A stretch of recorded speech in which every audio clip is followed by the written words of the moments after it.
Kansas City. There's just something about this place. You feel it straight away. Not just the city, the people. Real people. Proper handshakes, eye contact, no BS. The kind of place where if you say something, you mean it. For us, this is where it clicked. Where Ultimate Pool USA stopped being an idea and started becoming something real. Places like Side Pockets Blue Springs. That wasn't just a venue. That felt like home. The noise, the energy, the players packed around the tables. You could feel it building. That's where we found our heart. And Kansas City gets it. This is a sports town. You've got the Chiefs down the road at Arrowhead, the Royals over at Kaufman, and now this. Something built for the players, because that's what Ultimate Pool USA is. It's for the ones putting in the hours when nobody's watching, the ones driving across states just to get a game, the ones chasing something, not just money, not just a trophy, but that feeling you only get when everything is on the line. Kansas City doesn't just hand anything out, you've got to take it. And that's why this means something. So yeah, this isn't just another event. This is the Kansas City Open 2026, built by Ultimate Pool USA. All right, pool fans around the world, welcome back to Side Pockets Blue Springs. We got a nice women's open match to start us off. We got Diane Champ and Sandy Wilder. And Mike DeMarco from Ship the Cash joining me, Mr. Stephen Wyatt. Good morning, Mike. How you doing, Stephen? I'm pretty good, man. We had such a crazy night last night.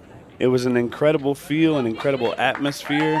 We crowned our 2026 Kansas City Shootout champion in Roberto Gomez, but there's no stops. There's just small breaks in between that we call sleep. And here we are. We're right back into it. Women's open match. This is a race to 5 on a 40-minute match clock. And there you see Sandy Wilder at her chair. A little familiar to the TV table. Didn't fare so well last time she was out there, but I know she's learned quite a bit since then and been improving her game. And then we also have Miss Diane Champ. I'm not as familiar with, but I did talk to her a little bit this morning, and she's going to go out there and she's going to have fun, and that's all it's really about, right? Yeah, I mean, you really just got to get out to these events and see what this atmosphere is like. And we talk about the value for the players, so many events to play in. And Diane Champ is going to be our opening breaker. Again, 40-minute match clock, and she's going to go right in the drink. Not a great start, Stephen. No, unfortunately not for her. And you can see the cue ball goes to the side rail, almost gets a couple kisses, but falls into that top left pocket. And Sandy at the table now. Uh-oh. Maybe a little nerves here. Yeah, I think the first match of the day is always that kind of vibe. You know, you kind of just have to get your bearings, and sure, these two ladies have not had any matches in the arena just yet, and we know it can get the better of some of the world's bests. So, no criticism there. Early start. Nah, none whatsoever. And again, there's a big crowd around the table. There's cameras and lights. It's very, very, I would say it's very, very daunting at the least, if not somewhat terrifying. Yeah, and you know, when you're playing normal Ultimate Pool League matches, you know, it's comfortable with just your team and your opponent's team watching. And, you know, when you know the world is watching, you've got the crowd around the arena, things definitely change. Sandy's going to play some defense here.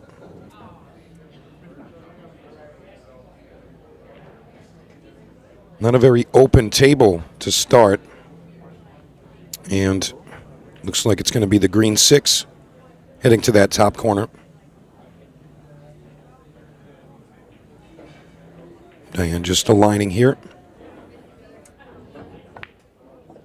success. Not sure if she's left herself in open 4 here. So 3-ball looks to be the decision here.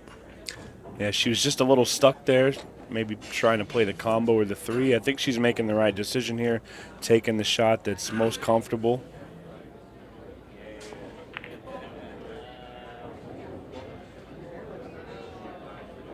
And it's not getting any easier.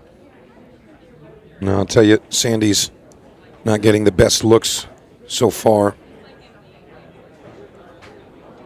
As Diane ties up another solid to a stripe. Gonna watch out for the cue ball here. Nice shot. Yeah, still a lot of work to do here. Yeah, that pile of stripes down at the bottom end of the table is going to be troublesome for Sandy. And remember, we start with 40 minutes on the match clock. And it's a race to 5. So if one of these players does get to 5, the match will conclude. Great shot there from Sandy. But if that match clock does expire, the player ahead will be the victor. Sandy in a real tough spot here. Chance of a combination. Not sure if she can get contact on that 15. Yeah, she was trying to get contact on that 15 to combo that 10, the bottom right. Unfortunately, although she missed, she did open up the stripes, so should she come back to the table, she'll have a couple of options. And that 7-ball, it looks like it has a path in the corner pocket, so there are some openings here. Just got to take it one shot at a time. And you can hear some of the crowd in the background. Both of these ladies from the Kansas City area. We know the hometown is rooting for both. One thing I love about the ladies' games is that they always have that massive support system. Oh, look at this beautiful shot. Gets a little bump, maybe? No? I'll tell you what, Diane Champ opened with a couple of nice shots there. You can see she's starting to get a bit more comfortable. And of course, you have to have feel on the tables. It's a big part of it. Just got to watch the cue ball here. Well, it's not the worst thing that could have happened. Yep, swing and a miss, but Sandy Wilder a bit far away from these stripes.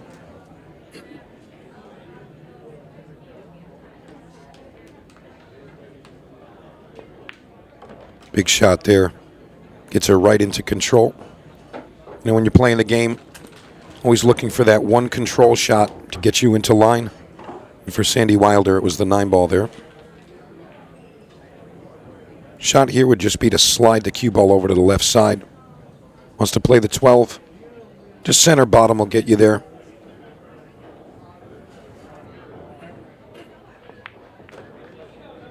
And she elects to move some furniture around. Not the greatest result. Yeah, it's definitely going to make it a little bit more interesting here. Maybe going for a bank or a safety. And I like that she went with just kind of the simple safety here. You know, if she sent that 14 up and had she missed, could have gotten into trouble. Kind of want to keep your balls all in the same area if possible. This way, when you do get that offensive look, kind of stay in that zone. She's looking for defense here. Oh, wow. Oh. She comes with a combination table length. And look at this. She's going to set up pretty well for the 7-ball. Referee in position.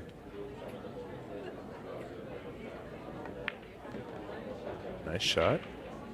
Yeah, this is the big one here. She's going to have to get on the underside of the 2. We know that, Mike. And this is a tough shot to execute.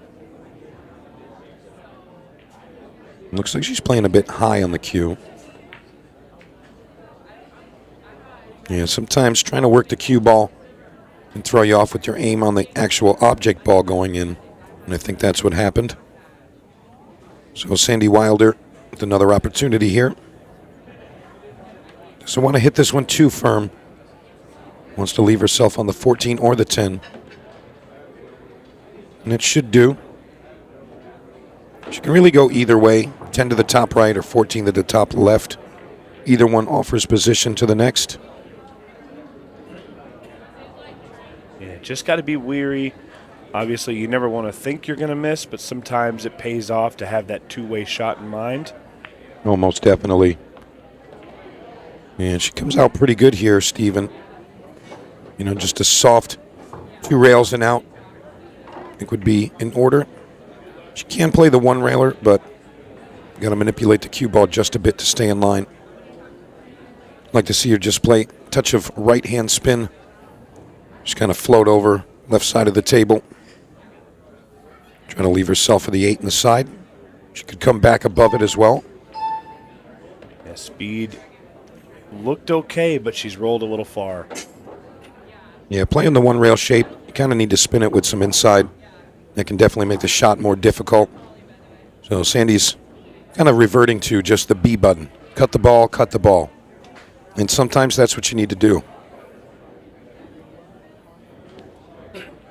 No harm in that.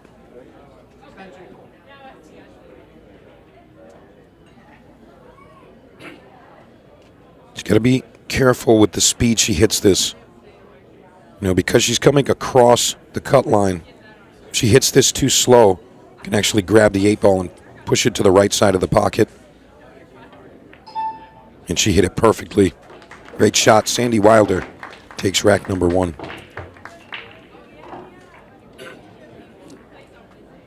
Yeah, great call there on that shot, Mike. You were exactly right, but she did hit it very, very well. I like that contraption Sandy's got there. She's got the watch with the chalk attached. Can't lose it there. Yeah, it's pretty handy. If you can help remind me which player lost their chalk in the arena. I want to say it was on Thursday. So that was actually Skylar. Skylar went into the table. And during the session break, we were having some fun in the arena, and we made Josh from Brunswick go under the table, open up the table while we're doing mini games and stuff like that. And, yeah, it was a blast. But Skylar did get his chalk back.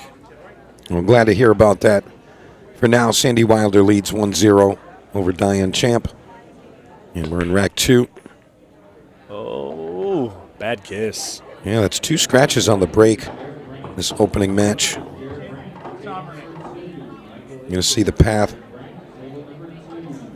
Yeah, that was kissed by that green 6 right into the corner. So we're not going to fault Sandy for that. We're going to call that a bad roll.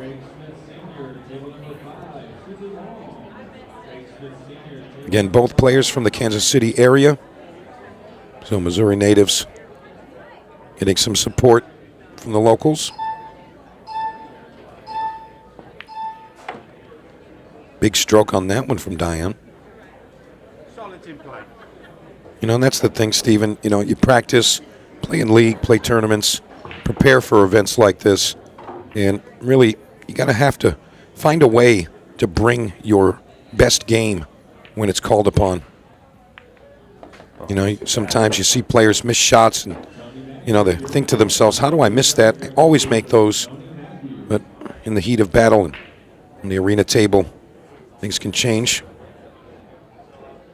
You're just going to try to get your mind comfortable and get that confidence level up. But I think as this match moves forward, these ladies are going to get a little bit more of that confidence and comfort. Sandy going to be on the rooftop here. Looking for the 9-15 combination. A little awkward cueing. She's done well with that.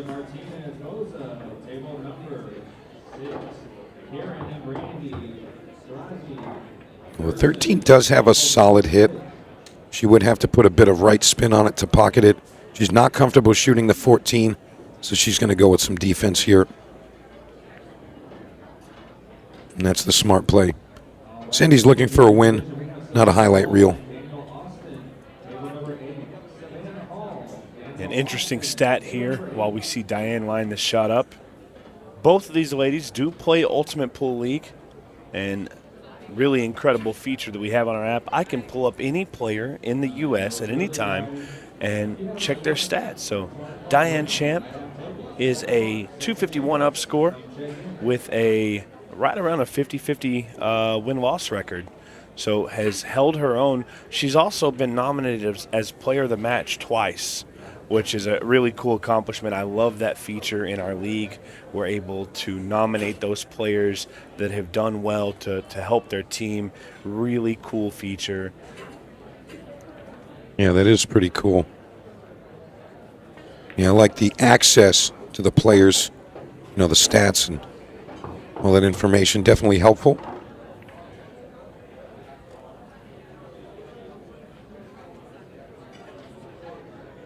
Looks like Sandy's going to take on this 13 to the left side.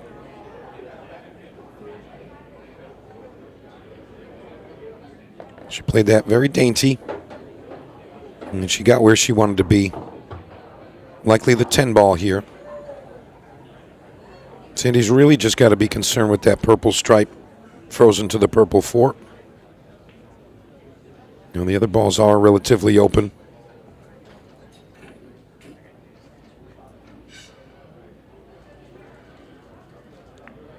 A little decel on that.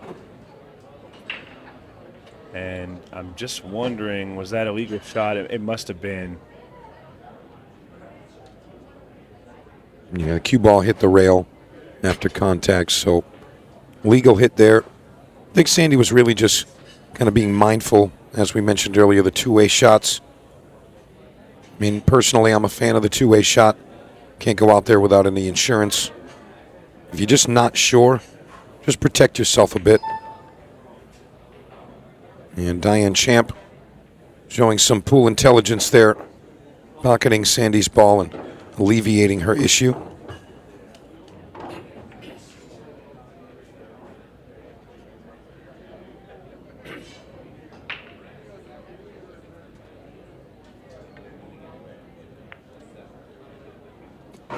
Nice smooth pocket. I'm not sure, but it looks like the 12 ball may go to this bottom left corner. If that's the case, got a swing here. Oh, yeah. Very available. Great execution there. Just soft one rail here. 9 to the bottom left, 8 ball to the right side. Sandy Wilder should take a 2-0 lead.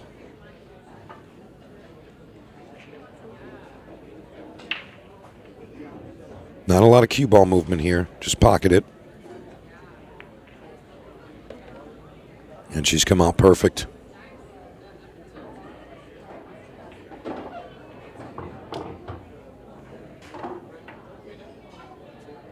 See that look of determination on Sandy. All right, for 2-0, she's ahead. She is ahead. And if you'd like to follow your favorite player that may not be playing on the TV table, you can always go to Ultimate Pool USA. I've actually just gone and I've pulled up this group of players. So this is a group stage match, and it is Sandy and Diane, as well as Jody Volmers and Haley Voigt. Now, as it stands, this is a really important match for Diane, because if she gets a win here, she will go to 1-1, whereas Sandy already has a win under her belt. They are in second and third place in their group behind Haley Voigt, who is 2-0 currently. Still time to get a win under their belt. So this is a very, very important match as far as the group stages go. Now, Stephen, just remind us, so how many players are in these group stages? 4 for all players? Four players in a group, and top 2 are going to move on to that single elimination. Now, we do have a second chance bracket as well, and it does have its own payout structure. So play your 3 matches. No matter what, you're going to play a 4th. It just depends on which bracket you go into. Yeah, I really like the format, the Ultimate Pool USA events. And as we see, it was the first break with no scratch, but also unsuccessful. So Sandy Wilder going to have first look. It looks like it's going to be stripes.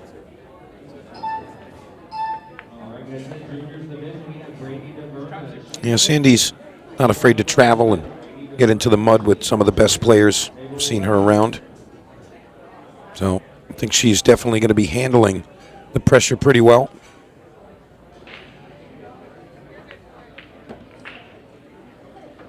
Lost the cue ball a bit there, Steven. I mean, she's still got a back cut on this 13. But the cue ball is going to be coming out of that one a bit hot. And very likely to carry him into that red 3 ball. So a bit unpredictable. Fortunately, the 10 is sitting right over that side pocket, so could offer some relief. Very nice shot there.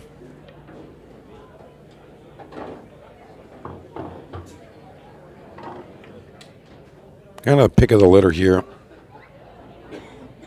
Really need to figure out something with that purple 12.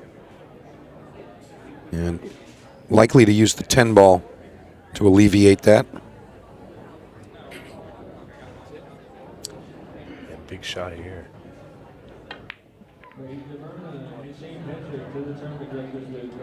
And look at the cue ball. Well, that could have gone a lot worse for Diane. But she still has sight. Not sure, she's probably going to go with the 1 ball towards that purple 4. She could also play the combination with the 5. Looks like she might be trying to squeeze through. Uh-oh. Yeah, I didn't think there was an avenue there. Could have been deceiving. Yeah, rough there for Diane, but I like seeing her in her chair, having a smile, talking with some people. You know, it's what it's all about, right? You got to go out there and have fun. You can't go out there and be as serious as Tom Cousins or, Dennis Hatch. You got to go out there and have fun. Yeah, I mean, it's always about having a good time when you come out to the events, but, it's not a bad thing to root for wins or, try to get a better, result than you had the last time you competed. But have to make sure to focus on enjoying your time. I always say, Stephen, you can win or lose, and you can have a good time or a rough time. So I prefer not to stress out when I'm playing the game I love. Yeah, 100%. I want to enjoy myself. You can't be really focused on the results. Really just focus on the process and, the enjoyment of the event. And we talk about it all the time. The vibe at the Ultimate Pool USA events, nothing compares. There are no other events like these. Mike, over the last few years, you probably more so than myself, but we see each other all the time, no matter where we're at. Before I was on full-time with Ultimate Pool USA, we run into each other probably 4 or 5 times a year just on the outside. We've seen a lot of events. We've been parts of lots of events. And you're spot on with your call there. There is really nothing that compares to these events. And this is why I love working for Ultimate Pool USA. Yeah, I mean, it's no, surprise why the events get advertised and fill in just a few minutes. And, on occasion, we bring in even more tables to a venue to just accommodate those extra players that want to get in. I mean, you advertise 6 tournaments, and they're full in 8 minutes. And, I mean, it speaks for itself. Not only that, but there's a wait list, hundreds of players long for the Open, 50 players plus in the women's. I mean, people want to play these events, and it's a testament. Yeah, it really is. All right, Sandy Wilder really shooting pretty great here. 3-0 ahead. 8 on the break there. It's going to come up. Sandy staying very, very focused. This is our first successful break. So the first couple of racks break and scratch from both players, and a dry break in the previous. So rack 4, they've got it figured out now.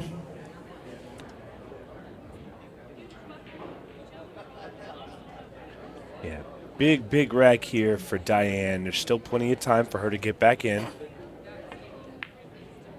Yeah, we're approaching the halfway point. Remember, we started with 40 minutes on the match clock. And again, should a player reach 5 before that match clock expires, they would be declared the winner. But should the time clock expire before someone reaches 5, whoever's in the lead will be the winner.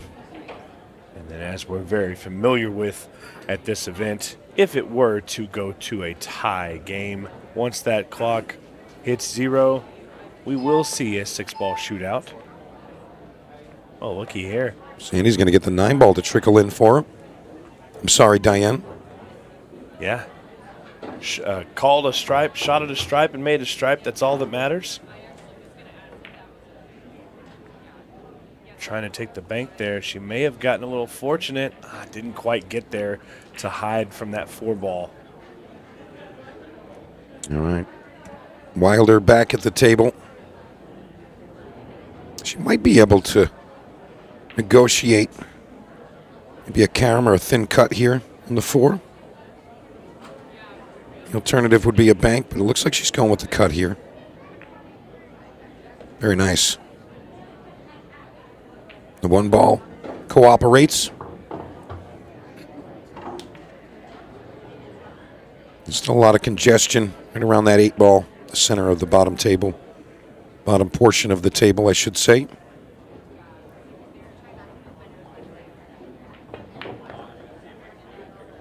Lots of spin on that one. Yeah, I think she was trying to go a bit lower with her cueing. And just slightly mishit, went off to the side. A lot of that momentum and energy just kind of being absorbed by the cue ball.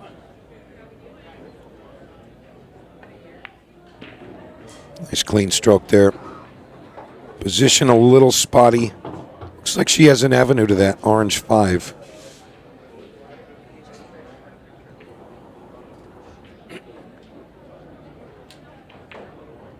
Yeah, 3 and the 7 still tied up. 6-ball, a bit tricky. So Sandy's going to opt to not go at the 5 and just open up her problems. A little firm there. Ties the 3 back up with the 6. But Sandy's a smart player. She's playing percentage shots, leaving Diane in bad places. Kind of just waiting for that time to finish the run. And that's really the name of the game, in an 8-ball format. If you're not going to run all of the balls, you really want to leave your players on the field, so to speak. You need them. Yeah, it gives you options, and that's what you need is options. Yeah, not only options, Steven, also, they're blockers, and you can put them in front of pockets and, the likes. So, 8-ball format, you don't want to wait to the last second to try to fix something. It's kind of the quintessential 8-ball story. You see a player run out and last 2 balls are tied up or something and swing and a miss, and then the opponent has plenty of options. Right now, Sandy's going to take on the 3-6 combination. I don't want to see her hit this too firm. I want to see it just kind of lag itself up to that top right corner. A little firm there. Yeah, the speed's definitely going to push that 6-ball towards the rail versus the pocket. Yeah. Diane Champ still looking to get that first point on the board. Back cut on the 13 is available. I don't think she recognizes it. She does have that shot available. And she's not looking in that direction.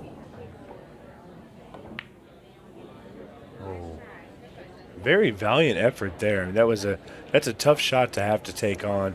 You're down 3-0. The clock is running.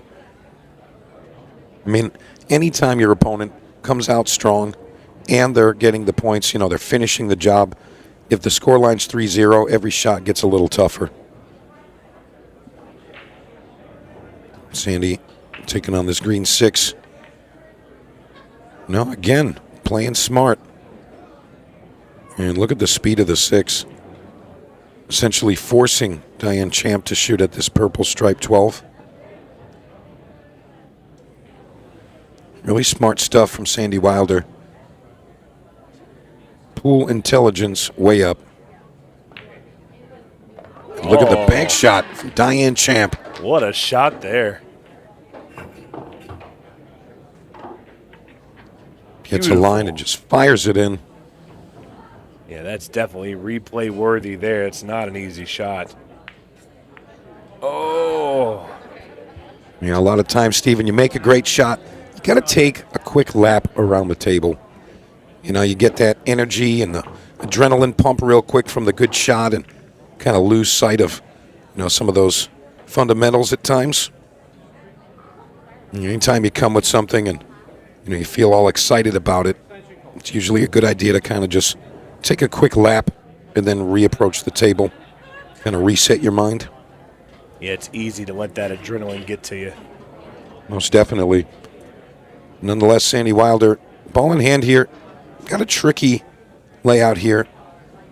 And the 5 ball's the worst. She's already used her extension, and her time clock is running.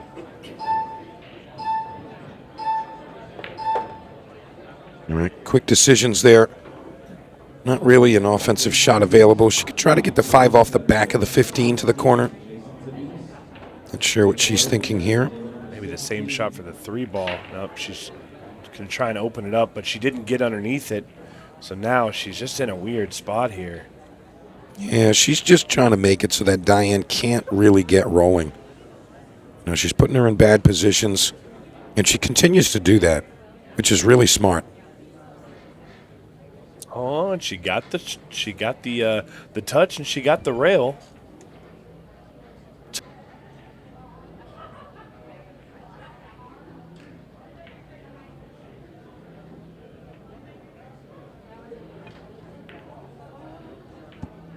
Good swing there. And Sandy's tying up her 5 ball now. You know, although you want to make it so that your opponent cannot run out, you do want to make sure that you still have an option to shoot your balls in should they give you that opportunity. So Sandy's going to get that 5 ball out of there. A lot of times it's really just positioning. Look at that. Oh. I'll tell you what, Diane Champ is now in a great position to take control of this rack number 4. Yeah, she can just putt this up table and try to get the cue ball behind the 14. Look at these shots. I mean, this is good for Diane, realistically. Sandy's now in a bit of a troublesome spot. Yeah, Sandy is definitely disadvantaged here. Got to get those balls open. But you got to bide your time. So definitely 2 open shots here for Diane Champ. Cueing awkward towards the 11. So she's going to go with the 14. I like the decision. Being a player who might be a little bit shorter, you got to bridge over 2 balls. It doesn't even matter that you missed the shot. You didn't commit a foul, and that's the important part. Yeah, and Sandy Wilder, she doesn't have any open shots here. I mean, she's got a low percentage bank on the 3 cross corner. You know, that's really the only big aggressive shot she could shoot. I mean, this is really tough for Sandy. She's going to have to really outmove Diane Champ to get back into good position here. Yeah, I saw what she was thinking there. She wanted to just get the cue ball and pocket that 13 and try to make it so that Diane could not see the 11 or the 10. You see, you need those balls on the table. If Diane only had 1 or 2 balls, Sandy would be in a better position. So and it looks like that's going to be a foul. But again, Sandy, nothing really open, even with ball in hand. Yeah, just a little touch on the 13 ball there. Yeah. And Diane knew it, used to it in Ultimate Pool League rules. Yeah, not sure Sandy's approach here. She's going to try and make the 10. She's just a little off angle there. Yeah, I don't like what she did there. Her balls are not open. She didn't really change the status quo here. I mean, Diane can get out from here. But she says she's going to take her sweet time. But I mean, there's only 11 minutes remaining. And, you know, based on the average rack time in this match thus far, if Diane Champ wants to win this match, she needs to get a move on. Yeah, this is a really important spot here for Diane. And we're getting close to that kind of that area of no return, just based on the time and the racks that we've seen so far. Yeah, I mean, Sandy doesn't need to win this rack. She needs to just make sure that Diane does not win this rack and we don't continue the match. You know, but Diane really needs to kind of change her approach to this now and just start shooting balls, and she needs to do it fast. She needs to get a move on. 10 minutes and change. I mean, based on the average rack time, that's enough for one game. Yeah.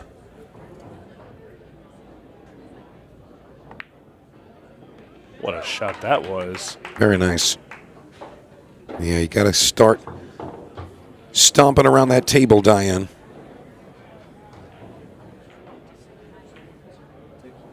Try to embody maybe the Rocket Rodney Morris, fast-stepping, quick shooter.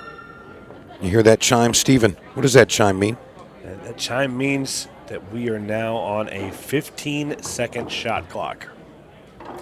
And our league players are not going to be used to this, so you may see some mistakes happen because of the time. Diane does have an extension. She opts not to use it. Just shy of hitting that 11 ball good. Well, it's going to be 3-5-8 for Sandy Wilder. That's the way to do this. Don't want to move the 8 ball. Kind of just want to navigate the cue ball between those. Yeah, it's not a good idea to go with the 5 first. And that's going to work out. Not bad. It's looking like a 4-0 lead for Sandy Wilder. Diane Champ is, I don't want to say she's out of it, but not likely at this point. Again, just based on the average rack time.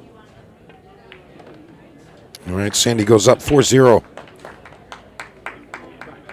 8 minutes, 46 remain. Yeah, nice win there for Sandy.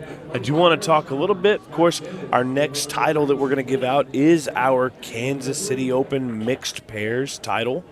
And currently we have some quarterfinal matches going on. Dennis Hatch and Charlie Simpson playing Eric Charlton and McKenna Goodman, currently up 4-2. Johnny Archer and Christina Mayer down 3-1 against Tom Cousins and Rachel Lang. Nikisha Heath and Jeffrey Tannehill currently trailing Sky Woodward and Tatum Cutting 5 racks to 1. Kieran Hall and Brandy James up 2-0 over Sahari Yerusha and Gerson Martinez Boza. You know, there's 2 teams that really stand out to me there, Stephen. Tom Cousins, Rachel Lang, Tatum Cutting, Skylar Woodward. Yeah, definitely probably your 2 favorites there with what we have left. I can tell you I'm familiar with McKenna Goodman. She's from the East Texas area, playing with Eric Charlton. They've done really well, but they're going up against a tough team of Dennis Hatch and Charlie Simpson. Charlie is the nicest lady I think I've ever met in my life. She's incredible, but she's also a really good shot. And having the Hatchet man as your partner, that's definitely going to help you out. Yeah, just knowing that you have that as backup and a world-class player like Dennis Hatch can definitely increase your confidence. And we will see both semifinals of that mixed pairs a little bit later on today. But the action at hand, Sandy Wilder with a 4-0 lead against Diane Champ. We are on the 15-second shot clock.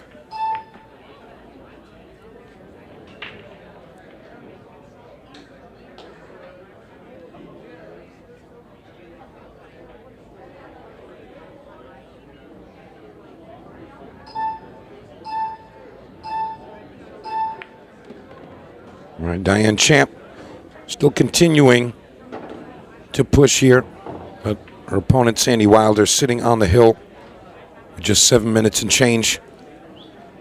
You know, in this case, with that 15-second shot clock initiated, that's going to help Diane Champ because she really does need to get a move on. It's kind of helping usher her through the racks. I can't tell you, I love this never say die attitude of Diane. Yeah, I mean, you kind of have to be like that. Look at this combination, table length.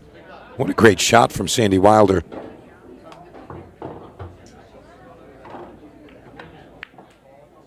Tried to go rail first there and just wasn't able to get it. Diane has an opportunity at the table. Just got to be careful for that 8 ball if you're shooting the 12 down. Big shot. Swing and a miss. 4 ball stays open. And if Sandy can get position on these last 4 in the 8, I mean, she's got everything she needs to win the match right now. Nothing tied up.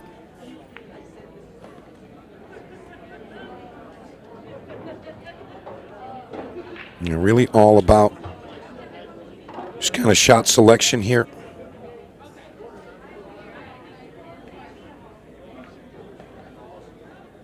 All right, 3 to the 4. This is the big one. Really needs to get a good line in that purple 4 to the bottom left corner. Just got to be wary of your angle. Don't want to send the cue ball too far over because it could be in danger of a scratch. But you got to get it further than that, I think. Well, I think she can still see the shot. It's really just position that's going to be troublesome. I think she can still get it, perhaps rail first if she needed to. Yeah, good swing, and I like the speed that she hit that. But the clock is ticking, and Diane Champ has some open shots here. But she really has her back against the wall. Score line. And in this rack, both against her.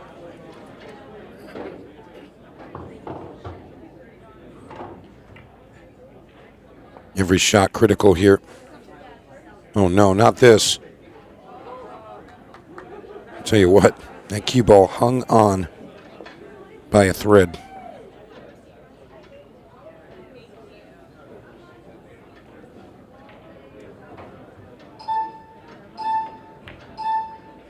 Oh. I mean, that was a good swing, good shot. I mean, Sandy's really just burning the clock, too.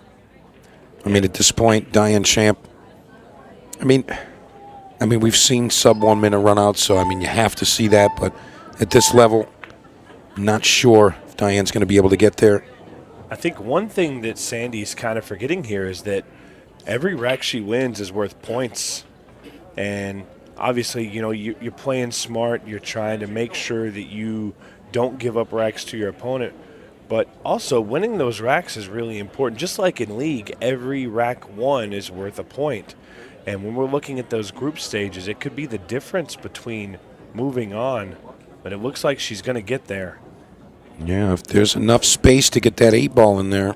I mean, in any case, you want to hit this one very, very soft. Just let it trickle into the pocket. Man, she's done it.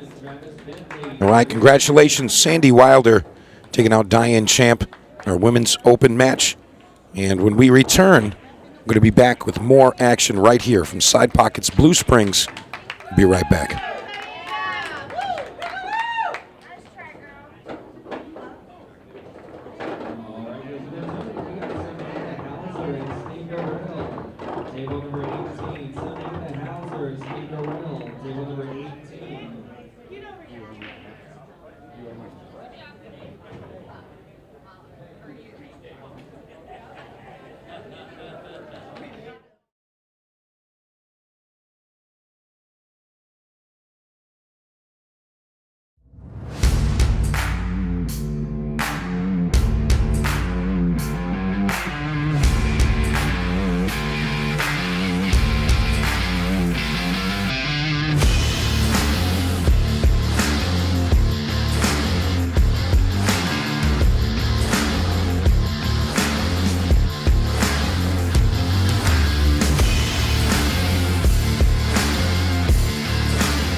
Hey,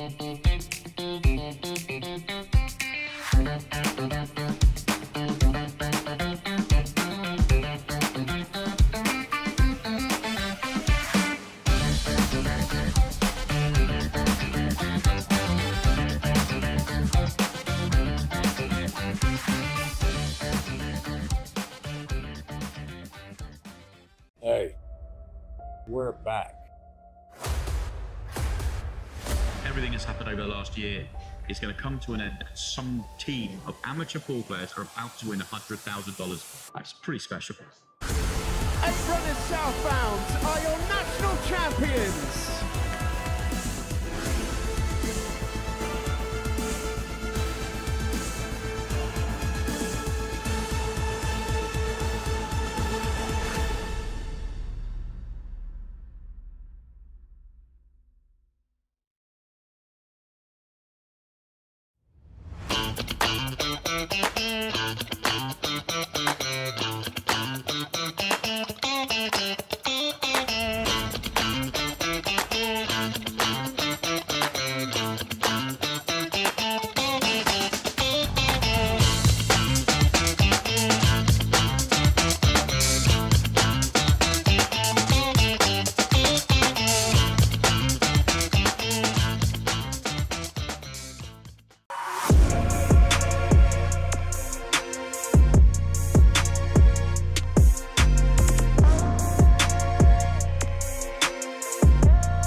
At APD Studios, we don't just design pool rooms. We build experiences around the game that we all know and love. I'm Adam Pfeiffer, a licensed architect for 10 years and a nearly 25-year pool player. I bring nearly 2 decades of real-world experience designing, setting up, and optimizing pool rooms and tournaments, both locally and nationally. Whether you're upgrading your pool room to host larger tournaments, planning a full-scale event, or just looking to perfect your home playing space, I design with purpose. From traffic flow and lighting to vendor zones and spectator comfort, every detail is considered, making it efficient for staff, welcoming for players and spectators alike, and compliant with local building codes. For residential spaces, I bring the same precision, crafting rooms that feel luxurious, play beautifully, and reflect a true passion for the game. At APD Studios, we design for more than just gameplay. We design for the future of your room.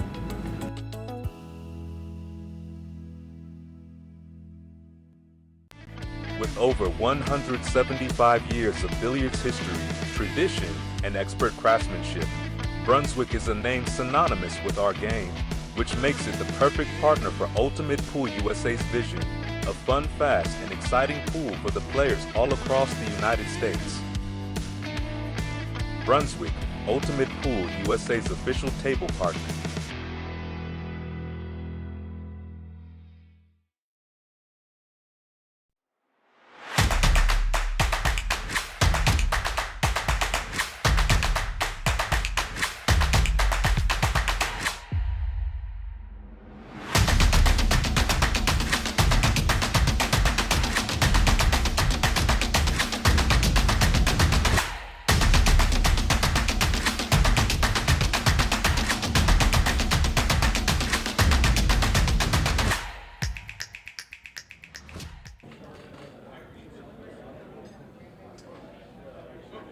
Shabbat Shalom, thugs and ladybugs. It's your man Pat Dixon back in the booth with my guy Tony Holgate. Good morning, man. Good morning, buddy. How are you? Can't complain too much, man. How you doing today? Yeah, it's hot outside. Man, I tell you, you told me just a minute ago that you looked at the Weather Channel. All you saw was what, dark red? Dark red all over KC. Great. Glad to be in here. Absolutely. We're going to have ourselves a hot match with a couple of Kansas City locals in Reese Hayes and Tyler Ramos for this Junior Open match. There is Reese, because he's got his name on his shirt. That was a good giveaway. That helps. And looks like he might be sponsored or definitely a local right out of here at Side Pockets in Blue Springs. So definitely excited to see these juniors compete. Race to 4, I believe. Race to 4. or 30 minutes, whichever one happens first. It might be That's correct. 40. We'll find out in just a second. We'll take a look here. Knowing how quick these junior players play, I think it'll be more. One of them will get to 4. Yeah, for sure. They'll probably play all the racks. I tell you, any of these juniors that are playing in this tournament, you pick them up and put them in any pool hall in the country, they're probably better than half the constituents in that place anyway, Yeah. man. These guys play at a high level. They certainly do. We saw a couple of them yesterday in the shootout, Gavin Matthew and Hayden Ernstson. How talented are they? If I had half the skill that they possessed, I would not be in the booth with you right now. All right, Mr. Reese Hayes coming up the break, race to 4.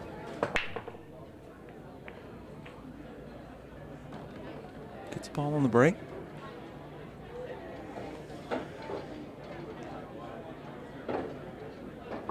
Interesting layout. Straight away. Ooh. Brushed up against that 11, Yeah. maybe with his either his bridge hand or the cue. He says his fingers touched it. Yeah, his bridge hand there. Going to be a great experience for both these players to play on the TV out in that arena. It's different. There's already enough pressure as it is just playing in one of these tournaments, but the TV table brings a new level. Absolutely. A great experience, like I say, for both Reese and Tyler. There you saw his finger just brushing the 11, handing ball in hand.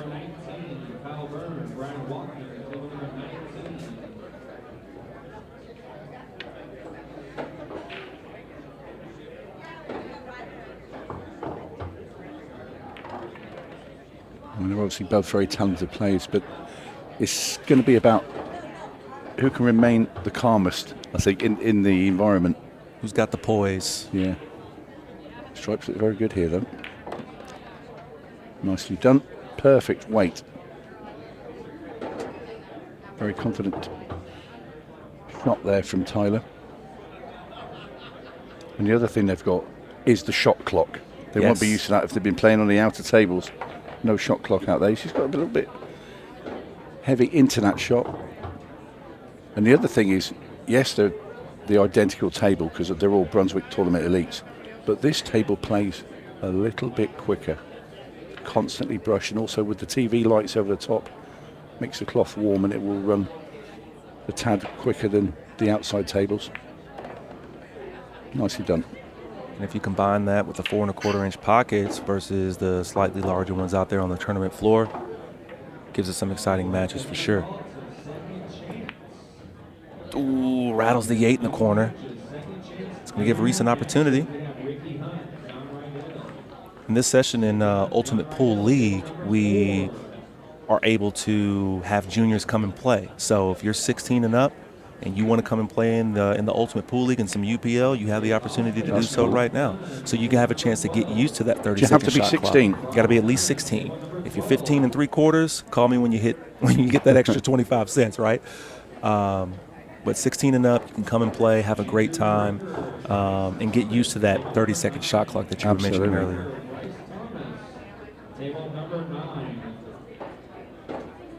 Now will the 5 go past into the bottom corner? It will. Unfortunately for Reese, he's missed it and now left Tyler Ramos with a pretty straightforward 8.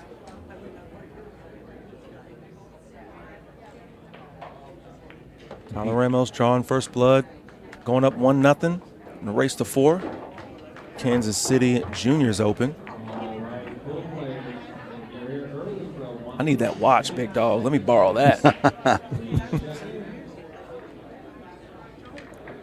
couple early mistakes there for Reese. I'd like to see him get settled in and see his game. I'm sure he's got to be a fantastic player. Yeah, it's like I said, it's a different animal out there altogether.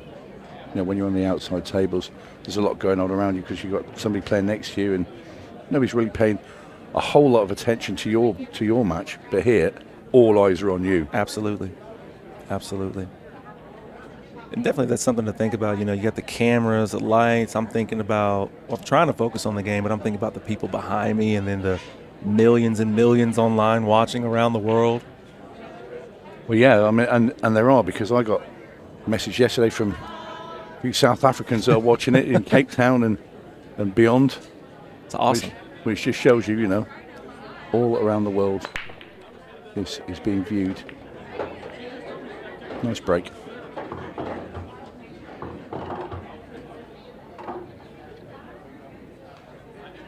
Tyler finding some success on that head ball break right there. Gets a good layout in rack number 2. A couple of the great players, they sort of break from there. Justin Birdman goes across that side. Dennis Hatch and Johnny Archer all seem to go from that side and break.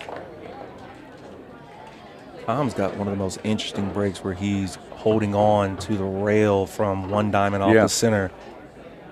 The only one that I've seen that does that kind of break. Yeah.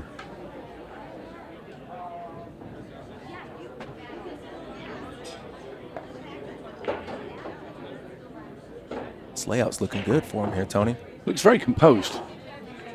There's Tyler.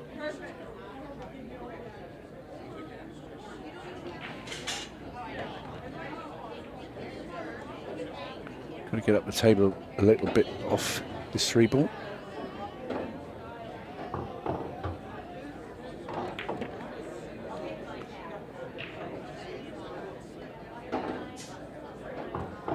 And I'm guessing the 5 does pass those 2 stripes into the top corner. If it does, Tyler's not going to have too much problem here. Just stretching a little bit across the table.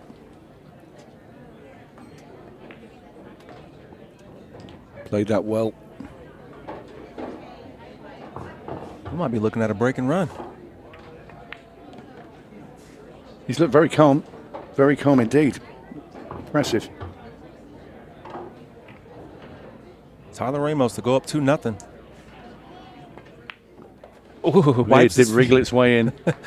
Wiggled on the way in, but that composure, show true. Tyler Ramos taking rack number 2, going up 2-0 with just over 34 minutes to go in this race to 4. So he takes Reese's break, that early mistake, that ball in hand that Reese gave him, and then comes up, breaks and runs. What do you got to be feeling if you're Reese right now? Oh, well, you're under a huge amount of pressure. I mean, because it's such a short race as well, it's only to 4.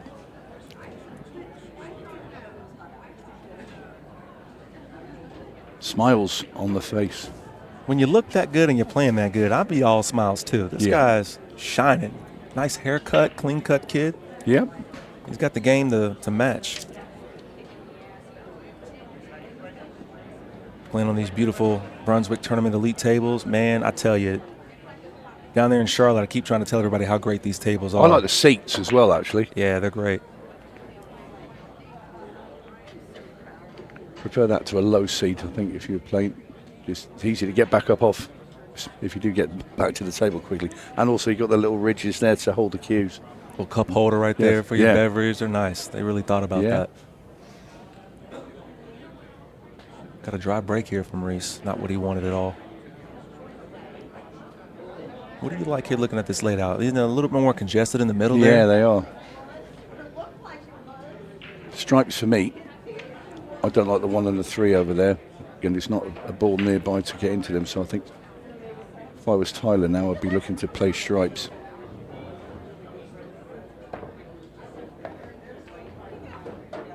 That's a very good shot.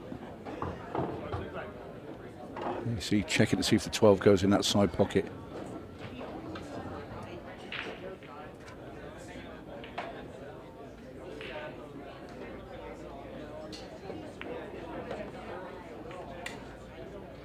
I'm going to match at 5 o'clock today, first round of the main bracket. And I tell you, I hope I play like this kid today. Say, if he runs these out, you're looking at a contender.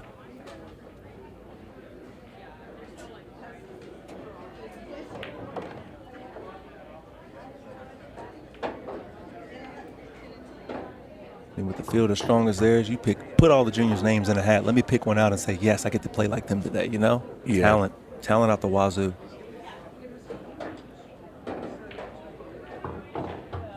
Just wants to leave an angle.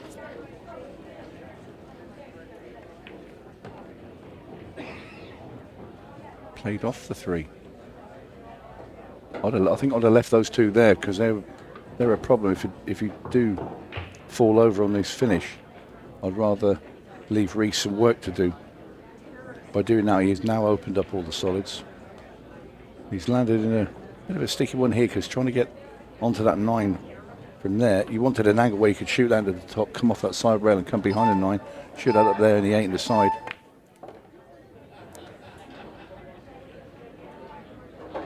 Is he there? I think he might be. Well, no, he doesn't think he is.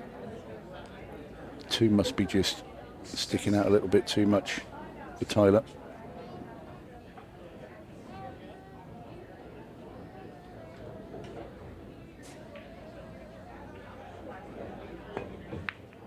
Oh, what a stop shot. it. What are we talking about, dude? Stop Tyler it. Ramos is on fire. Finds the gap. Stop Two-rail it. kick. Stop it. That is a huge shot. Look at this. Wow. I mean, and gets on the 8 as well. When you're hot, you're hot. And he rattles the It's, oh. Would you believe it? That's one of those ones your adrenaline is so high right after Yeah. that shot. It's not necessarily an easy shot, but it was there, you know. Got to compose yourself a little bit more. I mean, but what a shot. Defensive shot here. Yeah. Opted for the safety. That's not easy to hit either because of all the solids in the way, 4's in the way from going straight at it. So going to need a bit of imagination here from Tyler. Maybe he thinks he can get past. I think the 4's in the way. Whoa, Oh, my no. goodness. Oh. Do you know what? I thought it would slide when you hit it. That's unlucky. Oh, how's he managed to get that spin off there? Oh, my goodness. It looked like he had to use some spin, to your point, to avoid that 4. Yeah, and the top spin is there. When you see it hit the rail, it spun and then just shot into the corner It's pocket. caught right in there. Well, Reese is off the mark. Had a little lifeline thrown Yeah. at him deep out there in the Yeah, ocean. he said, I knew what I was doing with my safety. I threw out the old fishing rod there and he took the bait. 2 incredible shots, just one of them way more unfortunate than the other there for Tyler. An opportunity for Reese to come out here and hopefully settle in, find a game, get Yeah. another point. Let's tie this thing up. Not out of it. That's why I love this format. I think Yeah. we talked about it a lot yesterday. Anything can happen. Race to 4, race to 7, whatever. Yep, absolutely. See Dennis Hatch back there in the background with Charlie Simpson playing their mixed pairs match against Eric Oh, Charlton and McKenna Goodman. Oh, It's a good match going on Yeah. back there.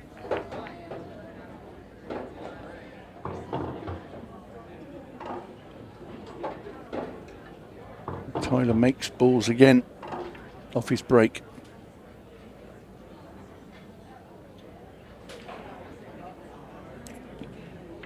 Not a whole lot to shoot out. I think he'll just shoot this 15 into the side.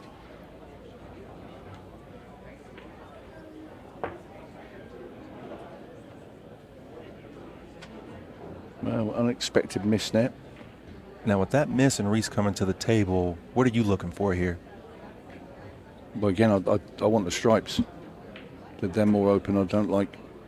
Well, I mean, that cluster 3 solids at the top's okay, but you've also got that 2 ball that's wedged in there with the 8. That's got to be moved.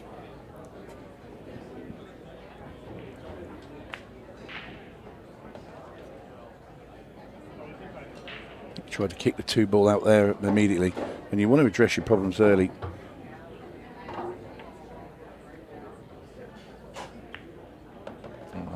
The cue ball's going to find the drink. Going to give Tyler ball in hand. Rack number 4.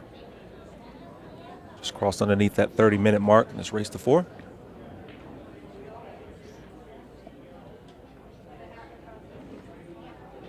Well, I'm looking here. I think I'm shooting the 11 and kicking into the, just glide into the 2 ball and just push the 12 into open play. Uses his extension here.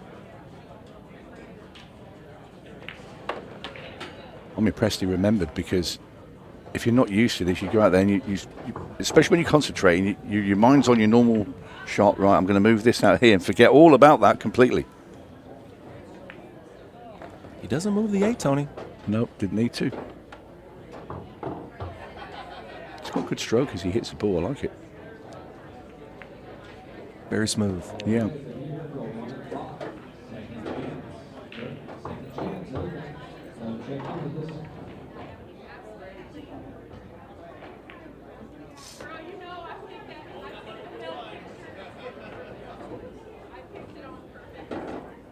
He's got a very consistent pace around the table. He's not too fast, not too slow. He just takes his good time, stays composed. Queuing over this 2-ball here. That's going to go too far. Well, we might have to bank this back in the side. Well, he's come up with 2 bangers so far, man. I'm not counting him out on this shot. Having a bit of a head shake here. He's wondering how he managed to go that far up the table, but so banking the side. It's not going to get there.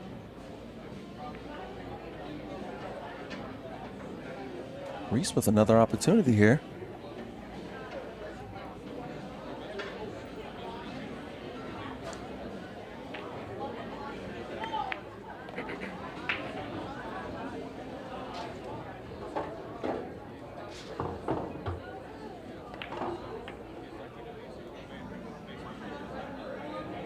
They're going to finish. Is it going to get out of the way? Only just, but I'm not sure if he's hooked behind that 3. Reese still not settled.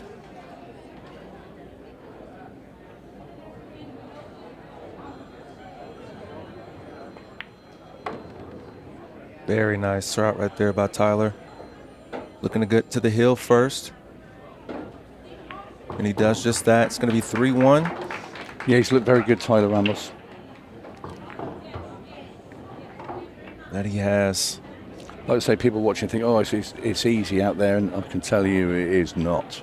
Isn't that like the number one thing you see? At least for me, I always see like, oh, they play on buckets. The pockets are huge. This is easy. I challenge anybody to get out here under these conditions and play on that table, and then let's see how the chips fall. Yeah, we see it all the time. But back in the UK as well, people say, oh, the pockets are big. I could beat Tom Cousins. You know, if he came to, of course you could. And that's the thing about pros, man. They make it look easy for a reason. It's because you're looking at the top echelon of this sport. You know, it's supposed to look easy. You get out there and try it yourself, I'll tell you. Reese coming to the table here. It's going to be his break. 3-1 going into rack number 5.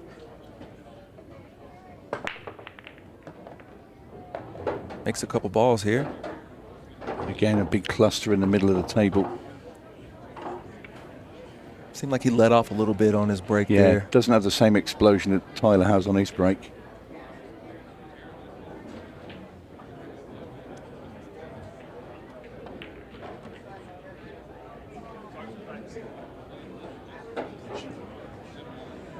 Just tried to open them up. He did open them up a little bit, but they've not been kind to him, the Stripes.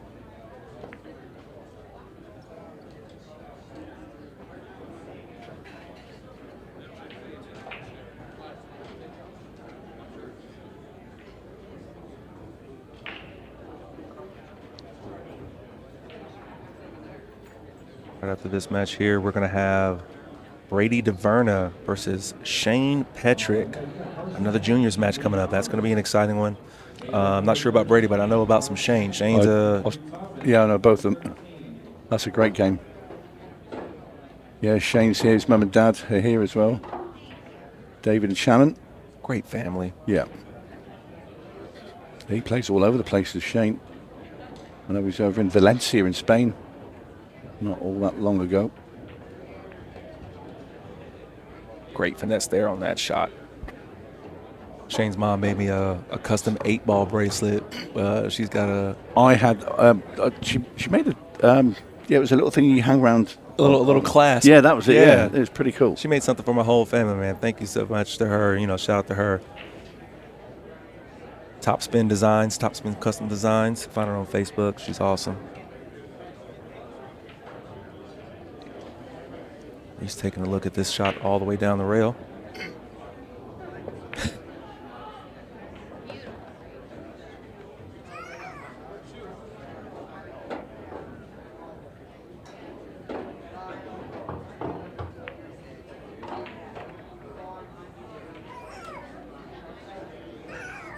Proper some defense there. Yeah, I think if I'm Tyler now, I'll try and get these out and maybe put Reese under a bit of pressure because he's on the hill. Could have played the 5 and try and get the cue ball up towards the 1 and the 8 ball. Trying to go behind the 6, not going to happen. But he is forcing Reese now to come down and move one of these solids out into the open.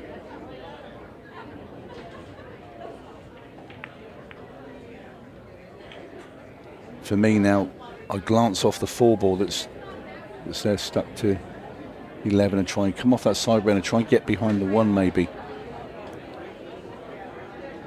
Could even make the combo of 11, knock the 6 in at the top.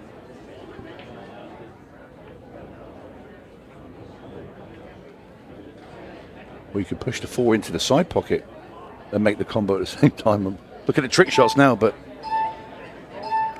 from what we've seen so far, anybody can do it. Mr. Ramos can. Yeah. I think he's going to play a little bit safe here. He just wants to play this very gently.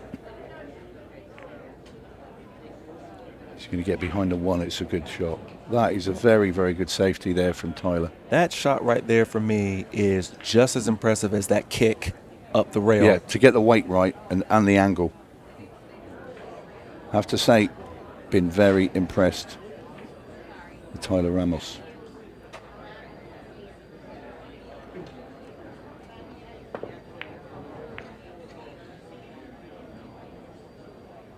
And there's the opportunity now for Tyler. You can see the finish line.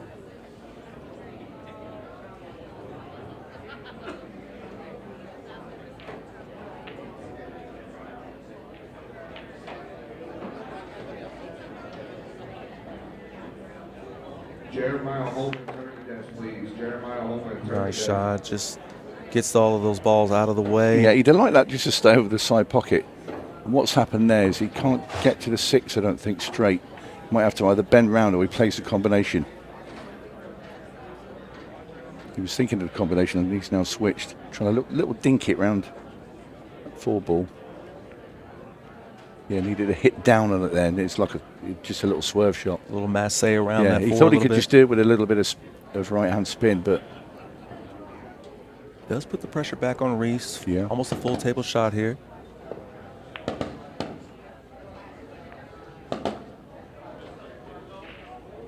Once again, he still blocked that 6. If he left that one, I think it might have been over, but there's still some work to be done here for Tyler.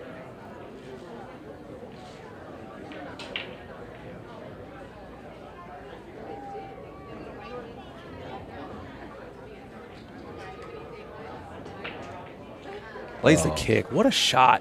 Another great shot. Not only that, look at the position he's put himself in. Knows his stuff. There's this young man. Beautiful position to get onto the 4. He's been really good. Full value. He's been nothing short of amazing. I got to run out of here and make sure I go get this guy's autograph as soon as this match is over. He's a danger in this tournament. Shout out to Reese Hayes as well. We appreciate you guys tuning in. Don't go anywhere. Coming up next again, we've got Shane Petrick playing the next juniors match. But first, a word from our sponsors.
Hey, we're back.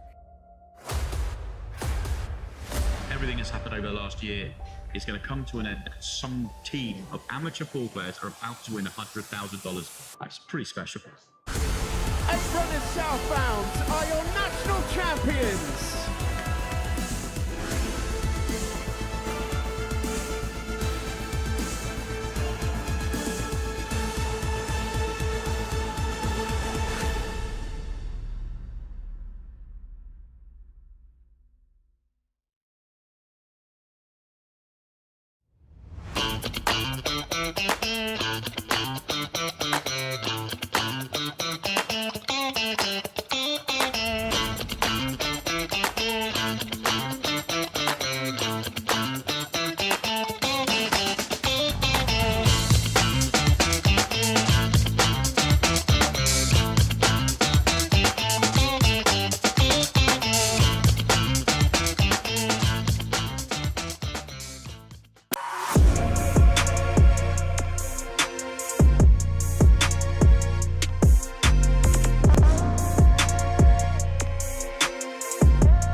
All right, welcome back to Side Pockets Blue Springs here at the Kansas City Open. And right now we've got a juniors match. And what a match it is. Remember, we're still in the group stages. We got Brady DeVerna and Shane Petrick. Both great players. And Brady DeVerna, champion, the Iowa Juniors. And I am Mike DeMarco from Ship the Cast. Joining me, Mr. Stephen Wyatt. Stephen, I'm familiar with Brady, and I know you know Shane. Tell us a bit about Shane. Yeah, so Shane Petrick is from the Houston area. Actually, a little funny story about Shane. The first time I ever saw him, he wasn't barely tall enough to see over the table, but I saw him playing at a National League event, and the kid was just impressive. And I actually saw him about the same time another really, really good pro-level player saw him. We were talking about it, and we actually got him hooked up with some lessons, got him kind of started, and his mom is one of the most amazing people I've ever met in my life. Shane is a champion all the way around. He's so humble, and I know Brady's the same way. Brady is such a humble kid, and that's one thing I love to see in these junior events is kids who are competitive. They shoot amazing, but they're also very humble about their ability. Yeah, and that's really what you look for in a player, especially a junior. You know, Brady coming from the Northeast area. See him often at tournaments in leagues over in Rhode Island, Massachusetts. And he's a player definitely just putting the work in. And, of course, he went the distance, as I mentioned, in Iowa. Really nice to see that. But both players have their hands full, to say the least. Both very, very talented. As Brady gets down to these last couple of solids. Yeah, both of them one-time runner-up, one-time champion. And I'm excited to see this match. This is a group stage match. So the winner of this could very well go on to win the entire event. They've done it before, so lots of implications on this match. Yeah, I could totally see either of these players in the final and hoisting that trophy. Brady DeVerna taking rack number 1 in perfect style. Just getting it done. Shoot all the balls in, nothing to discuss afterwards. It's always the best advice for a player. Absolutely. There you see Shane Petrick. Jordan Chavouche will tell you that Shane has the best hair in Ultimate Pool USA. And I'm halfway inclined to agree. Well, coming short only to Mr. Tony Holgate, of course. Of course, absolutely. Tony's got the best due. But these two gentlemen, young talents, paving the way for the future of our game. I really like the way Brady ran that rack out. He looked so comfortable. So you could clearly tell that he's devoted a lot of time to practice and his routine. And that's something that, when a young player figures that out, that's usually the first step to that next level. Yeah, I can agree with that. Both players definitely take the game seriously. It's not just a side quest, if you will. He gets a ball down on the break. I think I have to like the solids here, only because of the 9 ball. Don't really want to take the duck as your first one. I like him maybe shooting the 1 in the side. Yeah, I think he just wants to move the 7 here. He just doesn't want to mess with the 4-ball combination. But he hit the point and in the jaw of that corner pocket. So his cue ball arrived a bit lower than he was hoping. Simple recovery. And it looks like he still has the 1. Yeah, I think he's got the 1 ball. He'll be able to float down for the 3 if needed.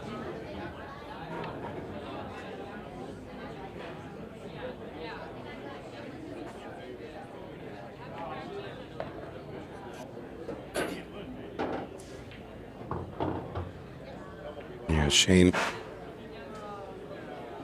really limited with options at this point. He's going to play the 4 to the 2.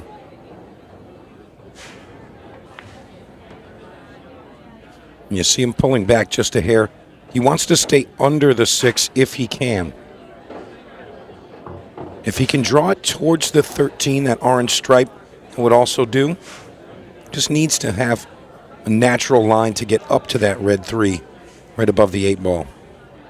Kind of working his way to the finish line.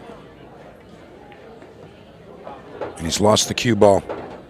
So Brady DeVerna, chance to go 2-0 ahead.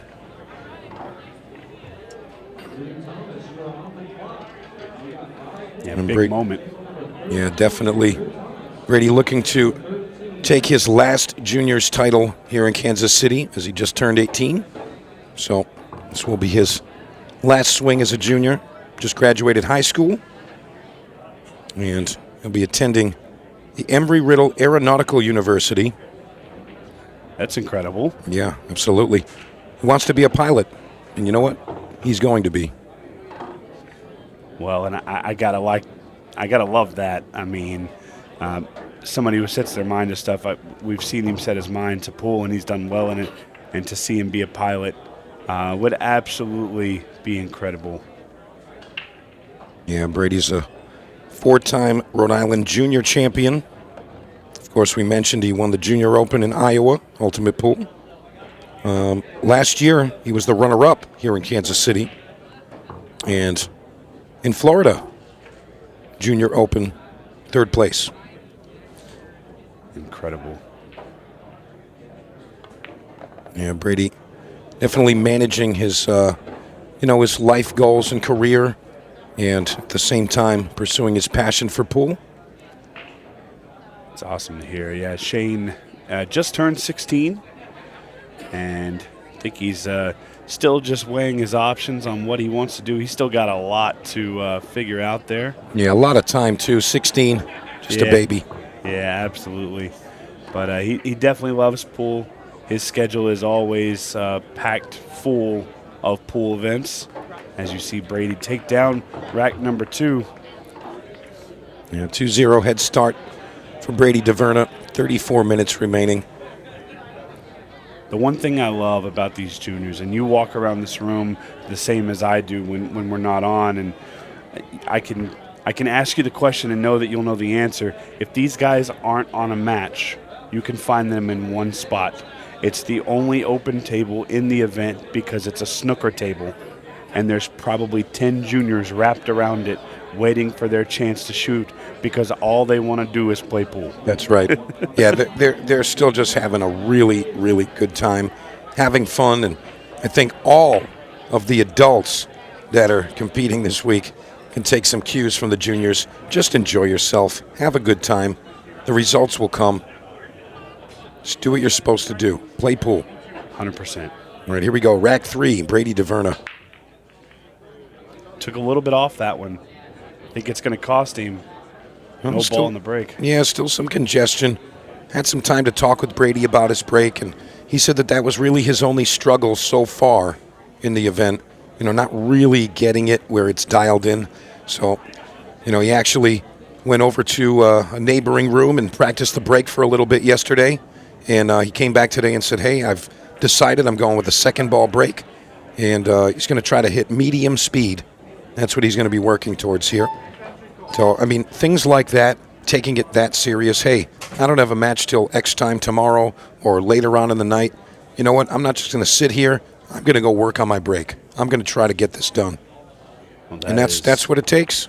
That's a sign of somebody who's truly devoted, and they understand that you can't just sit around. You have to constantly be trying to improve. Yeah, you can't wait for it to happen. You have to make it happen. And Shane's very much so the same way. He spends a lot of time at Skinny Bob's down near Austin. Anytime there's an event there, he's always there.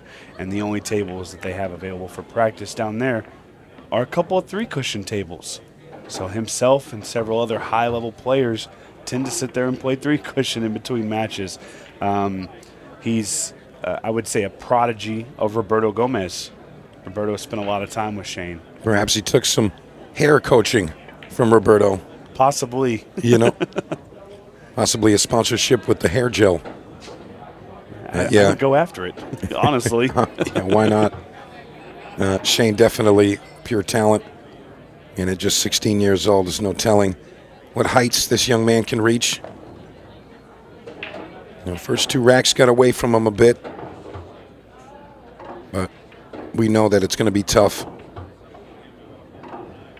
Yeah, I could see either of these players hoisting that trophy in just a few days' time. Now, I'm going to ask you this, because I know Shane is. I know he won his group. Is Brady also in the Open? I believe he is. If he had a chance to get in, he'd be in. There you go. He's, I want to play every single tournament that's there. We're making the trip. Put me in everything. I love it. Yeah, and I suggest that for all players as well. I always say, Stephen, if the money doesn't hurt, play everything. Literally everything. Absolutely. There's a lot of players that do, especially our female players. You'll see a ton of female players playing the mixed pairs, the women's, and the Open. Yeah. And that's a lot of events. That's a full day and a half in 24 hours. Yeah, and that speaks volumes to the value that you get as a player at the Ultimate Pool USA events. I can't stress it enough. You come here, you can play 1 million matches in all these tournaments. Huge value. Now look at this. You might see Shane cut this 8-ball in the top right if it doesn't go between the 2-4. Yeah, he's looking at it now. This is not an easy shot, and the cue ball is going to be a question mark. Got to be careful. The cue ball could go off the rail, off the 4 in that corner.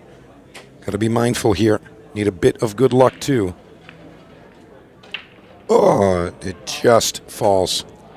The lucky side of that is that the 8-ball did not fall. Yeah. And Brady has no shot on the 1-ball. I expect we're going to see Brady play a Loctite safety. I'd love to see him try and stick it down here behind the 6.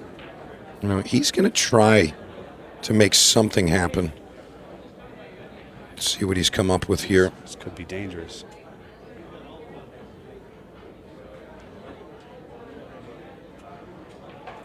He's put him in a really tough spot. In turn, though, he's also put his 4 in a tough spot. But, of course, we know he has to make an attempt here. Has to make an attempt. And I think just trying the 1 rail and just playing a nice low speed. He's actually going to try and go 2 here.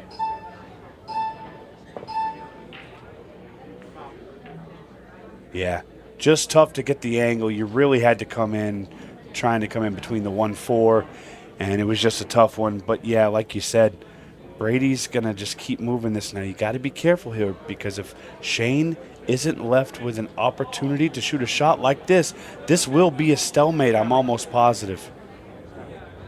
He's going to check to see, yeah. So what happened there is it doesn't matter what the improbability of making a shot is.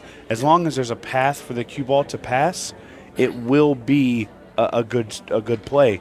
But the moment there is no legal attempt to hit your ball, it's going to be a stalemate, no questions asked. Yeah, Brady, you can see the facial expression. He wasn't aware of that. You always got to be aware of all of the rules and technicalities in the format that you're competing in. But, you know, we're going to continue here.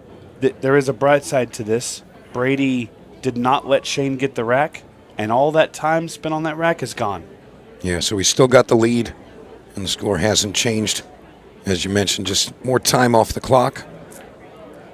So 29 minutes and some change, 2-0 still to Brady. And Brady having the break, that's a big advantage. I mean, if he makes a ball here, very easily could run out. Let's see what he comes with here. Second ball break again. Put a little bit more into it that time. Yeah. No love. Yeah, nothing going to fall. Still kind of a congested rack, though. I think I'd like to see Brady hit just a bit more pace and kind of keep the cue ball a little higher after the connection. His cue ball went a little low after connecting with the rack.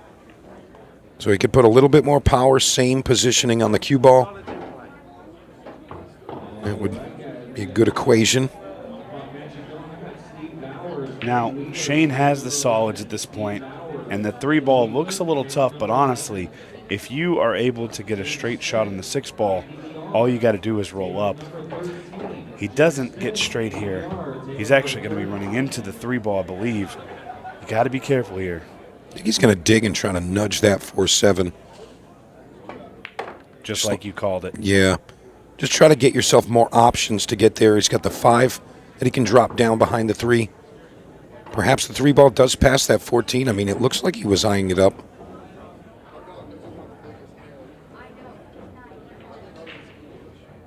Also could thin the 3 and try to pocket the 14. That's a good play. I like that. I think he might just play the 3-ball and maybe try and block the pocket a little bit. Okay. Maybe a little bit of a mishap there. Yeah, I mean, I think that's what he wanted to do, but I don't think that really helped him out. Didn't do him any favors, progressing the rack. You want to be able to run the balls out if you do get that opportunity. Brady's got a chance for this one, thin into the side. Very nice swing, but manages the cue ball as well. Really only vision on the 4. Yeah, he might be able to touch the 7. I don't think it goes. Yeah, I think he only has a line to that purple 4. That's what he's looking at here. Now, the nice thing about it is if he makes the 4-ball, he can get just a little bit of movement on the cue ball, maybe bounce that 3 out. Yeah, I think that's what he's going to attempt here. Well, fortunate for Shane. Does have a line on this 5. Got to start looking at that 8-ball as well. The 8-ball, one pocket, and it's just not feasible to get there. You have to be, just above where the 5-ball is now to shoot it in the top right-hand corner. It's going to be tough to get that way.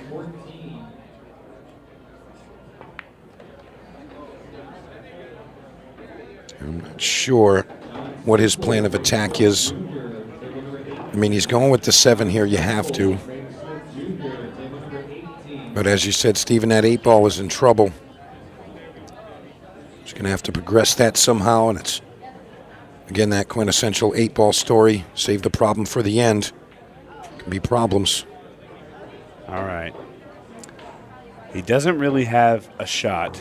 If he hits this ball absolutely perfect, you could try and drop it into the side pocket, but the chances of it going are slim. He's looking to cut this in the top right-hand corner. Yeah, he could do that. I think he might nudge the 12 on the bottom with the cue ball. Might help him out with the 8-ball. And that's going to be swing and a miss. He did block the pocket, but I don't think Brady's going to have to use that top left corner. So, 15 ball to start. Brady with a huge advantage here now. He's still got some things to work out. You may see him play the 11. Yeah. Right into the 8, and you want to go square into it. Just like that. Very nice. 9 ball will go in that side pocket once the 10 is gone. You know, I don't mind. I mean, he's close to the rail. I was going to say maybe the 9 to carry him the 10 and play the 9 to the corner, but being that close to the rail, it can get a little dicey. So this is perfect. You just play the 10 ball, stay above the 9, and you see him gauging that line there. He's going to roll forward, play the 13 to the left side, and then probably 12 to the bottom left, and then the 8. You know, both of these players very aware of their patterns and how they want to finish the racks out. You see, he's eyeing up like he wants to draw here. And, you know, that's really just player preference. You don't have to go forward for the side. Although it is preferred if you have the option to draw or follow for the position. Usually follow is encouraged. It's a bit more control.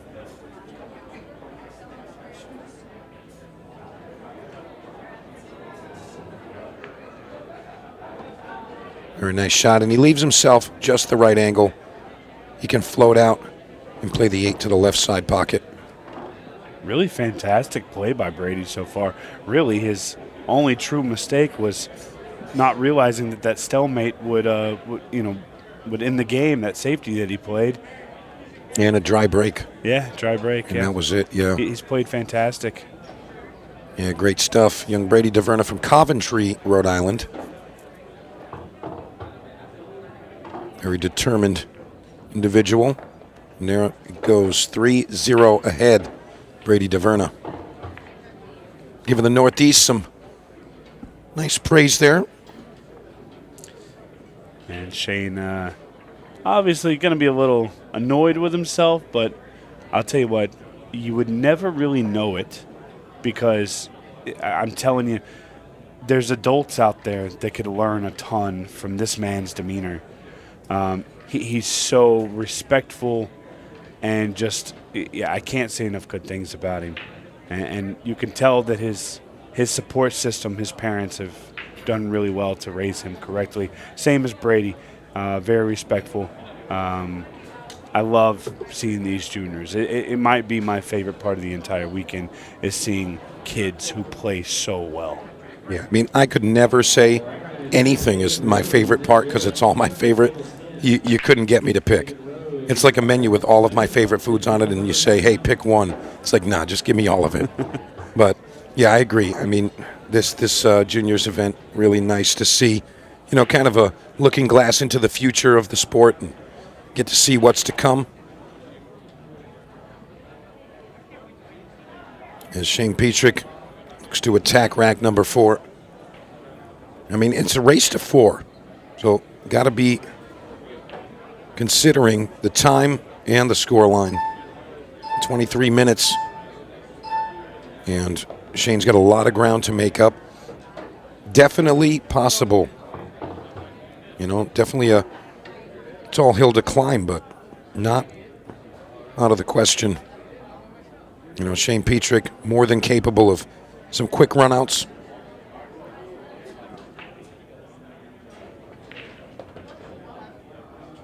It's very good that he didn't clip that 14. That could have been a scratch there. Did he get enough to make the 6? Nah, he's not even looking at it. Well. No, you can't pocket the 6 outright. He's going to play defense here. Smart shot. Yeah, I think if Brady can get to the top side of the 10, he might bank it towards the 6 and run the cue ball, but looks like he actually has the 9 to the top corner. If that shot's available, he's going to shoot it. Alternatively, he could bank the 10 cross side and stay at the table, but a little bit more difficult. Brady's just weighing his options here. The 8 ball is a big question mark at this point. Yeah, I think that favors Brady in this case. Look at this shot. What a shot. Unbelievable. And he ties up the 4-1 to boot. And now he has an opportunity. He can cut that 13, play it with just a little low English, let it go to the top rail, and maybe pop that 8 out. Well, I think he's going to wait just a little bit to do that. Although I agree with your line, I think that he wants to bide his time and just make sure that he's going to go the distance before removing that 8-ball. And he's going to come shy. He wanted the 15 there. So it's going to be the 13 to the top right. That's his backup shot. He's going to stun the cue ball towards the 15. I really like the safety here, too. It's kind of a two-way. Shoot the 13, let your cue ball drift between the 11-15, maybe bump the 8 out as well. Yeah, I mean, I think he just doesn't want his opponent to come to the table. He got both in one. What a fantastic shot. Yeah. Brady, a very smart player. And, you know, weekly, you know, he's competing with some of the best. Fearless player. You know, he's got a lot of good examples. As you said, Shane Petrick working with Roberto Gomez often. So those are the things that really are the building blocks, you know, to that successful future.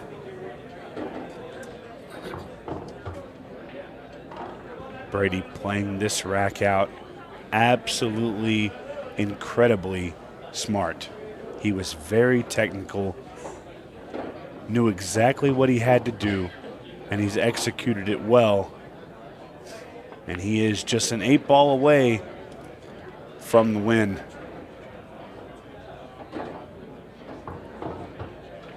All right, last shot here. Brady DeVerna takes it down in style. 4-0 win for Brady DeVerna. Congratulations to him. And we look forward to seeing him continue his run in the juniors along with Shane Petrick. All right, we're going to take a short break. We're going to come back with more tournament action here in Kansas City. We'll be right back.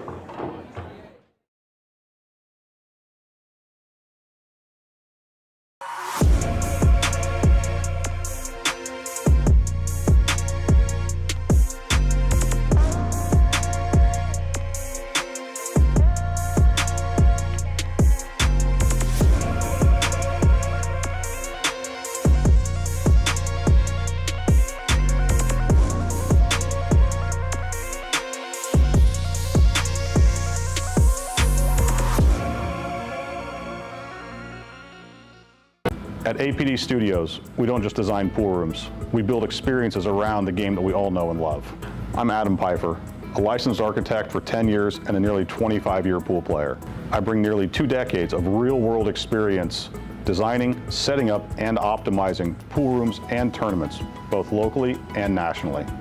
Whether you're upgrading your pool room to host larger tournaments, planning a full-scale event, or just looking to perfect your home playing space, I design with purpose.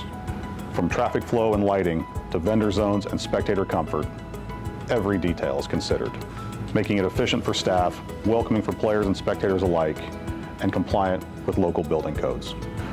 For residential spaces, I bring the same precision, crafting rooms that feel luxurious, play beautifully, and reflect a true passion for the game. At APD Studios, we design for more than just gameplay. We design for the future of your room.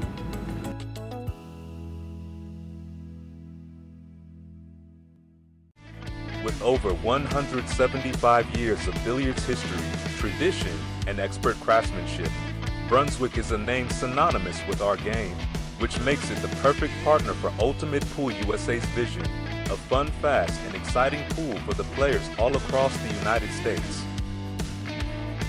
Brunswick, Ultimate Pool USA's official table partner.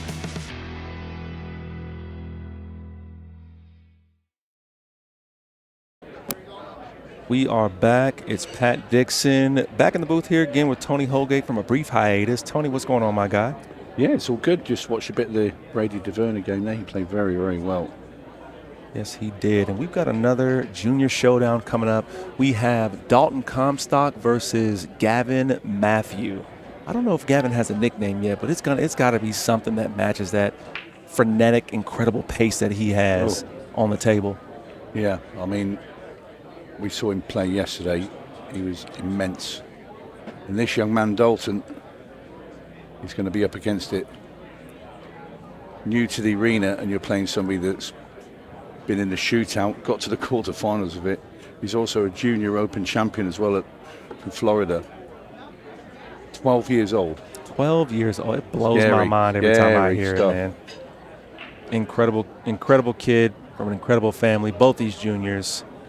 Very interested to see how Dalton plays here. We have a race to 4. Rack number 1. Kansas City Juniors Open.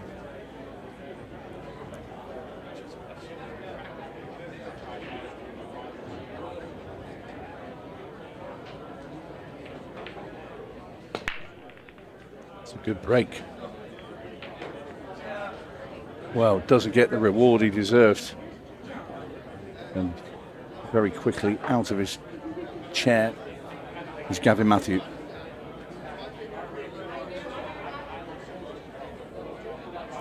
Took down Johnny Archer yesterday. He's the giant killer, man. He's Took taking down a lot Oscar of Dominguez the day before.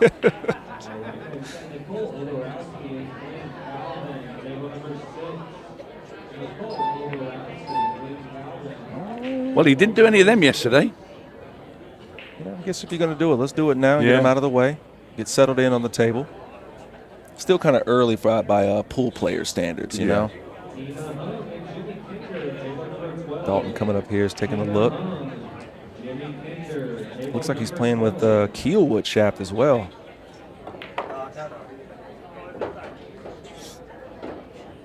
Well, he doesn't look phased. You know, we talked about poise and composure a couple matches ago when we were in the booth. He looks like he exemplifies that and then some. Absolutely.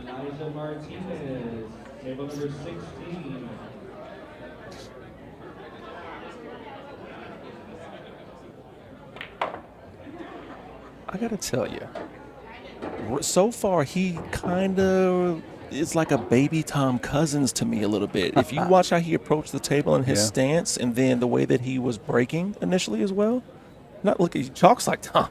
Yeah, he does.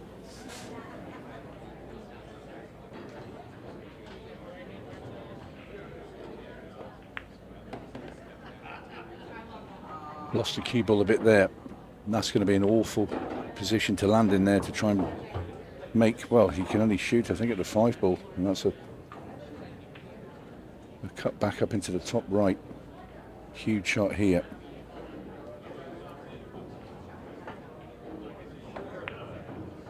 Yeah, it was always going to be a tough arse there for Dalton. It's a ball in hand for Gavin.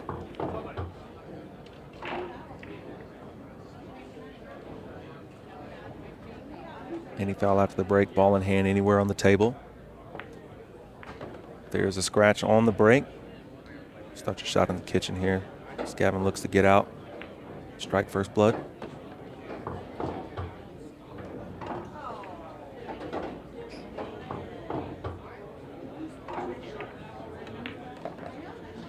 He's got a very unique cue position.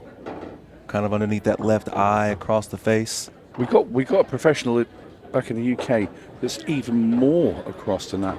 Wow. Aaron Davis, nicknamed Cyborg. Shout out to him.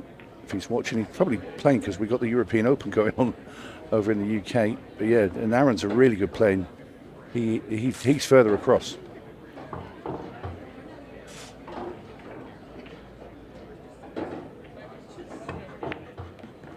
And as expected, very quickly, Gavin Matthew goes through these stripes. We know he's a big contender to maybe make it 2 titles in a row in the juniors. Add the Kansas City junior title to his Florida one. 1-0 going into rack number 2. It's going to be his break as well. Rodney Morris there in the background. The Rocket. The legend. He's got a great game that he invented that's coming. We're going to be showing it later today. Oh, that's going to be exciting. I got to make sure I'm over there for that. Myself and Kobe Japp will be in the box for that. I don't know all the rules, so he's played a lot of it with Rodney. So I'm going to be sort of the dummy over here and asking all the questions. People say you're a dummy everywhere you go, but so thankfully Kobe's going to be with me and he's going to be explaining to everybody watching what's going on with this new format. And I've seen it played and it's a lot of fun. It's very skillful. But yeah, that's coming up later today. Deal. We've also got some mixed pairs action as well. Yes, we do. Right after this, we're going to have Dennis Hatch and Charlie Simpson versus Tom Cousins and Rachel Lang in the semifinals for the mixed pairs. That's going to be a barn burner. Yeah, both semifinals will be on. Then we will have the Rocket Runout, I think it's called. Rodney's Rocket Runout. Triple R. Yeah, and then after that we'll have the mixed final. And that will close out our afternoon of play. We will be back this evening with the 10-ball showdown. 8 invited players, professionals, playing in a 10-ball tournament. That'll be the quarterfinals, semi-finals, and final. That will be finished with later this evening. At the moment, it's Dalton Comstock on the solids, trying to get things leveled up here.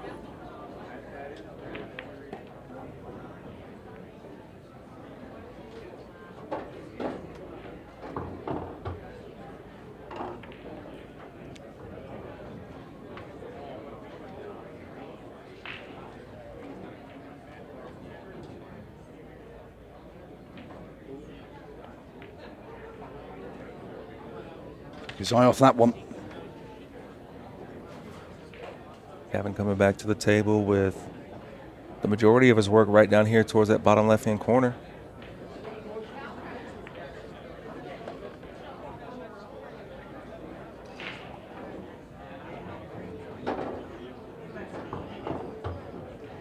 You get it in your head that for Dalton, it's when you've got something that's a bit tricky and you know who's sat in that chair and you know who you're playing and how good he is, and sometimes you can just get that little thing in the back of your mind, almost like Tom Cousins does. People miss balls against Tom that they wouldn't normally miss because it's Tom Cousins. And people say, oh no, just play the table, I don't play the man. People play the man with Tom. Say, well, you get so lucky. I went, he's earned that. Yeah. By being the number one. Absolutely. This is very good again from Gavin, looking very confident.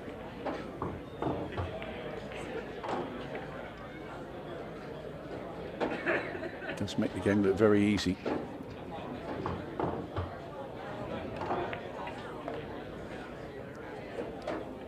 Just enough.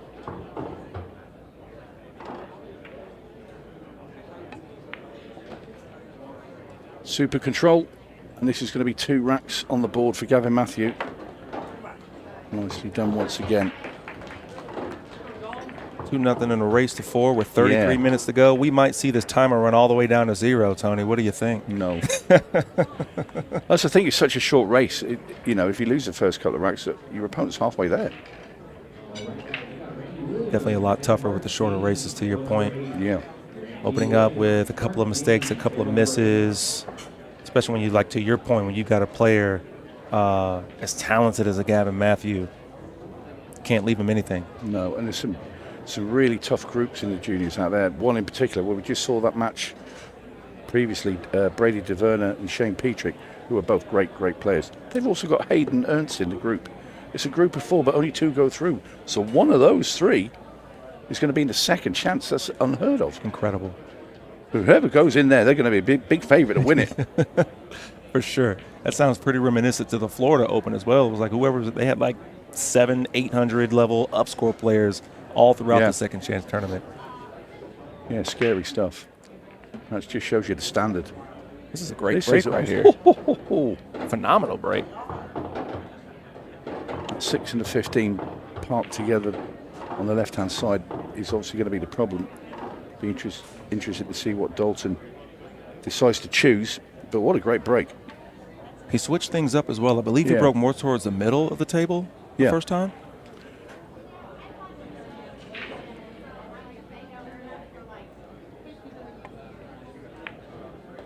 Cue ball. The pace of the table catching Dalton out. Ball in hand, Gavin Matthew.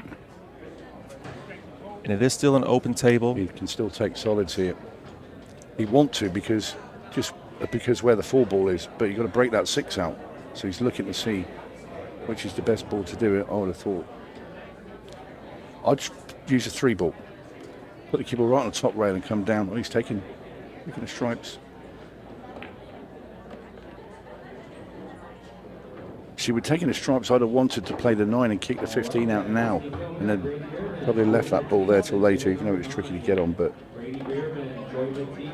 Gavin thought best to remove it, which if this comes out nicely here, then he's made the right decision. Didn't get into the 15. Now he's got some work to do. Yeah, I agree with you, Tony. I thought for sure he would try to get that 15 out first if he decided with stripes. Either ball you're taking, solids or stripes, you've got to go straight into those two balls immediately because you've got ball in hand. You can never get, you're never going to be able to get in a better position when you've got ball in hand because you put it where you want it. Going for the bank. So a good chance now for Dalton Comstock to get one on the board.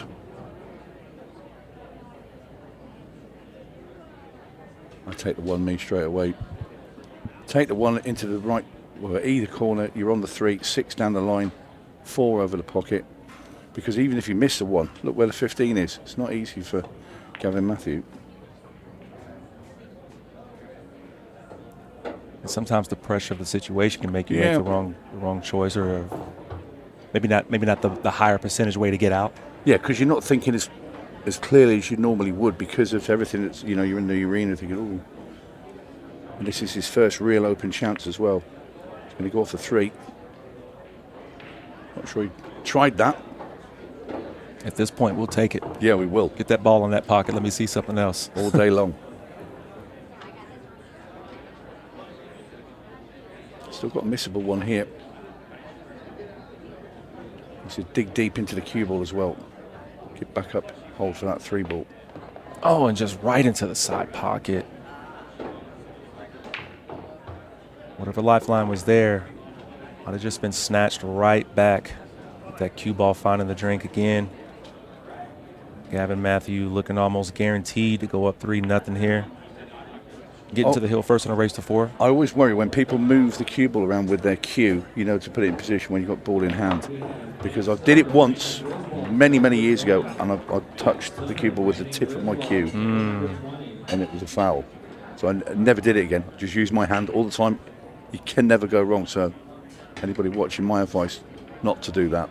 I know loads of players do it, but there you go. And then you bring up a great point about that rule in UPL. If a player wants to use their cue to move the cue ball around when they have ball in hand, that's perfectly fine as long as there's no forward stroking motion to tip it into play. Now you got to have yourself a foul. But I'm with you. I'm going to err on the side of caution. Let me use these nice little fingers right here to just place that ball right where I need it to be. Absolutely. You can never go wrong doing that. Just look at those eyes. The focus. Yeah, he's pretty comfortable sat there. He's on the hill. Dalton will be disappointed in that last rack. Had a good opportunity there. He went to the referee. Hands Gavin Matthew the cue ball.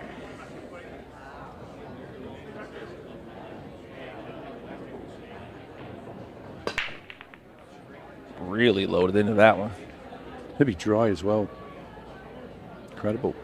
We've seen a lot of breaks where this 8-ball finds itself over here right towards that left side pocket. Yeah.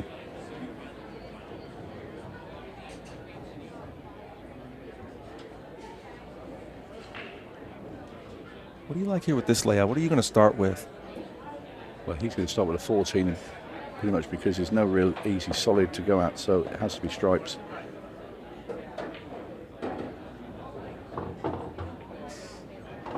Don't know how much of that 9 you can see. If he plays the cut into the side, cue ball's coming down towards. He'll either flick into the stripe beneath him or go into the 5 ball. 8 ball doesn't look very good either. Definitely love to see Dalton put something together and get on the board.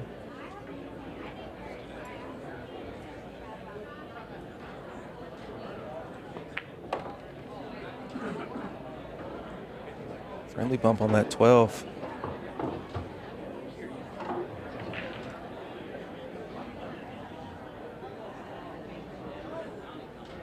I wonder if you could just play up into the top left corner there, draw the cue ball into the 1 ball, use the 1 ball to push the cue ball down, but it will free the 8 ball.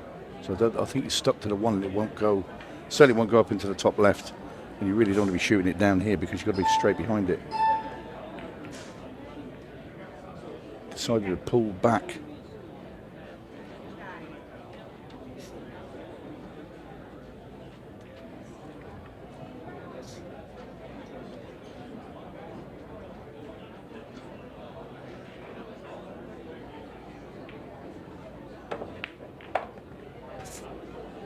Right in the heart of the pocket. How'd you like that? 4-ball, just a little cherry on top. I think he'd rolled it, that it stayed there. Gavin doesn't have the same problem as Dalton had with that 1 and the 8 ball because he is on solid, so he can play the 1 ball. When he gets right behind it, he can shoot the 1 up into the top left and the black will follow it.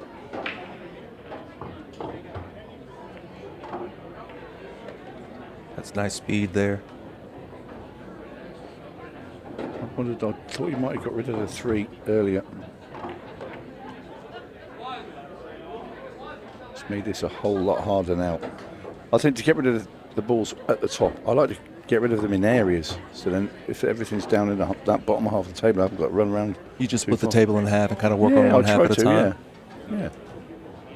I don't want to be going up and down. If you get out of position, someone you've got to come back up the table. All of a sudden you could scratch anywhere. Oh, super shot. But will the 1 go off? Is that the 10 ball? If it does, he could be home here. What a shot, but what's going to happen Oh, here? he's got too close to the 8. Oh. I think he has to play it into the top right-hand corner. I think he's only got a bank. That's too thin to cut, surely. That's a good effort. I'm more impressed that he was able to get that cue out of the way for that's the other thing. Foul. Cue ball coming straight back and hitting the tip of your cue.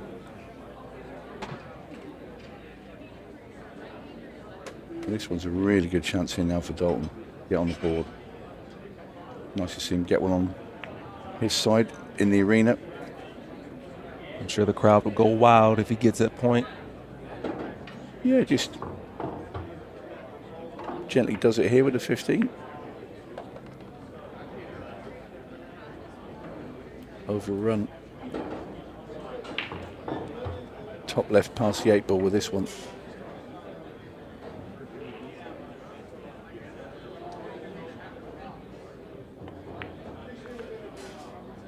Oh dear. Well, at least he's blocked it. So, bank. And it's a tough one as well. Go twice across. If that's what he's looking at. It's 1 rail, the second rail into the corner. And he went for this side pocket. Another chance for Dalton. Has to put this one away. Dalton has a nice drill set up that you guys can practice later on your own 7-foot Brunswicks. 8-ball randomly somewhere in the middle of the table. You got 2 balls on the opposite ends. Yeah. Let's start somewhere small and get out here. Played that one very tentative. Yeah. A little edgy. Understandably. But this is all experience. You're gaining knowledge. You're gaining, the next time you come back, you know what to expect. You're building that tournament toughness. You do. It's laying the foundations. In goes 11. He's going to be kind. Not like this. Oh, that's handy. Dalton Comstock getting on the board here, hopefully. He's going to do it. The crowd shows the love. 1-3. Well done, that young man. And a big sigh of relief. It's got to feel good to get that point. Another 3 of those in a row. You got to believe sometimes, Tony. Kevin Smiley. You want to talk about a great sport. That young man right there is a great sport. I've seen him lose matches, and it's still the same demeanor. He's smiling. He's congratulating. Can't say enough about that young man. Yeah, no, he's a joy to behold. Love to see that smile on Dalton's face. He got out of that rack alive. Kept the match alive as well.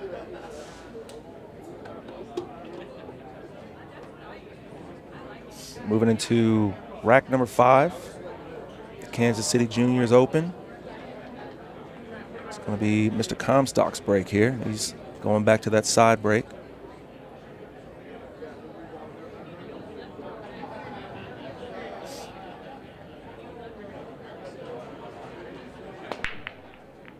It's a great break. And again, that 8-ball going towards that left side pocket. Yeah, like a magnet. Solids here have to be the play. That 5 will go into the side pocket, 6 goes up to the top left. Everything is available. Trying to get a good cue ball. That's fine. He's on the 5. Just drop this in and leave the cue ball just past the 8-ball here and then play the 6. You can stop the cue ball then for the 3. Leave a slight angle, play the 1 to 2, 8. Oh no, I've missed out the 4 at the top there. What am I talking about?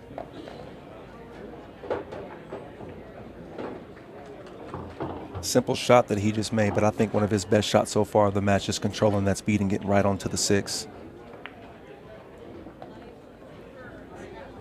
He's on the 4. Plays this, then comes down 3, 1, 2.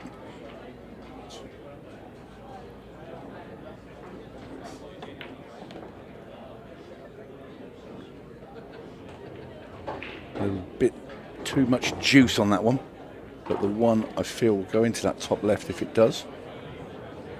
Still go 1, then the 3, drop in the gap and play the 2, 8 up into the top.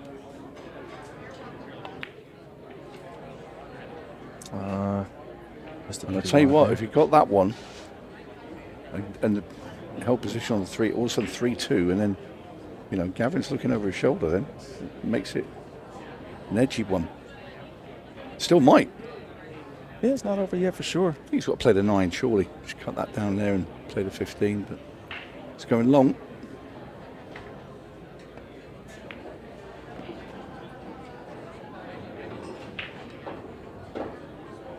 See, now he's got to play the 9, but you can have the cue ball a little bit close to the rail. Nicely done. First yeah, into that push one. it first. Clever shot.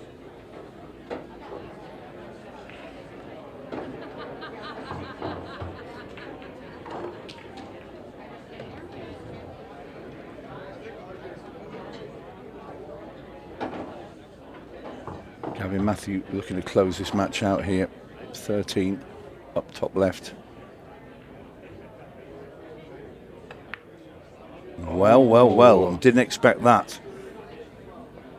Dalton Comstock. Yeah. Here's another lifeline for you, my guy. Yeah, he's left him bang on the 2 ball as well. Just stop the cue ball dead. An angle on the 1. Just to get over for the 3. I would never be playing this 1 ball now. Play the 2.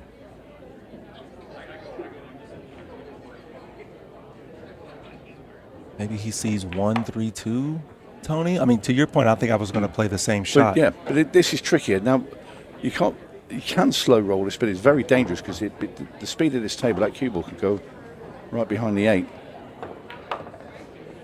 Pull back. Has he pulled back too far? Because that was the other danger. That's why I didn't like having, where he's on the 2, I didn't like having a drop in this gap. Oh, he's having to bend this. Yeah, and that was all because he didn't take the 2 first. Took the 2 first, leave an angle on the 1, it's just drop the 1 in, drop the 3 in, drop the 8 in. And this is one of the major benefits of being able to play on the stream table or just streaming your own matches out there. All you pool players that are looking to get better, he's going to get better from this match when he goes back and watches this. Absolutely. He didn't want, I'll tell you what, he didn't want that. It's not over. Unless he comes up with something here. What do you see? Yeah, he's made it tricky for himself. I mean, he's not playing as well as he did in the shootout, and I think that is because he's a big favourite out here, and he knows, you know, he should be winning comfortably because it's somebody who's not played in the arena before. And I know it sounds silly because he's only 12 years old, but when he plays in the shootout against the pros, he knows he's the underdog, so he's got like freedom. He's free. Doesn't matter. If I lose to Johnny Archer, people are going to say, yeah, but you just played Johnny Archer. But now when he's out here, because he's beaten Oscar Dominguez and Johnny Archer, he's out here playing young Dalton. And, you know, in his mind, he's thinking, I should just come out here and blow him away. And it's like, oh, all of a sudden you tighten up a little bit. It's a strange one.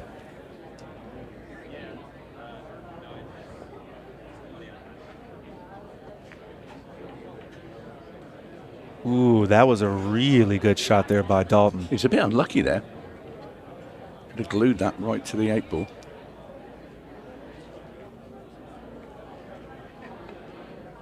Oh, he's not hit it. Got ball in hand. Well, well, well. Tony, it ain't over. 3-2 coming right up. You guys can't see it in the booth, but I was relaxing for a moment, and now I'm sitting up in my chair. We have ourselves a match as Dalton Comstock looks to take another point and get ever closer to Gavin. I like this. Take another good look at it. Yep. In goes the 8. And all of a sudden, 3-2. 3-2, just over 19 minutes left to go in this juniors match. Big smile on Dalton's face. He's got his fan base right behind him over his shoulder, showing that love and support. Yeah, he's enjoying it now. Why not? You're 3-2 with Gavin Matthew.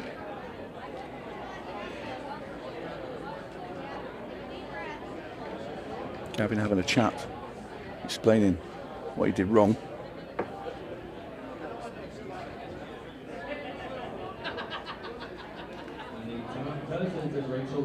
Just so impressed by these guys, these young men and women. The pressure that they face in all these tournaments, and they keep showing up, looking to get better, wanting to improve, and most importantly, having fun. Yeah, they're all smiling and laughing and hanging out with one another, playing on the 9-foots out there on the snooker tables. That's what it's all about. Gavin Matthew, rack number 6, looking to get out of this match now. He put a bit extra into that one. Made a ball this time, but the cue ball, well, I was about to say it's landed in an awkward spot, but that 14's come up to help him. So I'll be taking the stripes here. Okay, 8 ball needs some work, but there's plenty of stripes nearby that 8 ball. Even if he kicks away the 6 or the 7, he's going to leave himself a shot on it. He doesn't completely move the 8 out into the open. Can play this 13 off the 7 into the side pocket. Gets the 7 out of the way, and the 8 then will go up into the top left. He wanted to play that thicker so it didn't contact the 8 ball. Right idea.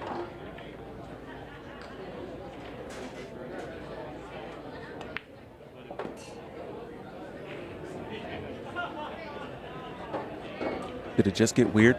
I think it did. Is he going to try and shoot this 15 into the side? Does it go in past the 1? Looks very tight up there.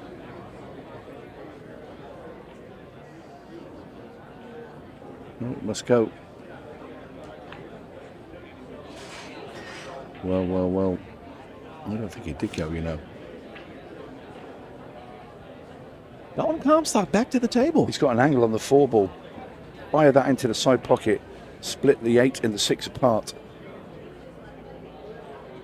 There's something about these kind of moments when you're starting to get a little bit of momentum that brings you just some clarity. There you go. He's got the 8 away. Now he's got open water here. 7 in the top right. If he gets this in, it will become easier. Makes it. Play the 6, draw the cue ball up the table. We can just get sort of level just past the side pocket. He'll have an easy 3 or 2. He can take his pick. That's nice. He can play the 1. He can take his pick. I think I play the 1 and come around the back of the 2. Play the 3 and then the 2 and then the 8.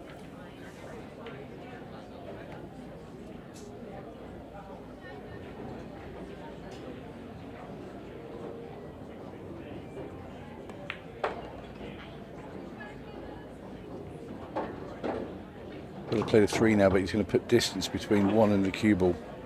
That's why going the other way, you stay up at that top bit. You just want to be near. You want to be nearby everything at this point, because you know the nerves are going to get there now, because this is to go 3 each, hill, and all of a sudden, Dalton's mind is be thinking, can I actually go on and win this match? You gotta believe. The clock's not an issue because there's no way we're getting to 4, whatever 100%. happens.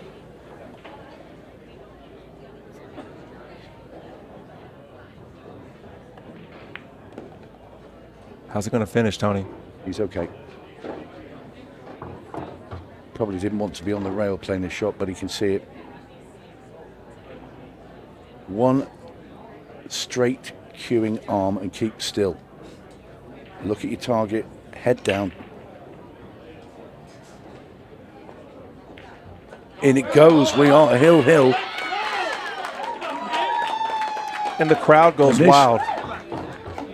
This could be an upset, and it really would be, because Dalton Comstock's come from absolutely nowhere in this match now to level it. Gavin Matthew, the big favourite, and smiles disappeared from Gavin. If Dalton pulls this off, I vote comeback of the tournament for sure. Yeah. Upset of the tournament as well. He took them out well then, because, okay, the other two racks that he won were sort of handed to him at the end of the rack, so he had 1 or 2 balls to knock in. That's a full quantity there of balls he's had to knock in. Every one of them a pressure ball. Absolutely. Coped with it very well. But you can see he's relaxed. He was a bit edgy to start with. Missed a couple of balls he probably wouldn't normally miss. But, you know, if he's out on the other tables out in the arena, he knocks them in without, you know, in the blink of an eye. But all of a sudden he's now found it, you know, hey, it's quite cool out here. I'm enjoying it. Now he's playing his best pool. Coming up the break again. Tell you what, makes 2 or 3 balls here and they come out. Hello. Might see a break and run. Well, he takes one down. Made a ball. Is that 7 going to come and spoil the party? Stop and seeing that 10. It has. All you want at this point is an easy starting ball. Can he get through? Can he see the 11 over the side? Oh, is he looking at shooting a 9? He's going to take on a tough shot here.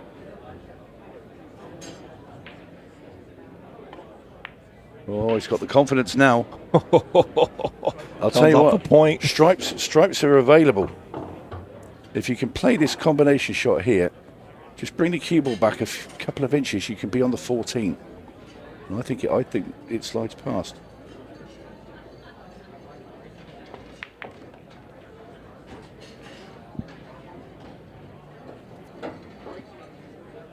I'd like to get a real good look at that 14. Yeah, I don't know if it goes. No, you might be right here. I'm just looking again. It's very tight. He's having a good look as well. That's twice he's looked from both sides. So it mustn't go.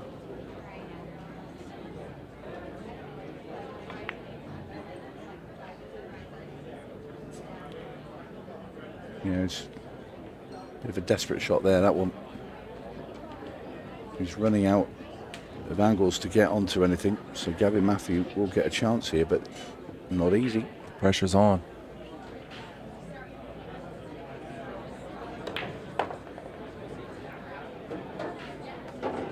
He mixed the bank, but he's made the 4 worse. The 5 needs to be pushed out. He doesn't have the angle on the 1, so he pots this and stops the cue ball dead, and then plays the 3 and draws the cue ball back into the 5, I think. Trouble is with that, you've got to get on the 5 as well. Unless he plays a 6. I don't think that goes either. Right, he still moved nothing.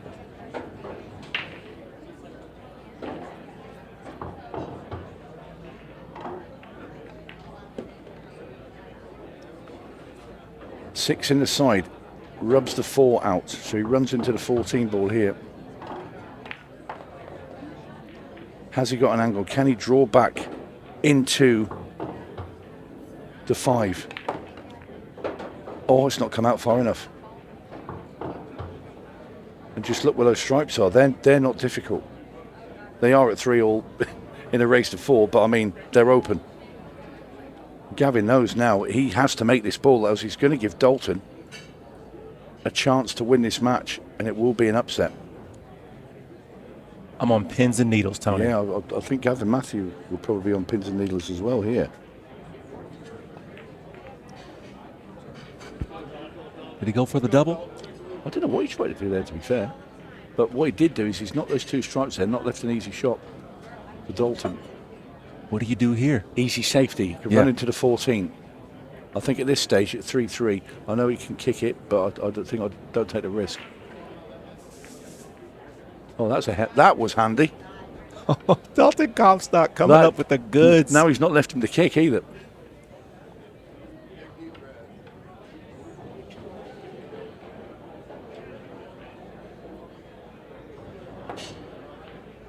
Ball in hand for Dalton Comstock to win the match.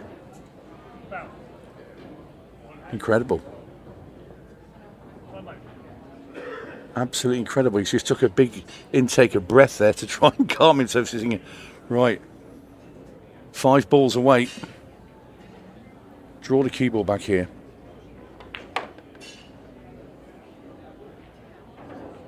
That's okay.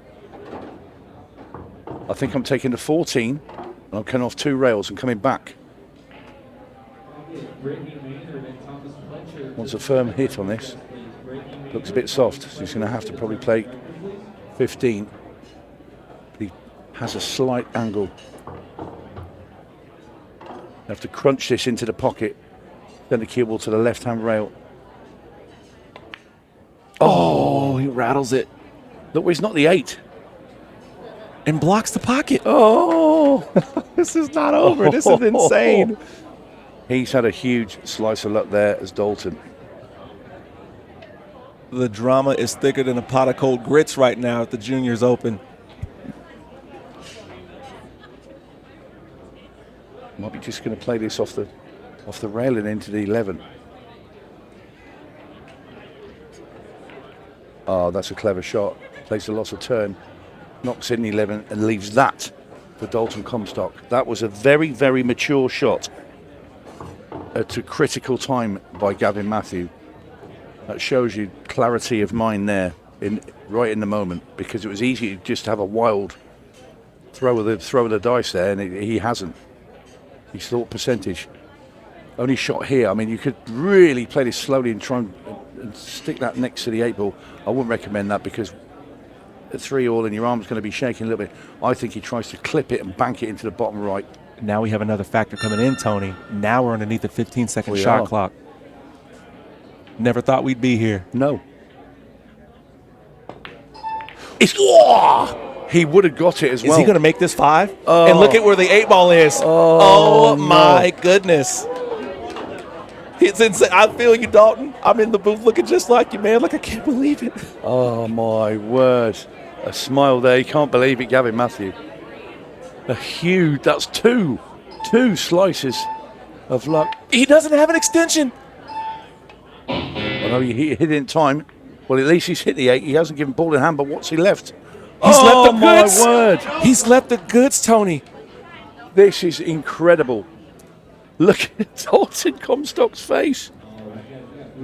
Gavin cannot believe it, and he's been very unlucky, let's just say that. But what a moment for Dalton Comstock. This 8 ball to beat Gavin Matthew, the Florida Open champion. And he gets it. Wow. Does the impossible. Dalton Comstock comes back down 3-0 to take down the obvious favorite in Gavin Matthew. Congratulations to him. I have to go take a drink of water, lower my blood pressure. We'll be right back with you. We've got a nice semifinal match. Dennis Hatch, Charlie Simpson versus Tom Cousins and Rachel Lang. First, a word from our sponsors.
Hey, we're back.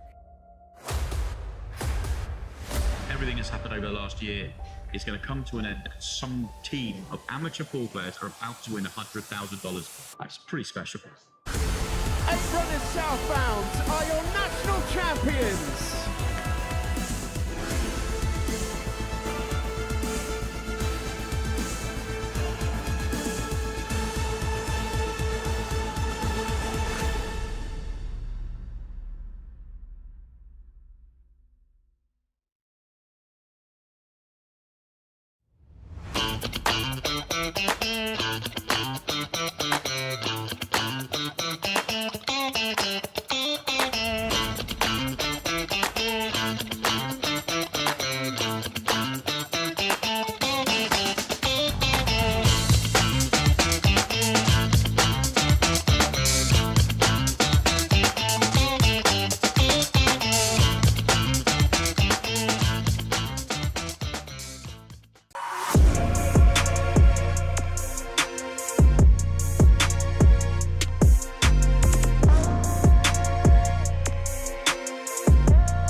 At APD Studios, we don't just design pool rooms. We build experiences around the game that we all know and love. I'm Adam Pfeiffer, a licensed architect for 10 years and a nearly 25-year pool player. I bring nearly 2 decades of real-world experience designing, setting up, and optimizing pool rooms and tournaments, both locally and nationally.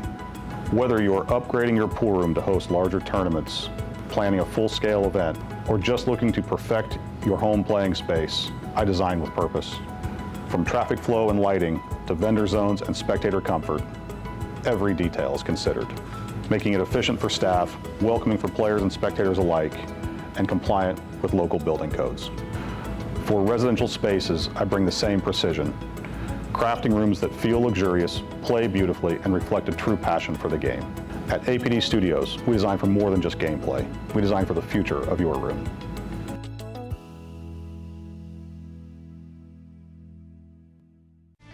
With over 175 years of billiards history, tradition, and expert craftsmanship, Brunswick is a name synonymous with our game, which makes it the perfect partner for Ultimate Pool USA's vision of fun, fast, and exciting pool for the players all across the United States. Brunswick, Ultimate Pool USA's official table partner.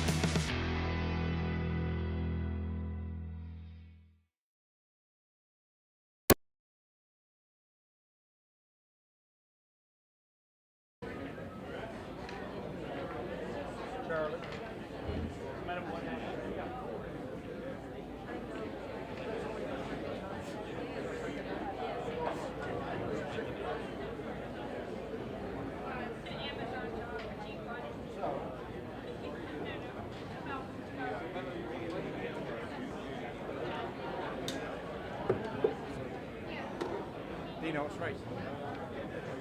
Register 6. Huh? Microphone malfunction. Sorry about that, guys. Semifinals. Number 1, it is the Hatchet Man, Dennis Hatch, and Charlie Simpson. And Tom Cousins and Rachel Lane. Thank you. The first round. It's a break.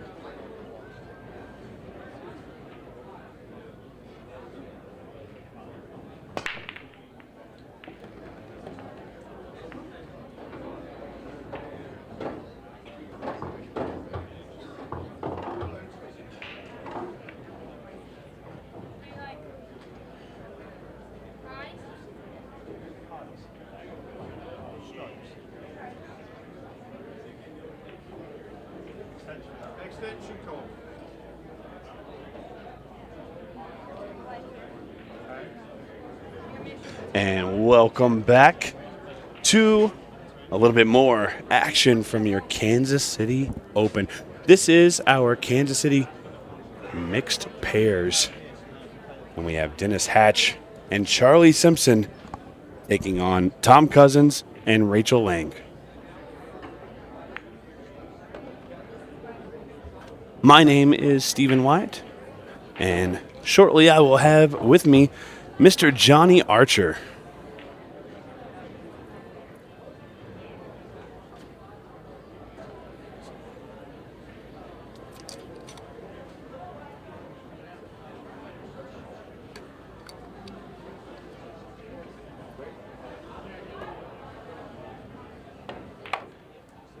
Tom Cousins and Rachel Lang starting off.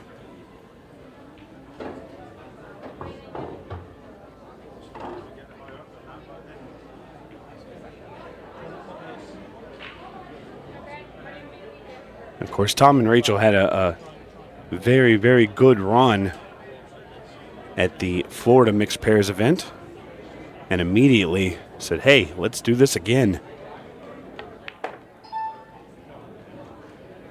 So here they are. They find themselves in the semifinals, one match away from that coveted final spot. They do have a tough match in front of them. Miss Charlie Simpson and the Hatchet Man, Dennis Hatch, are going to be a formidable pair. I can promise you that.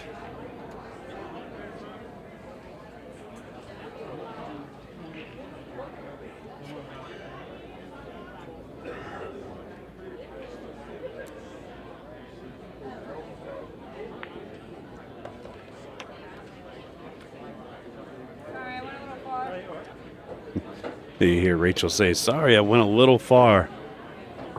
Don't worry, Rachel. You got Top Cat as your partner,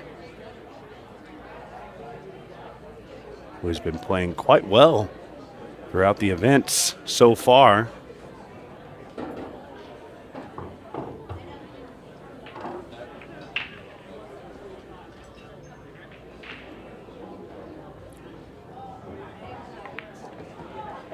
Beautiful shot there by Rachel Lang.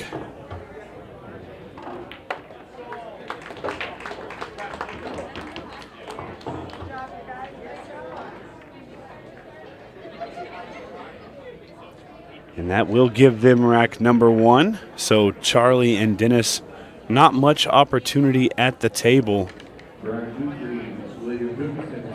And just checking our second semifinals, we know that we have one set already there, and our other set is going to be Tatum Cutting and Skylar Woodward. That's guaranteed at the moment. We are still waiting on a winner there to see who they will be taking on.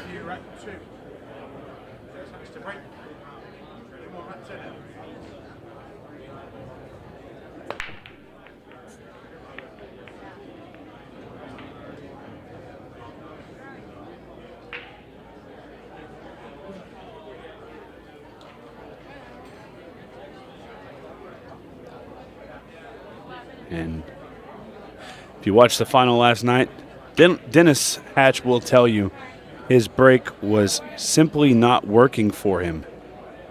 And I believe that's going to hold true there. He does break dry. Just getting confirmation here. Yep, still waiting on a winner for our other semifinals.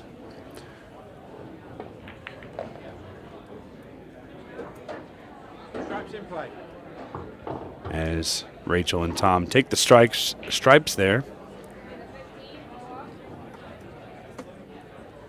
And he is a very busy man, but I've got him for at least the next 25 minutes. It is the milkman, Johnny Archer. You couldn't wait to say that, I could not wait. It's good to be here, sir. Thank you so much for having me. Johnny, I know you love the idea of the mixed pairs events. Yes.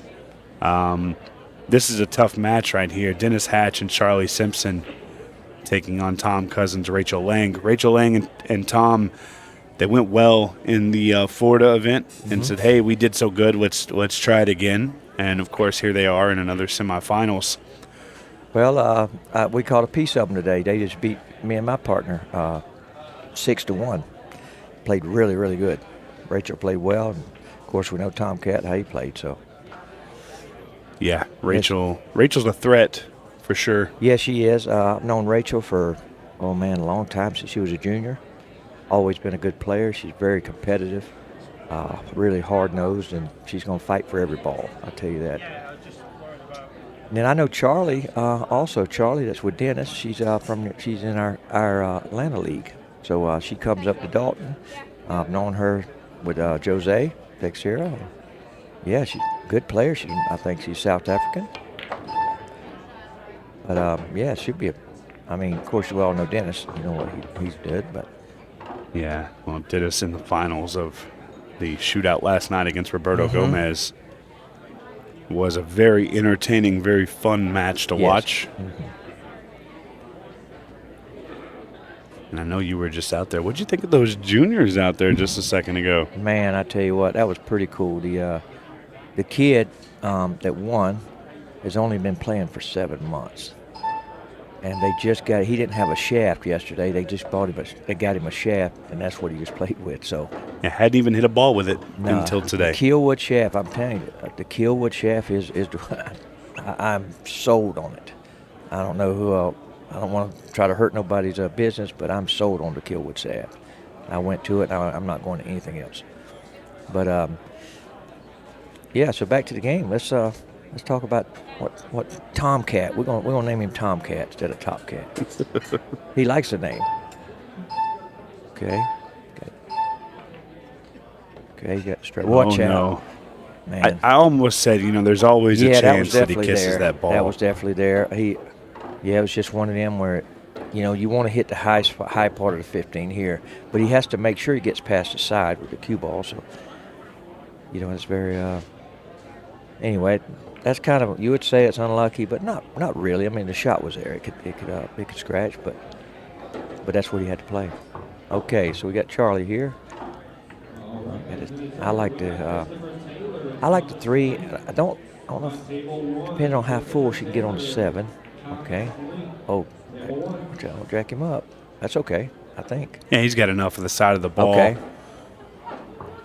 Yeah, she didn't want to. She wanted to stay away from that. I might have, if it was that full, maybe go up for the 2. But you got Dennis there. He's gonna just lay her for the 2 on the side. Watch out. That's good. Okay, now this one is a little bit tricky because she's gonna have to shoot, or he's gonna have to shoot the low ball down there, which is a 5. Next, and then he's got to get in a gap to where he can cut the one end and come back. She can cut the one and come back across. So it makes you see what they do here. Okay, good shot. Nice control there. So now it's really kind of up to Dennis here. So I actually like him shooting the 1-5 combo. Not the combo. I don't think I like the combo. I don't know. Yeah, you might be right. I just know it's. I don't think he's going to. No, he's not going to. No, I mean, it's just he's laid her perfect. I mean, he couldn't have laid her any better. Right in the gap. Good shot there. And she'll have to do the same thing, just come back across. Well, she's going to do it with high English. She's definitely not going to draw it. But with high, I'll guess just high spin and just go back across. Kind of the same thing, except come over a little more. So he's anxious to see. Is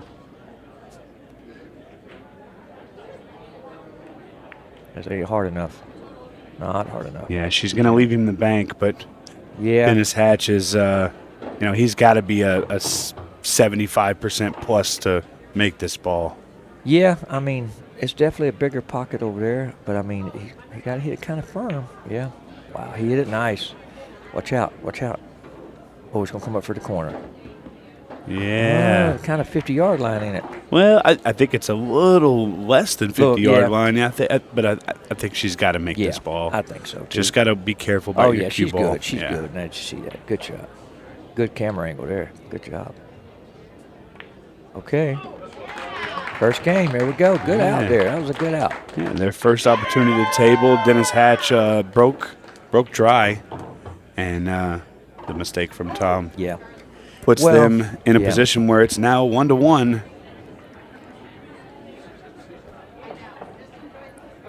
And Yes. Charlie's just she's so infectiously happy. She always smiles. I love Oh, being man. around her. She's got a fantastic smile. She's just a really nice person, and clearly her and Dennis get Oh, along. you know that. She come up to me before the match. I went by. I said, "How you feel?" She said, "I'm so nervous. I'm so nervous." So I said, "Okay, you just breathe. You're good." I said, "You got Big Dennis out there." I said, "He'll take care of all the hard work. He's a big monster." So Well, I tell you, Charlie's back's gonna be hurting after carrying Dennis through that rack. might be. Never know. He's a big dude for her to carry on his back. Yeah. No, Dennis made a fantastic He bank did. shot and played shape well. He did. Played well. Okay, here we go. At Rachel. Now, she broke well in our match, too. She made a couple good breaks. She's hitting a head ball break. Okay. Uh-oh. Let's try. That's right. Okay. Wow, and the stripes are the ones that are open. Yeah. This could easily be a run for Dennis and Charlie. yeah. Does the 11 ball get past the 6 and the 2 to that corner? Don't matter. 11's right to the side. Yeah. Straight to the side. Yeah, you're right on that one. Yeah. The 14's the one that they need to play on and kind of take your. Oh yeah, he's got a combination here, so he gets to lay it pretty easy. Okay. So the 14's gonna have to be play good position for. He needs to leave the 11. He needs to leave the 11 for last, so he can roll up and shoot the 8 in the corner. So not mess with the 11.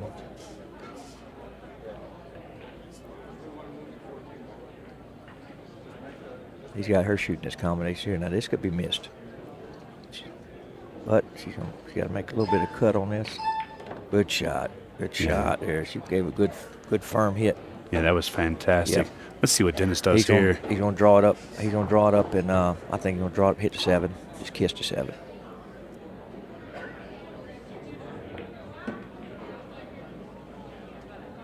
Okay.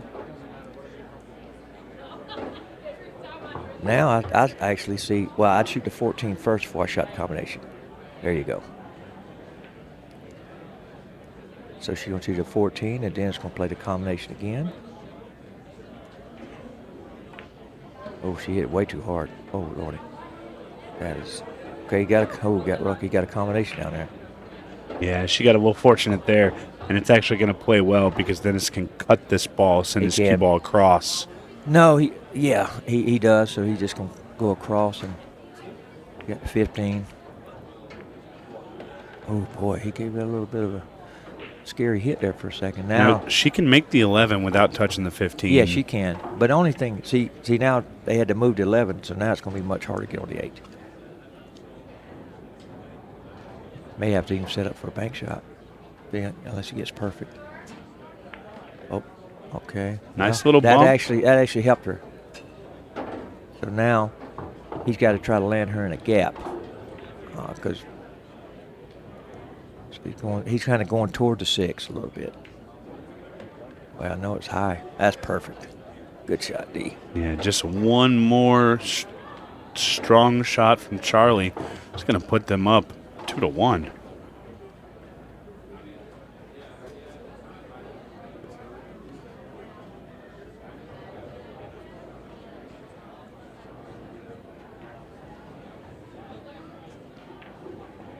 Good shot, right in the heart. Very good shot there. She stayed down well. Now, I'll tell you something that's the first time I've ever seen that.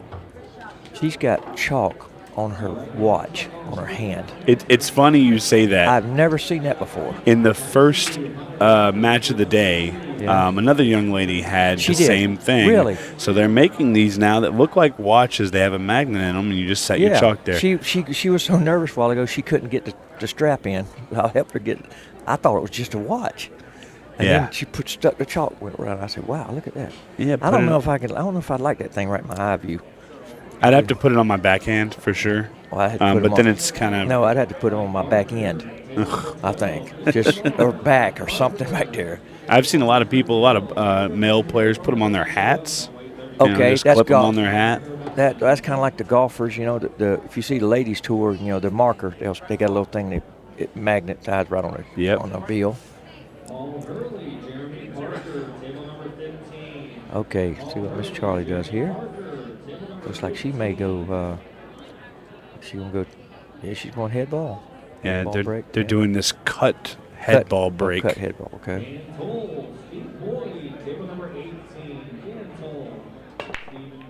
Coming across the top of it. I don't think she meant to come across. That's Brooklyn. That'll scratch. But she's come away with a ball. She got good spread. Look at the spread she got. Yeah, fantastic spread. Yeah, she don't want to. If you're gonna cut, you got to cut to the side you're on. I know she didn't mean to do it, but here it is. Okay, so let's see. It looks like, well, definitely it's gonna be solids. It's gonna be solids because of the 13. Okay, so does D want to? He probably can go. And then the 8. I don't think the 8 passes. I think he needs to break this 8 out right here. There you go. Oh. Oh, watch out, cue ball. I don't know why he hit it so hard. He could have just kind of bumped it out and knocked it 4 or 5 inches. Got the 3 there.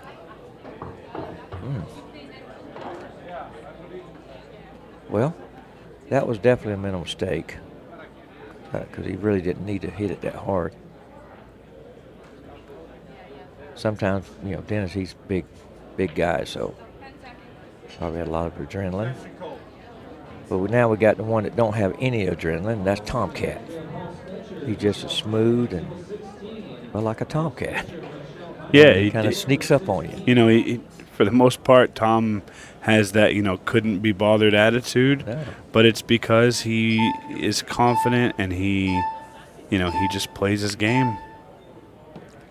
He sure does. Now he does that.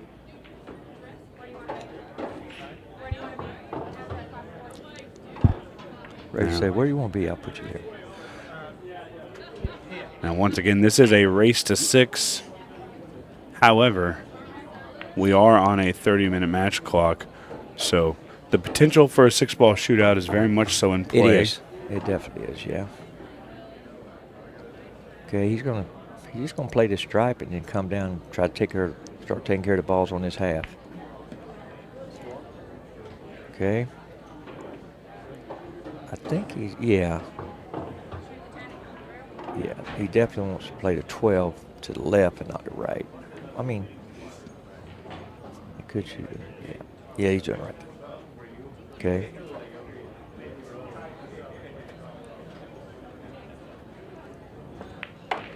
Okay, she got a little bit out of the way with that one now. She could have kissed something the wrong way, but it's okay. Now we have the. As you look, you see the triangle again. That one. And he gets to shoot the strike to draw it back for the 8.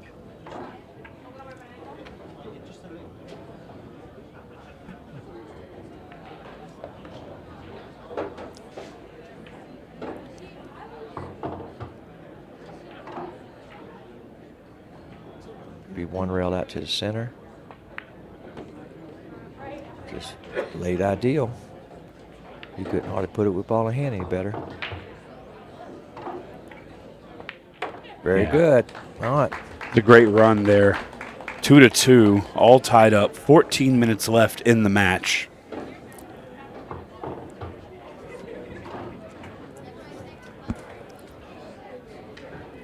So who stands out to you this tournament that you've seen, Mark or Steven? For the mixed pairs? Or just anybody? Junior, well, I'll tell you what, I got to say, I was really impressed with Dalton Comstock, the young man in that last match. He had a huge hill to climb in Gavin Ray Matthew, and he started that match off 3-0 down. He started 3-0 down. I didn't know that. He started off 3-0 down. He came back to make it hill, and then that last track was just...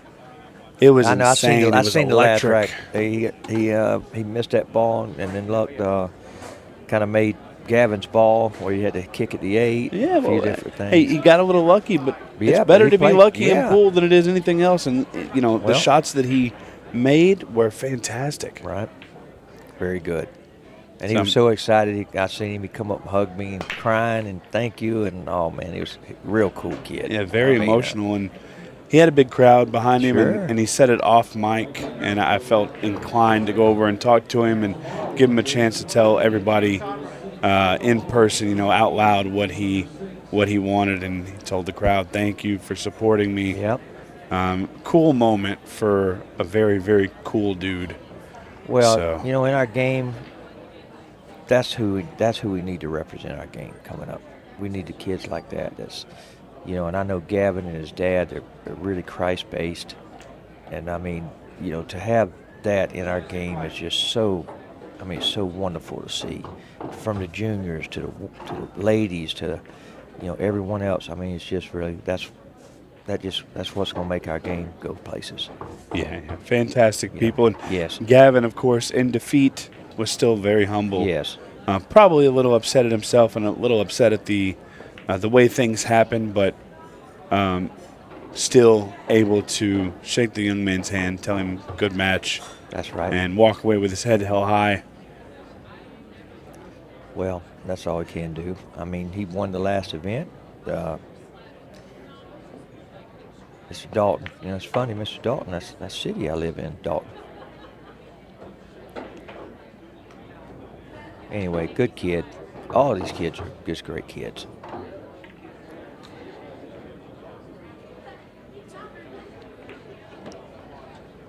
Okay, Dee's got her a little straight. Not straight.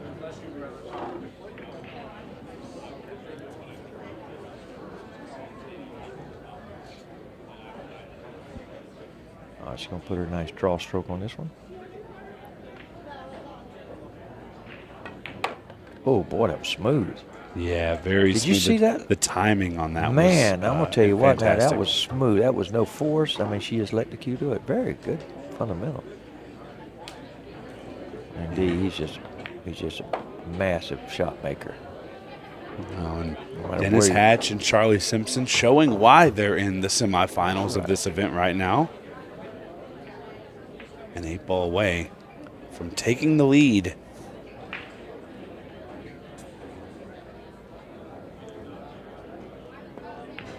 Look at that. Another one just stayed down nice. That's people out there watching, they can watch her fundamentals. I mean, and learn something there. She just stays down, and you watch the cue stick go forward and continue to go forward. You don't pick your head up till the cue stick stops going forward. And that's a very, very good fundamental to keep your head down and everything be smoother. Follow through the ball. Teach young players all the time. Keep your head still, keep your shoulders still. Your shot will go where you point it to go. That's right. And one thing I've always tried to help with, I have to do it myself because I'm bad about coming up sometimes, and that is make sure to follow through. It goes on out. Go and if you think, okay, I'm gonna make it 3 inches, make it 6 inches, make it 8 inches, whatever it is, and when you do that, that forces your head to stay down because you're trying to really make sure you follow through the ball. Yep. So it forces your head to stay down. So then you don't have that miss hit on the cue ball, and everything's smoother. You're 100% right there. So anyway, very good. Back to it. Dennis not had great luck on his break. Really needs a ball down. He's got one. The rack's a little messy here. Before the ball is even stopped, you can tell that this is going to be a work-through rack. You're not going to be able to just pick these off one by one. All right, let's take a look at them here. Well, I can already tell definitely by where the 2 and the 12 is, you got to go with the solids. Solids right off the bat here. Yeah, well, she got only a solid down there anyway, but even she was down here. Yeah. Because 12 has no pocket. You got to really get into it, but the 2 has a pocket. We talk a lot about it. Playing 8-ball on a bar table, when you have a rack that's a little bit messy like this. That's right. It's so important to just make sure that you get the suit that's needed. If there's a messy rack like this where you know that it's going to be a multi-inning rack, just make sure you get the correct suit at all cost. Well, I mean, like I said before, if there's one suit that's much better than the other, just take that ball. Go ahead and get your suit. And then just don't, whatever you do, don't break their balls out. I don't care what it takes. Just shoot away from them. You because eventually they have to go into their balls to run out. So you want to make them, sometimes do the work for you. Yeah, it's so important to get the less problematic. I don't see her making this 2-ball. Yeah, I like the 3. She can't make this 2-ball on the side. She can't. It's impossible to make it. Unless I'm looking at it wrong. Maybe I'm looking at it wrong. It's tough. I don't think she can make the 2. It is very tough. Yeah, I didn't think so. She Very, shot very the tough. 3. Oh, man. Okay. Yeah, Dennis should have stopped, come looked at that. Now, he could have come looked at it and stopped her. Because the 3-ball was right there. I mean, yeah, it's a little tougher shot up in the left corner. He's looking at... Okay, well, now, see Tomcat, they still got to get into that. Get into 15. Ooh. Or 14, whatever it is. 12. I'll get them right in a minute. Okay, so they're going to go one rail. Break the 12 out.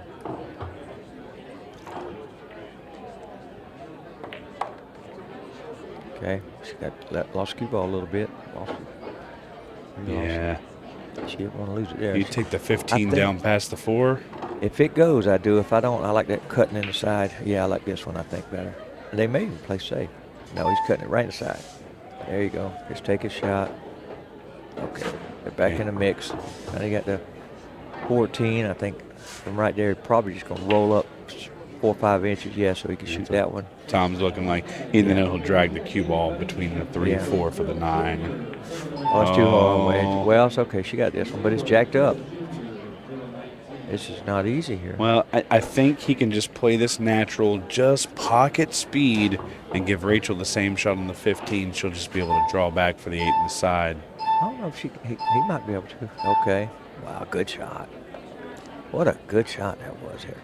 Yeah, now he got her just got to dead draw perfect. back. He got her where she's not even going into the 3. So you just draw it back and he's going to shoot 8 inside. Good shot. And there you hear him say it. Just screw it back.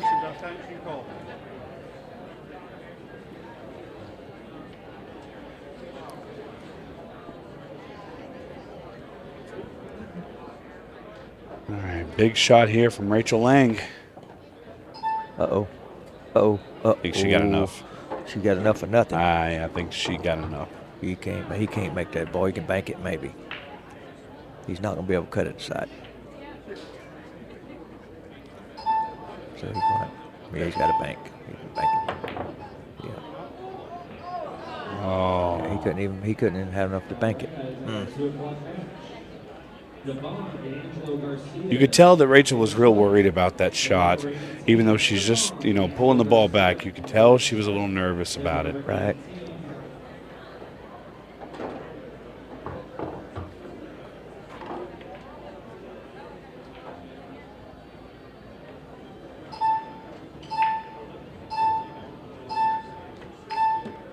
And that 15-second shot clock running quick. Sure is, boy. This match just went through. Yeah, I think you got to really from here, 6 minutes ago. I tell you, I think I like Dennis and Charlie from this match. I mean, I know they're going to be up 2 games, but I mean, it's really it's going to be really hard for Tomcat and them to come back from here. Yeah, it can definitely be difficult for them to get the win. Yeah, now they might get the shootout. That's right. The big question is, do they have enough time to get 2 racks? I think they are. I think they do. I mean, it's going to be hard on them. Did Dennis come up short on this? He's come up Yeah, that was nice. Pretty perfect there, yeah.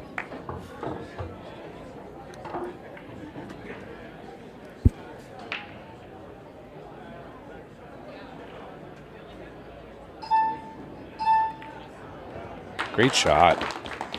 Well, really match, confident shot. Very good.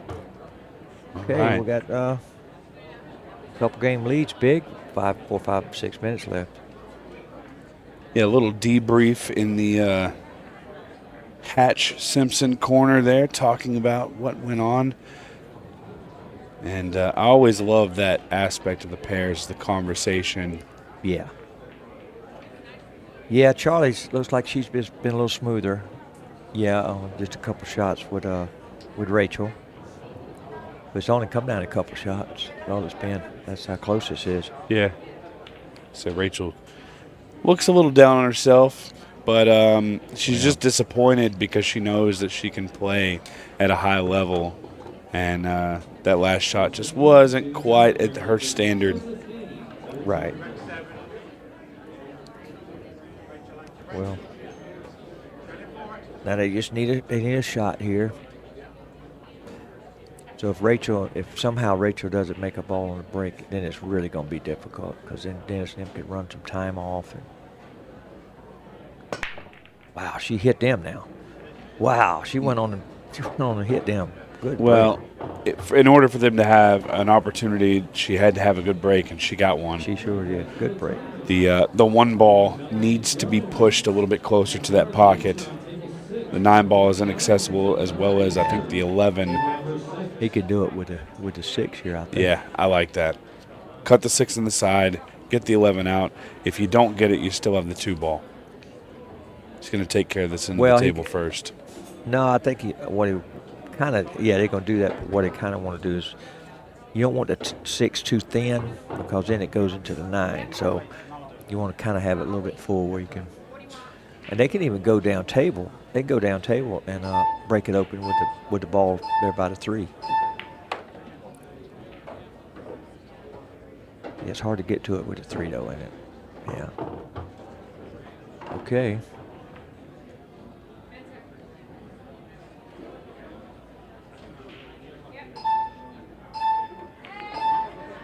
Oh, and he went for the 6 ball, and he moved the 9 ball, but did not move the I think that's the 15. And now they're doing the one thing that you're never supposed to do, leaving your problem ball to the end. Oh, Tom can see this ball. No. Not so sure about this. Oh, wow, he could see it, Johnny. He was able to cut that ball. What a great shot that was, huh? Oh, and now, they're 3 ball, pull it back. They're back in this now. Good shot. Yeah, Tom's just going to be able to lay it up.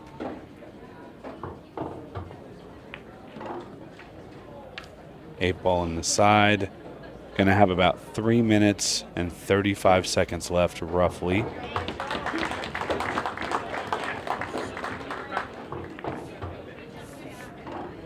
What a great run. Now it just comes down to this game.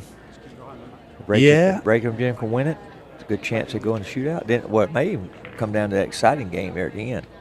Yeah, I think there could be a chance for one more rack, in the entertainment aspect of it. It'd be great to see Rachel and Tom get this game and leave about a minute on the clock. That way it's kind of up in the air. You don't know what's going on. Right. But in terms of ability and just, the match itself, Dennis and Charlie have been breaking kind of 50-50. So there's a lot on the line on this break.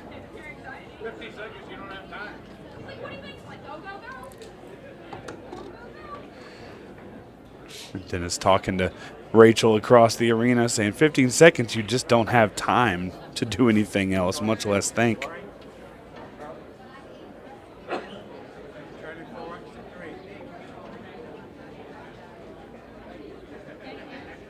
All right, here we go. 4-3. Dennis Hatch, Charlie Simpson with the lead with 3 minutes and 38 seconds left on the clock. Big, big rack right here.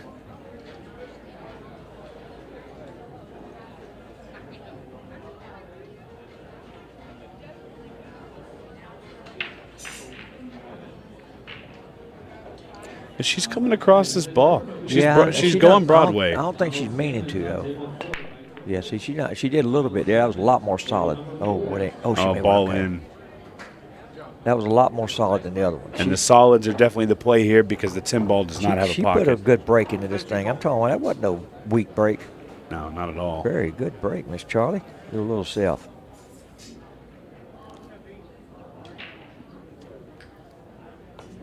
Well, if Dennis and him wins here, watch out. Oh, no. Oh, no. Well, that is the worst thing that could have happened. I think Oh, the my 6 God. ball can still be hit. But I don't think it Well, can be made if he can't, then yeah, they can make it. off the 1 ball. No, I just nudge up to that. Well, no, yeah. Oh, good shot. Man, good shot there. That kept him in the ball game. He's just going to draw it over, nudge the 11, got the 4 to the side. Yeah, slow this down, Dennis. That's the play. I hit that one hard. He hit so hard. Dennis. I don't understand why he hit so hard. Well, he didn't leave her anything. Dennis didn't know his own power at this point. I tell you what, they're going to have to play safe here. They can't. Oh, They have no time. Can't you make it 5? I believe I'd have made her shoot the 7 over here. All right. It's a chance All for right, Tom here we Cousins go. and 2 Rachel minutes. Lang. They got to get on with it. That time ain't going to stop for nobody.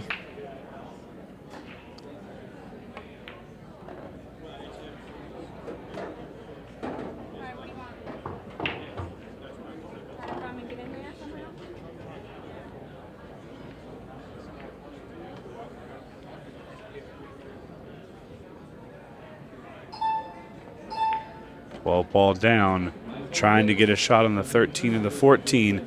A little long here. They got plenty of time on the clock to play for the tie. And I think at this point, that's all they really can play for is the tie. Oh, definitely a tie, yeah. Good shot there, man. Yeah, 14 ball. This is...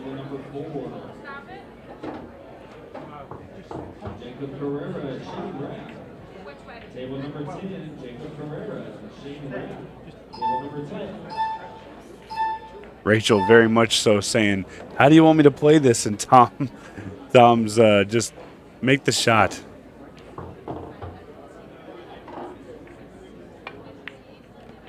Oh, beautiful shot there by Tom Cousins. We're going to get through this rack. Oh, she bobbled it. Oh, no. 50 seconds on the clock. No. Oh, no. And then the camera's on her. Okay. Yeah, she's going to be upset with herself on that one. But it was such a tense situation. Sure it was, yeah. Yeah. That's a shame.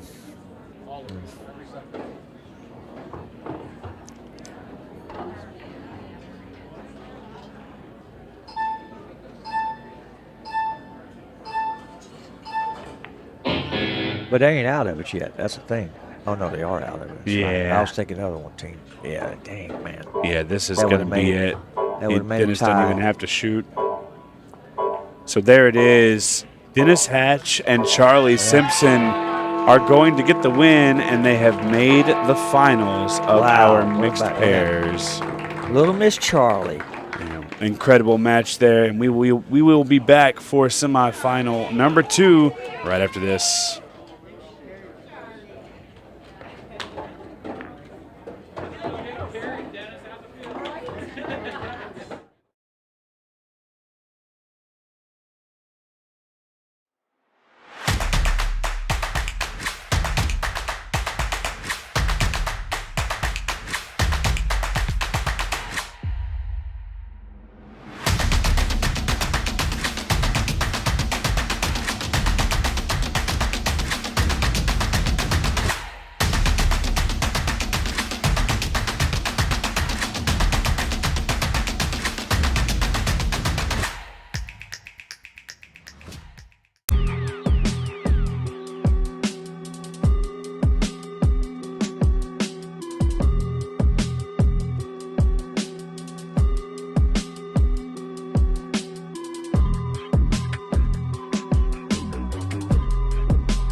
Hey, we're back.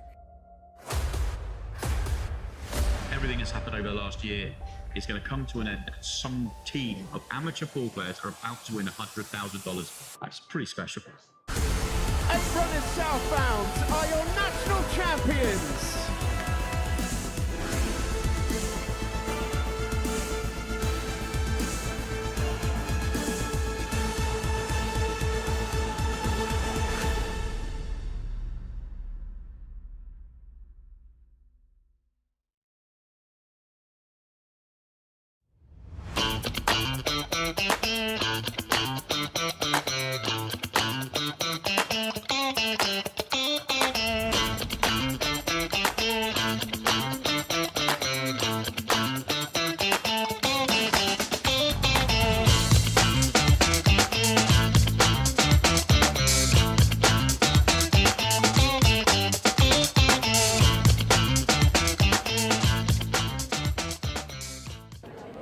All right, folks, welcome back to more Kansas City Open action. And mixed pairs is on the agenda right now. Got Kieran Hall and Brandy James taking on Skylar Woodward, Tatum Cutting. This is your second semifinal in the mixed pairs. I'm Mike DeMarco from Ship to Cash. Joining me, Pat Dixon. What's going on, man? Having to be great, here. Yeah, great time. Always a great time at the Ultimate Pool USA events. And drama in that last rack, missing that final ball. Felt like we were going to a shootout there, Pat. For sure. It breaks my heart for Rachel to jaw and rattle that 10 ball right there at the end, but an exciting match. Got to say, definitely the underdogs took that one. Charlie Simpson's one of my just favorite people ever. So very happy for her and Dennis. Yeah, I can't take anything away from them. They played great, kept it tight the whole time, and got the victory. So now we have our second semifinal, so one of these two teams will go head-to-head with Hatch and Simpson. And right now, looks like Kieran and Brandy are off to a good start. We actually played them first round, myself and Holly Maxon. We fought pretty well. I can't remember if we took them to the hill, but it was very, very close. We were down big, but came back, and it was a fun match. So, if you're going to lose to somebody, you want to lose to somebody that's going to go all the way. Yeah, that's always the thing, Pat. If you're going to lose in the tournament, you want to lose to the winner of the event, hopefully. And it's always a nice thing to point at. Hey, I lost to the winner, so did everybody else. Exactly. Yeah. So tough situation here, a little tight on the 2 ball. Yeah, it looks like Kieran might be eyeballing this 4 to the top left-hand corner. If he is, he's going to be queuing over what I believe is the brown 15. Yeah, I think he's electing to go with the super thin on the 2. Kind of back and forth here. All right, 4 ball it is. Very clean queuing. Yeah, really nice. Well, this should be able to be cleaned up here. I'd like her to shoot the 6 ball first, just to stay above the 2. Keep position simple. A little sharp here. Want it to be able to just roll the 2 and stay under the 8. So Kieran might have to work the cue ball just a bit. Pat, how do you go at this one here? I mean, for me, I'm probably, in my limited experience here, I'm probably going to use a little bit of top right. I'm going to cut the 2 down here to the bottom left-hand corner and maybe come 2 rails past the orange stripe to get above the 8 to come back down. He might just bump into this. Oh, no. Yeah, he tried to keep it really tight there, and I think that time clock beep kind of alerted him, hey, hurry up and shoot. So Skylar Woodward, Tatum Cutting, going to be to the table in this rack number 1.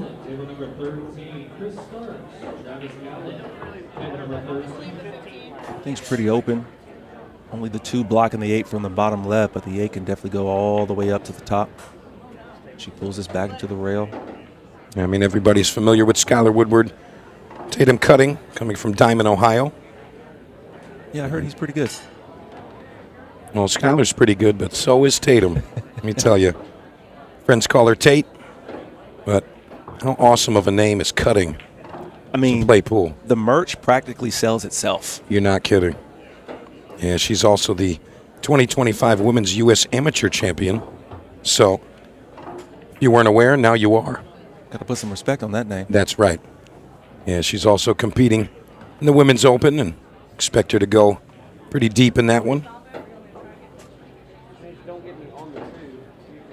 Having a conversation about cue ball placement here to be able to shoot this 8 ball next.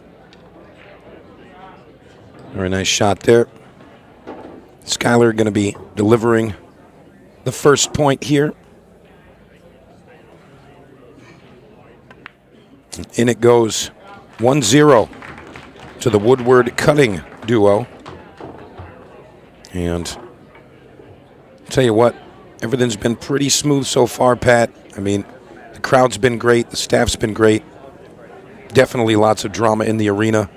I don't think we could ask for more. Definitely couldn't. You know, coming here last year, 2025, never been to Side Pockets here before. I thought it was one of the best pool halls, if not the best pool hall at that time that I'd ever been to. And I'm like, how can you make it any better than this? And then, boom, they're shaking hands and turning this into a Brunswick arena. Now we're coming around here, all of the Brunswick tables out there. Everybody's having just a fantastic time. The energy at every event, it always grows. There's never one that's like, you know, oh, this one wasn't so good, the last one was better. It's like it just gets better and better every time. Yeah, totally agree with that. I mean, we were talking about it earlier. You know, when you come to an Ultimate Pool event, you get a lot of those regular players traveling from around the world to come here. And I'll tell you what, it just speaks for itself. If you promote an Ultimate Pool event and it sells out in just a few minutes, I mean, what are we talking about here? Got to be doing something right. That's right. I'll tell you what, it's not just players. There's a lot of enthusiasts that just come out and they want to watch the action. And you know how much it costs to watch these events in person? Let me know. $0. What a price.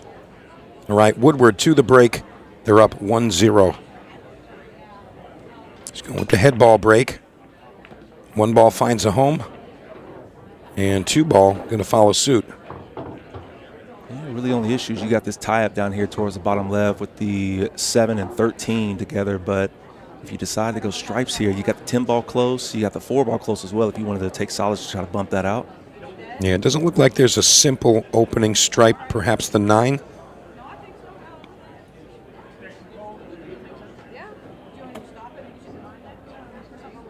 Are they looking at a, no way they're looking at a combo here.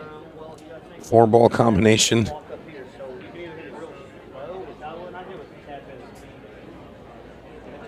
Putting that extension to good use, opening up this rack. Every point so crucial.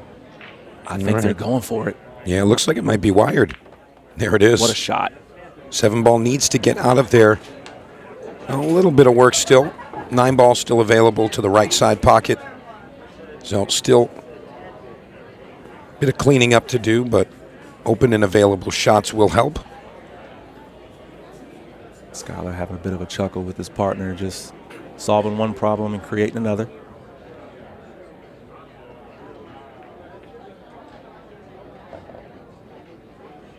Looks like she has vision to this green stripe.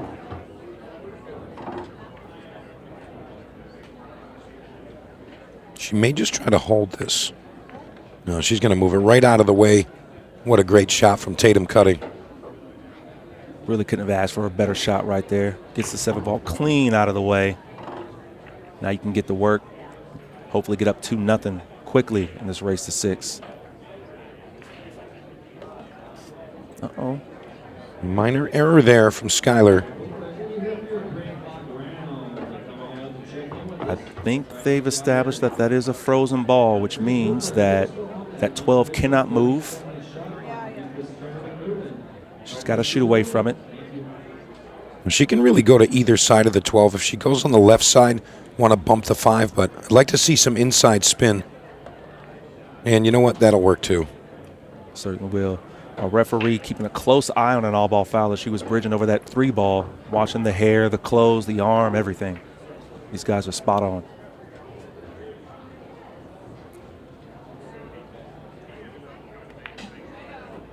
And barring a catastrophe here, Mike, it's looking like it's going to be 2-0. Yeah, I'm thinking the same thing, Pat. And it goes, and tell you what, unless there's an absolute earthquake during this stroke, he's making this 8-ball. 2-0 to Woodward cutting. And 2 steps closer to that final of our mixed pairs here. It's Side Pockets Blue Springs. What a nice establishment this is. My second time coming here, and tell you what, with the addition of all those tournament elite tables and the Gold Crown 7s, the 9-footers in the center, this room is tip-top. Told my wife, if I have one more fantastic piece of barbecue, we might have to move out here. Yeah, they were feeding us very well all week. Had some brisket and ribs and all that stuff. Lord. Very, very good. So, rack number 3. And it's going to be Brandy James to break this one. You're going to see her approach to the break now. Looks like she's going to be going to the side of the break box. I've seen more of a consistent break for the folks that are choosing the side break as far as being able to make a ball, a good spread in, having a shot after. Totally agree with that. And nothing going to fall there. And then the other thing I've seen, I talked to Tony about that in a couple matches ago, this 8-ball consistently is tracking to that left side pocket regardless of if somebody's breaking head on or from the side. So, yeah, it seems like it just kind of wants to be over there. Well, right now, they're just trying to make a decision on which suit to run. There's issues in either suit, so it's really player preference here. So combination to start at 13 to the 11. And he plays all 3 and alleviates that issue with the 15. So big shot there from Skylar Woodward. Great friendly bump he got on that ball.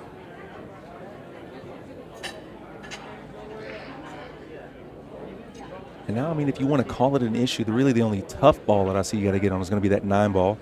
Might be able to use that 14 up there to kind of get into that gap.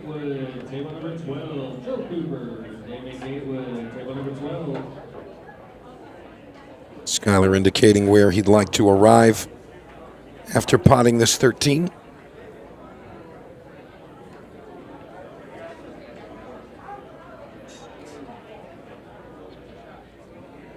Yeah, the 7-foot tables, always tricky when there's congestion. Got to have pinpoint accuracy with the cue ball. I tell you, when I was first starting out playing pool, and, you know, I think for most of us, when you first start learning pool, you play 8-ball first. And then I found 9-ball, fell in love, didn't want to play 8-ball anymore, especially in the leagues that I was playing in at that time. It was boring. You know, North Carolina, we're always on 9-foot tables out there for the most part. And I really got out of league. And then my good buddy Corey Shimtov, fellow league operator out of Charlotte Metro, took me down to the Arizona Open and showed me exactly how fun 8-ball on a 7-foot table could be. It was love at first sight. Yeah, that was a wrap.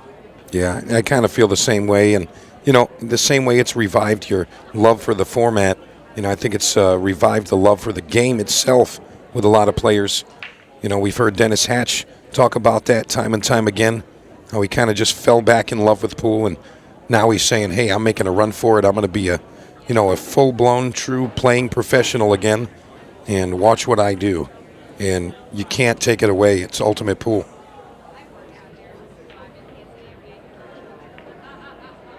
Tatum cutting, looking flawless out there along with Mr. Woodward. You know, became a big fan of Miss Cutting. Saw her down at Rail Yard in Louisville, Kentucky.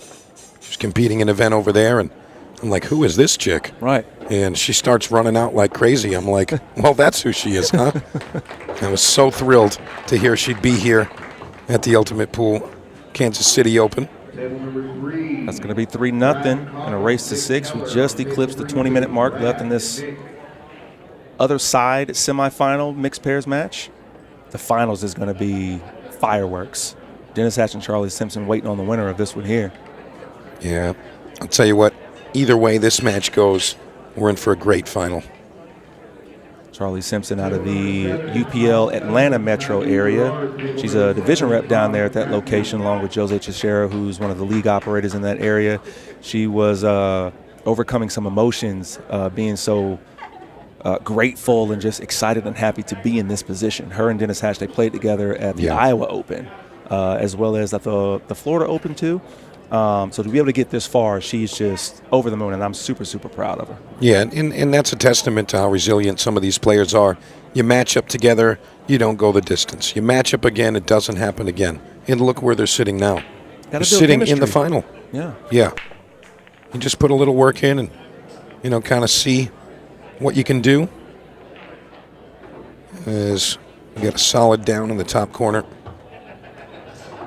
So Skylar going to make an assessment here. One ball looks like it still goes to the top left, so solid's still a viable option. I don't think they would necessarily want to leave it there. You might see Skylar take on this 15 to the top right. Going to drag into the 1 or even bump the 10. But anytime you move furniture around, you can cause some more issues, so got to be very particular here.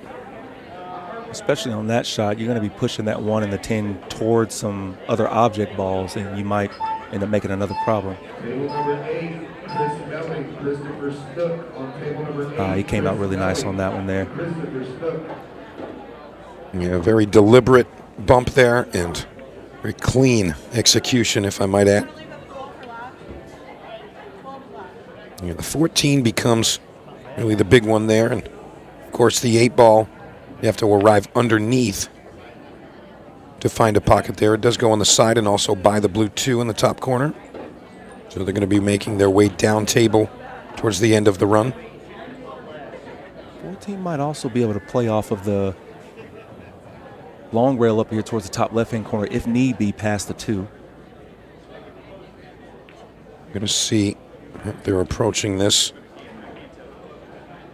That's one thing about 8 ball, especially with partners. There's a lot of ways to get it done, and you're not necessarily going to choose the same pattern as your partner, but they're going to take care of this green stripe right now. Good shot. Is she going to clear that 1? Is she going to clear it? I mean, it's close. I think Skylar's going to be okay, even if he's slightly hampered here. Just a little swerve. You might see some elevated cue. The ball's close enough to the pocket. I think he's a favorite here. Great speed on that shot. Where does he wind up, though? He's got a back cut here towards the bottom right-hand corner. And you see Skylar doing our job for us, Pat. He says, hey, she's going to cut it like this.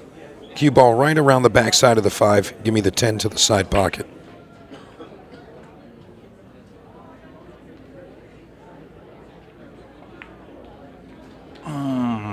That was tough.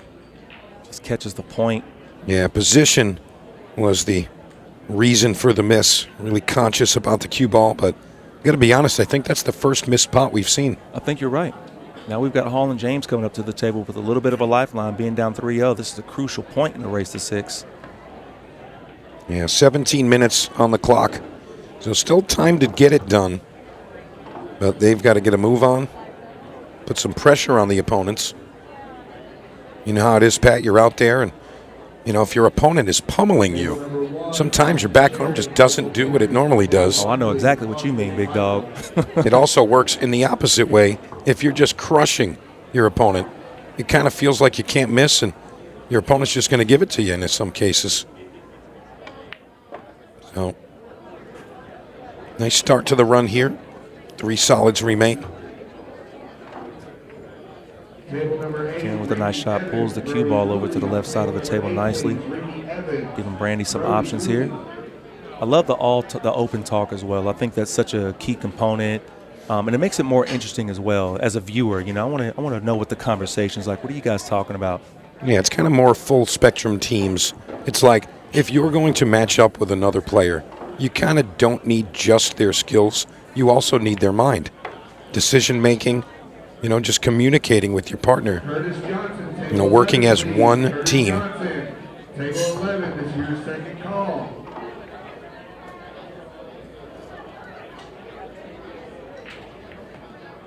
Great point. Brandy James going 2 rails to get position onto the 8.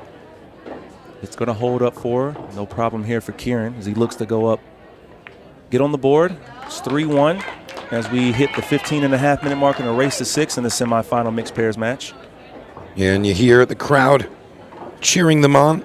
I'm sure they have some spectators on their side. And there you see that lovely 6-digit number, $112,000, going to the first place 8-ball team at this year's Grand Finals. That's November 2nd through the 7th at Harrah's in Cherokee, North Carolina. I can't wait to be there, and you should be there yourself. And again, that's November 2nd through the 7th. So all of you players out there fighting with your teams, good luck to you. And you guys could be sharing that cash right there. Unbelievable stuff. Had a great time there last year, and I expect this year to not disappoint and only get better. UltimatePoolUSA.com. Go to the league information tab, see if we're in your area. If we ain't right now, we will be very, very soon. And I mentioned it earlier. If you want to get yourself over to the Grand Finals, you can play in the National Open. You don't have to be in the league just yet. So keep your eye open for that announcement.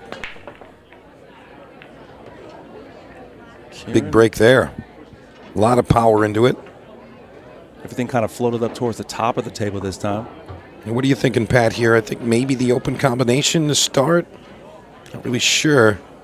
I'm not going to lie to you, man. I don't know what I would do right here. I'm seeing a problem right here with the 1 and the stripe being tied up towards the top right-hand corner pocket. You know, as I'm looking at this, I feel like the back cut on the 11 might be the option. That might be the shot. If you can get through to the 4, that's okay, but then you'd also have to consider breaking out the 1. I feel like with that 13 stripe in front of the 1, I think that's the suit you want to have. Back cut, and she nails it. Great shot there. But a couple of bad rolls right here. The 6 and the 7 and the 3 all ganging up on what I believe is the 15 ball sitting at the top of the rail. And then now you've got 2 problems on the table. The good thing you got a couple of stripes up here towards the top right-hand corner. Maybe you can break out 1, leave yourself for an angle to drag out and break out the other. But this is turning into a taller order by the shot. Yeah, I agree with that, Pat. I mean, that's really tough to manage. You know, it's a 3-to-1 ratio there, stripes to solids. Well, that's going to help, but not out of the woods yet. Kind of wanted to leave that 13 there to use it as your breakout ball, but it's going to be really tricky to pot this 12 jacked up over the stripe. So they're going to have to come up with another plan. But I feel like they're kind of working themselves into a corner here, Pat. I think she might be able to drag over into this. It'd be a big stroke. Yeah. Oh, just misses it. Yeah, good attempt. Got one more swing at it here, as long as he's not too close to the rail. 12 to the bottom left corner. Then go 1 rail just between the side pocket and the 1. Try to get into that 15 and really just hope for the best. You know, in these situations, sometimes you have to throw caution to the wind and just hope that the pool gods are on your side. And there's not a lot of viable safety options here.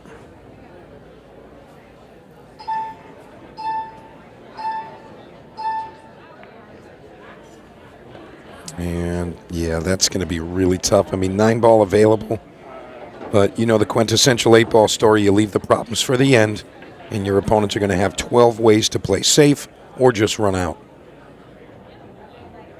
Definitely the major opportunity was when she was using the bridge to carry him over into those balls.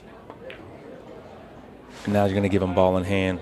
See, I thought Kieran maybe would have just played a loss of turn shot before just to keep a couple balls on the table, knowing that, you know, it's going to be very difficult to get back up there after you make that second to last stripe that was on the table outside of the 15. Now Skylar Woodward has ball in hand with Miss Cutting, and they can go ahead and make short work of this issue.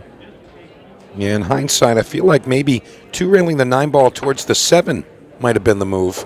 Try to own the pocket, put yourself in a better position. You know, and look at this. Skylar hits the breakout shot perfectly. Now Tatum, very open and available run. Yeah, they're looking really good to go 4-1 ahead here, Pat. Yeah, no more problems on the table now. It's just about the pattern, the poise, taking your time and making sure you take this point going up 4-1.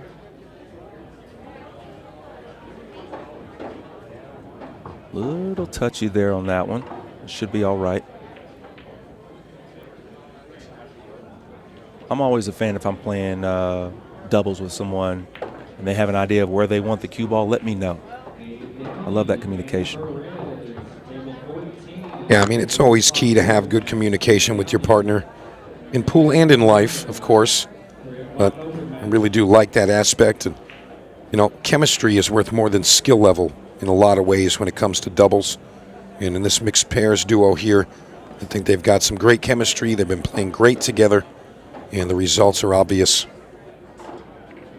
You talked about communication with your partners in life. I would be remiss if I didn't give a shout out to my lovely wife, Sharina, at home watching the kids so Daddy can come out here and do what he does.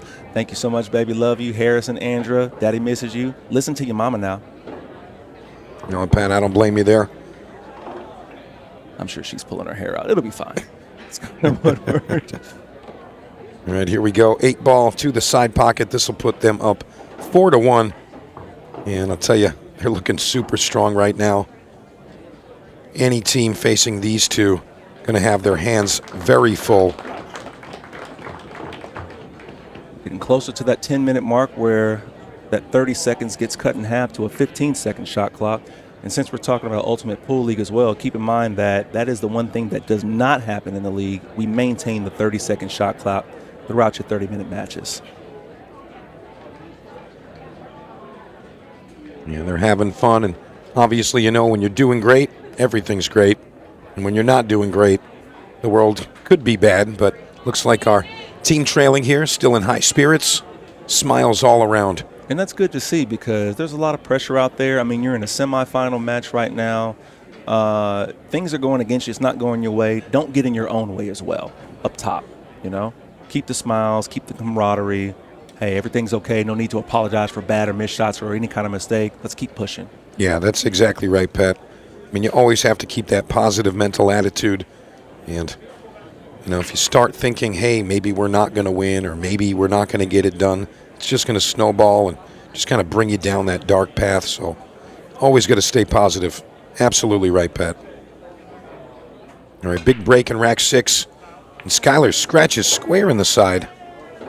I hope Tatum gives him some firm words when he gets back to the chair. Discipline your partner. Discipline your partner. Yeah, it went square in there. That was just hit wrong. No unfortunate kick there. And the ding of that bell lets us know that we're now on that 15-second shot clock, so the pace is going to increase. We saw that shot clock come into play a myriad of times in that last semifinal with Hatch and Simpson and Cousins and Rachel Lang. Miss Rachel Lang, thank you.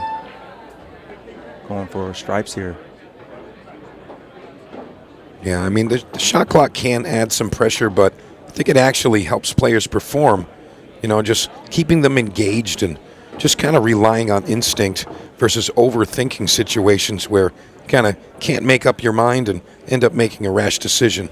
The biggest misconception that we have about the Ultimate Pool League is that it's a semi-pro league. You got to be 750 and up to be able to play in it. But the thing that I hear the most from the lower skilled players is the shot clock helps them out so much because they don't have a chance to overthink. Yeah. It's for everybody. Yeah. The shot clock can help you improve your game as well. Absolutely. Totally agree with that. All right, big shot here. I think she was trying to get on the back side of that.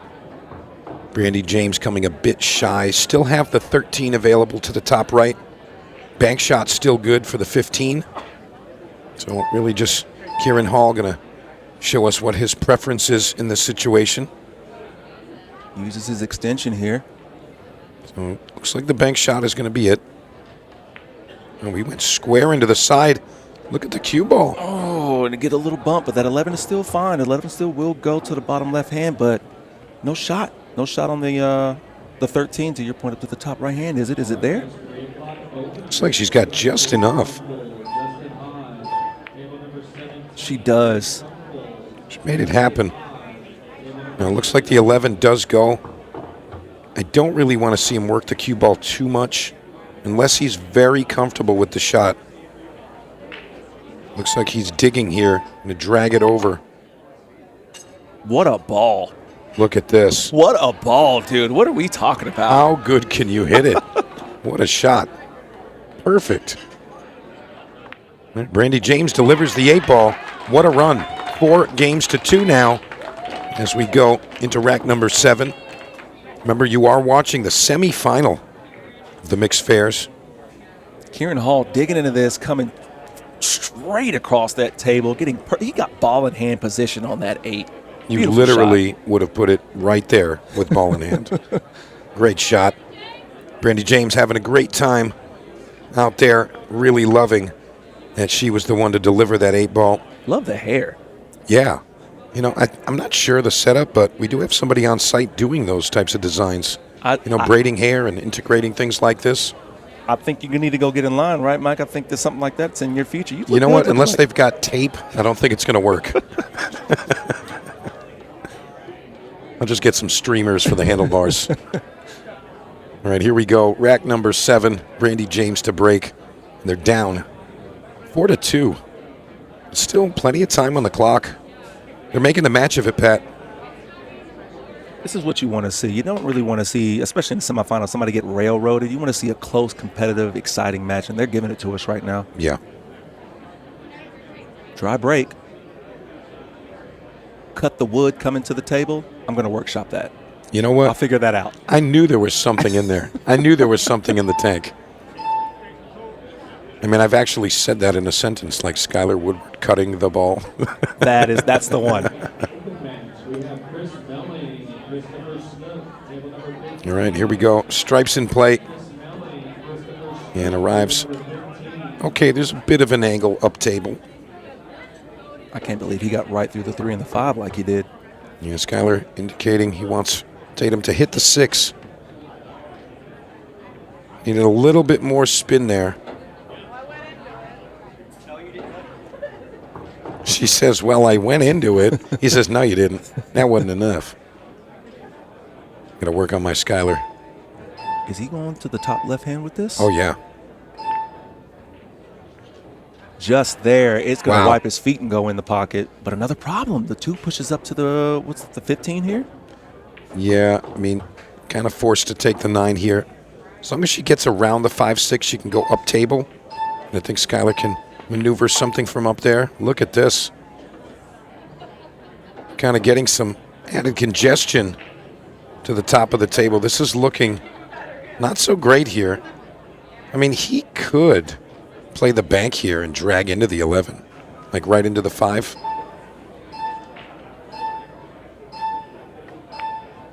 He plays a different bank, but I think that was more defense than anything.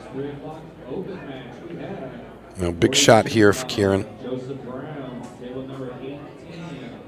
Tell you, if there was ever a shot maker, it's Kieran. Yeah, very sound fundamentals and a knowledgeable player as well. It's a really nice shot. Plays a defensive shot right back. That object ball just coming right into the path where they can't cleanly see this, what I believe is the orange 13 up there at the top of the table. Let's see.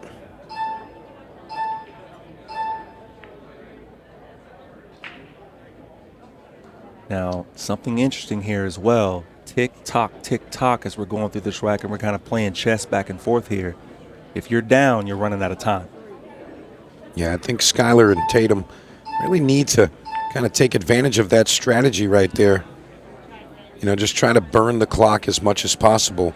They're in the lead. They don't have to run the rack out. They just need to not lose the game. As long as there's time on the clock, they're still in. Sorry to cut you off there, Brandy, with a great miss of the 3 into the side pocket. Left only a kick for Skylar. Yeah, valiant effort, but to no avail. So Kieran looks like he's going to go with the breakout right here. Going to dig a bit right into the 2-5. And he misses the target. He wanted to get fatter into that cluster to really spread those out there. Yeah, a lot of times we see that, you know, top players, you have to go into those clusters with intention. Not just hitting the cluster, but hitting the cluster in a very deliberate manner. As Brandy James comes with a sick cut shot to make a statement. I tensed up watching that cue ball go towards that bottom right-hand corner pocket. Yeah, it was close, real close. But yeah, going into those clusters and breaking out the balls, he's going just to like it now. this. He's going to it now. What a shot. Yeah, that was really nice. No room for error here, though, as that clock ticks. They have to run out right now. If they don't win this rack, I think it might be the end of it. Miss. That is a big miss. Brandy James missing the open 6 ball here. Perhaps a little hampered by that 2 ball. You know, it kind of looked like her bridge hand moved right before she delivered that stroke. You know, just a little slide to the side. Just totally changed the alignment of the shot. And right when you had all the momentum on your side, everything going your way. A big shot here. All right. This isn't technically for the win, but it should be the proverbial nail in the coffin. Skylar Woodward sinks the 8 ball down there into the bottom left-hand corner pocket, takes a commanding, maybe insurmountable 3-game lead here. Yeah, I kind of agree with you, Pat. I mean, that's just where we're at here. See Tatum and Skylar in very high spirits. And, you know, I'll tell you, Brandy and Kieran, they were right there. Right there. You know, it's got to be a bit deflating, defeating. But, I mean, these are the things that we want to experience in these events. You know, kind of get our emotions tested and, you know, our skills as well. But nonetheless, starting to look like this duo right here, Skylar Woodward, Tatum Cutting, may be going on to the final to face Dennis Hatch and Charlie Simpson. It's going to be a blockbuster event if that's the case. Yeah, I mean, you got world-class players on one side and super talent with the ladies on the other. All right, here we go. Tatum Cutting. This is rack number 8. Just under 3 minutes left. Going to need a small miracle from the Hall James duo to pull this one out. One ball's going right towards that top left-hand corner. Magic. Sometimes you got to verify if magic's legal in the match. If I'm in action, I always ask.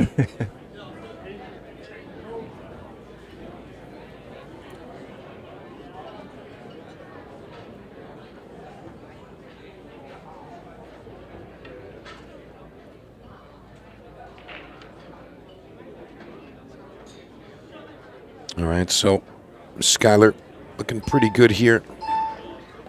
Don't see too many issues. Then coming right after this, we're going right into the Rocket, the next match. Rodney Morris is going to show off his new format here. Good shot there. He's cutting.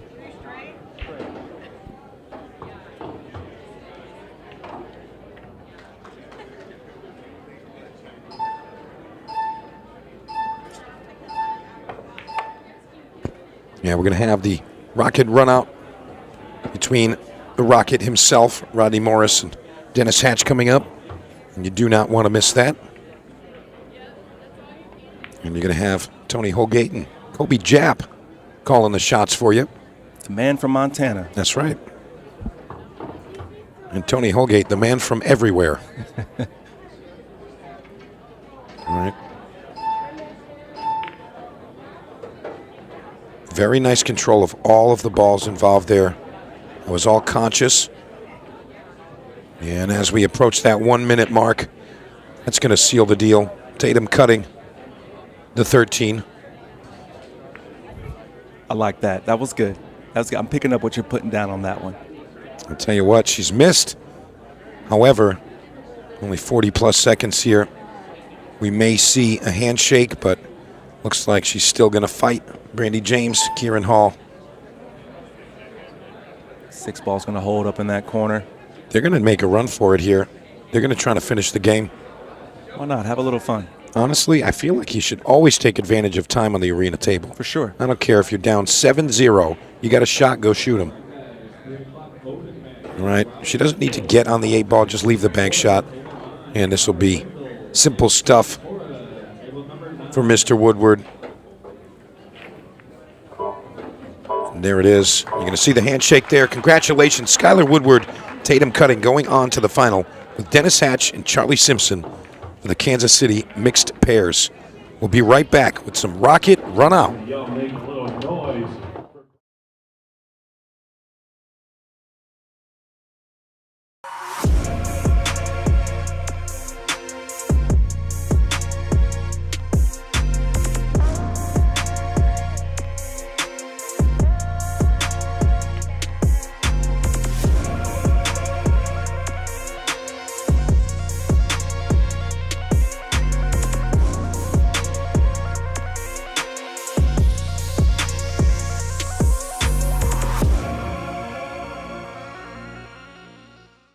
At APD Studios, we don't just design pool rooms. We build experiences around the game that we all know and love.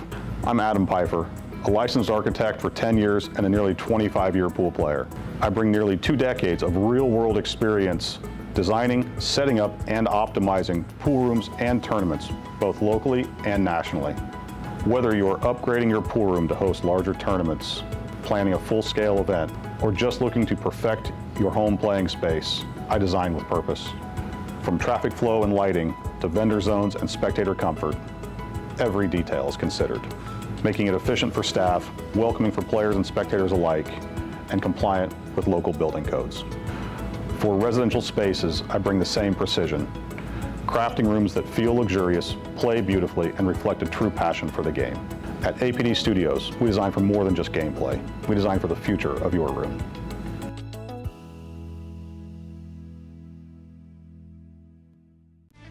With over 175 years of billiards history, tradition, and expert craftsmanship, Brunswick is a name synonymous with our game, which makes it the perfect partner for Ultimate Pool USA's vision of fun, fast, and exciting pool for the players all across the United States.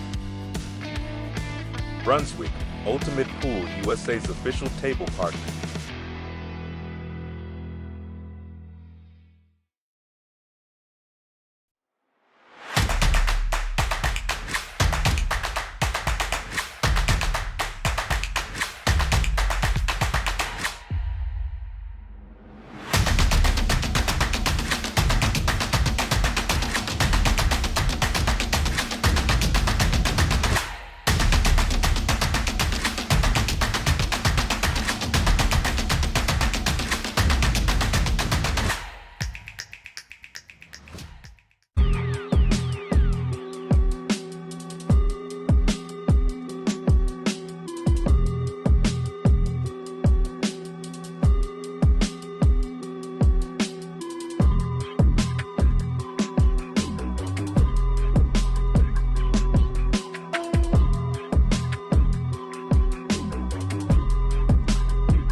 And welcome back to Side Pockets, Blue Springs.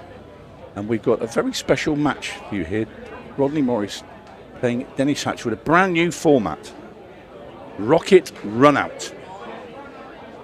And to explain what's going to happen here, I'm Tony Hull. Getting with me is Kobe Japp, the man from Montana. Yeah, happy to be here. Yeah, lovely to see you, buddy. So, right, explain to the viewers what's going on here. Yeah, so quick overview. So Rocket Runout, it's an all-offensive game. It's a rack-based game, so each player will break their own rack. It's 100% offense, no safeties. And the whole goal is to basically do exactly that, run out. They're playing the 9-ball version, so they'll break 9 balls. 8 ball will be in the middle, and then after the break, they either pick solids or stripes and run that chosen suit in order from lowest to highest, finishing with the 8. Okay, so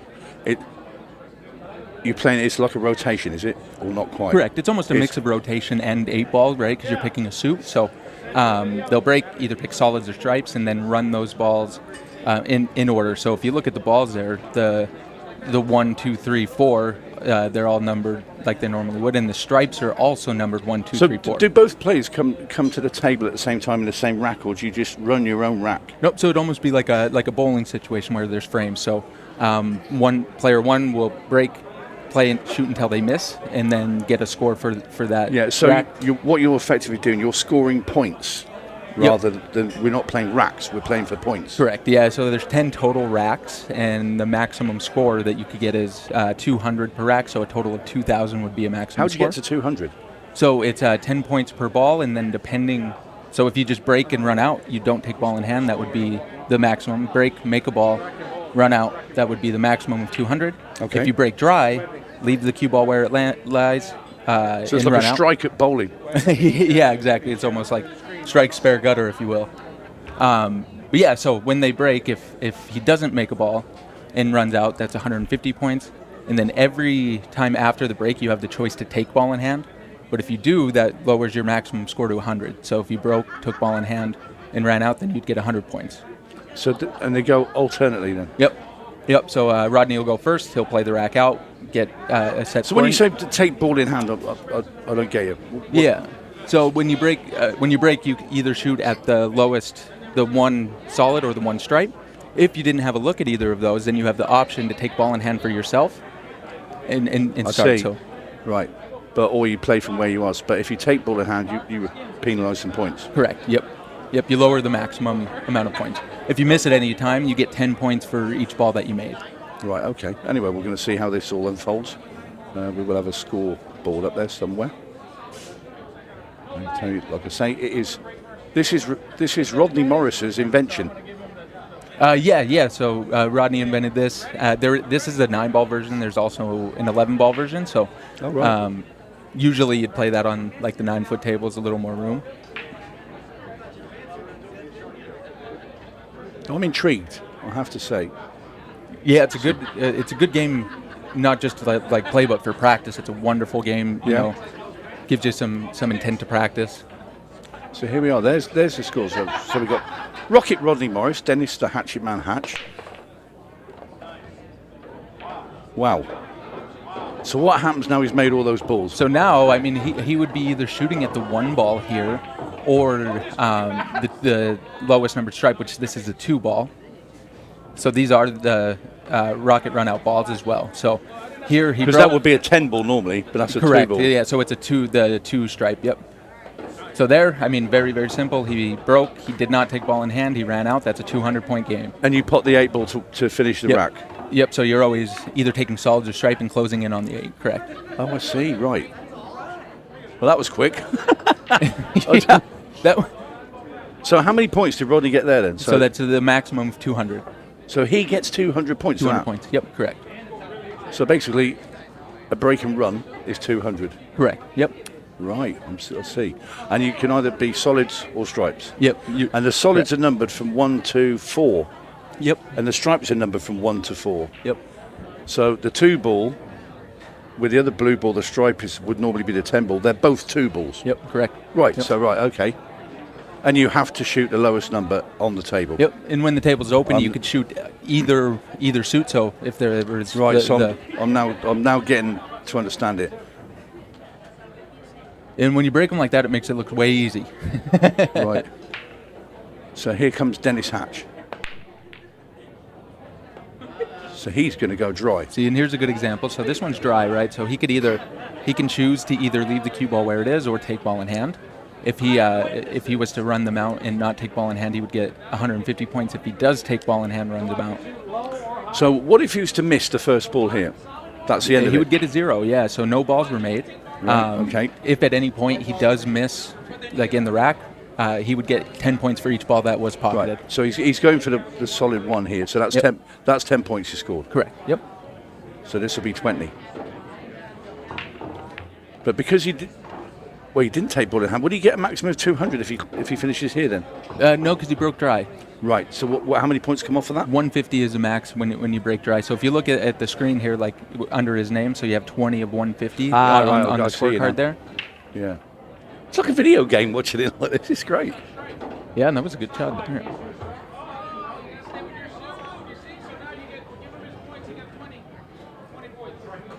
There you go. So Rodney's coaching him. Oh, so yeah, and they're going to be out there coaching. They're going to be coaching the fans and coaching everyone as well.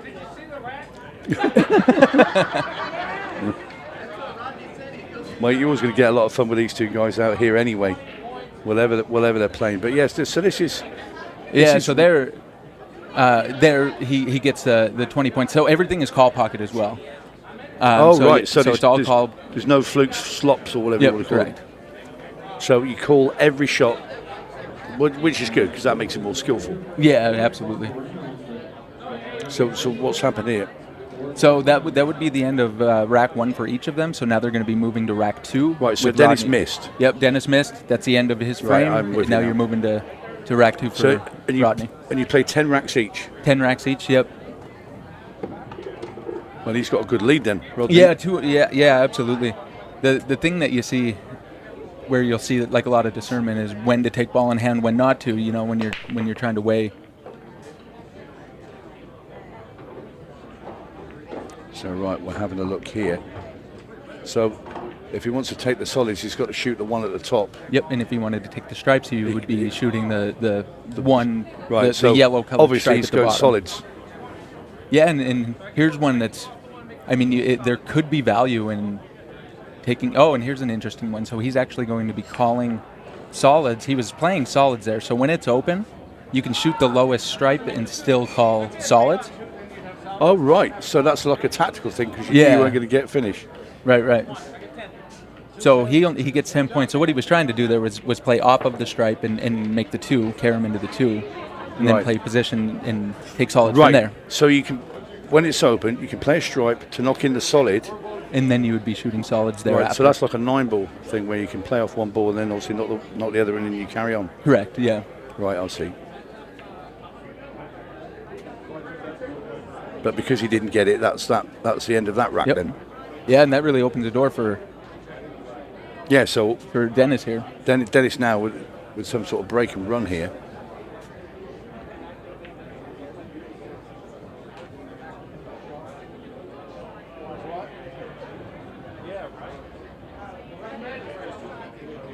Yeah, and those balls are ones that Rodney came out with as well. This is this fun game. It's really quick as well.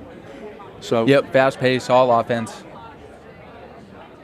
So if you look on the scoreboard here, and the scoreboard was created by Spectra Tech Billiards. Why has Rodney gone back to only so 10? The scoreboard is just showing what he did in rack 2. So it's showing. So we're looking at the bottom, and that's the running total. Yeah, the bottom is the running total. Okay, I'm with you now.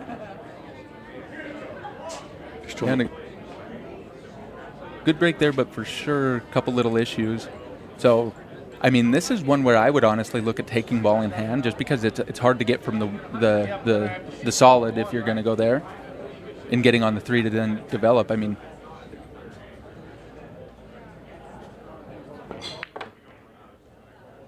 well, Dennis is going for the big shot, and that's not worked out. Yeah, and I mean, he has a chance to kick this in, but then you're still looking at the 4 ball. And that's the end of that rack.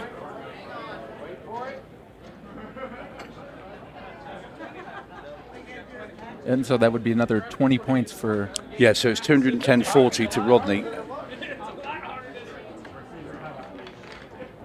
how many racks do we have now? I've even lost count. You play. That was rack 2 for both of them. We're now on rack 3. Right, with you. Going to Rodney. I'm with you. But yeah, it's very fast, isn't it? I mean, it'd be good. It would be good fun in a bar, in a pool room. Yeah, for sure, and it's a really good practice game. You know, a lot of times, you know, when you're practicing by yourself. Well, you having to play different shots. Right. And you just have a stuff. score to essentially to track, right? You can track, you know, improvement a lot easier with something score based.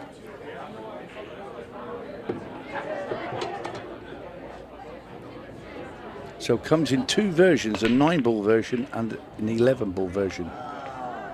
Oh, and he was lucky not to scratch there. So if it's a scratch, that's end of rack?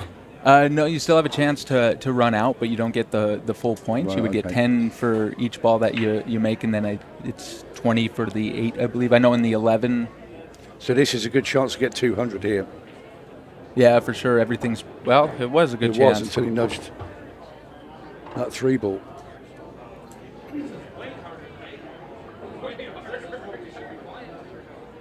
So he has to kick it a 2. Yeah, and everything's call pocket, so.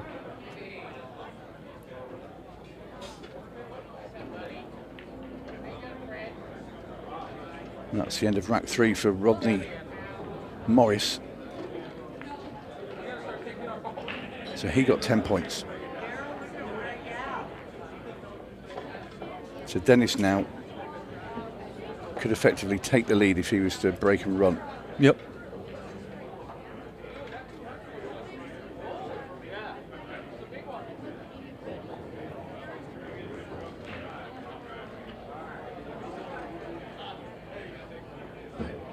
So the maximum, if you were playing 10 racks and played it perfectly, would be 2,000 points. Yep, correct. Yeah, and if you're looking at like the scoreboard now, if you look at like the very bottom right, it has your possible as it's moving along. So like Dennis right now has a maximum possible of 1640 if he was to run the rest of it out. Oh, yeah, I see that, yeah. And here's another one that's a dry break. So I think for sure taking ball in hand here. Have to. Yeah, you have to.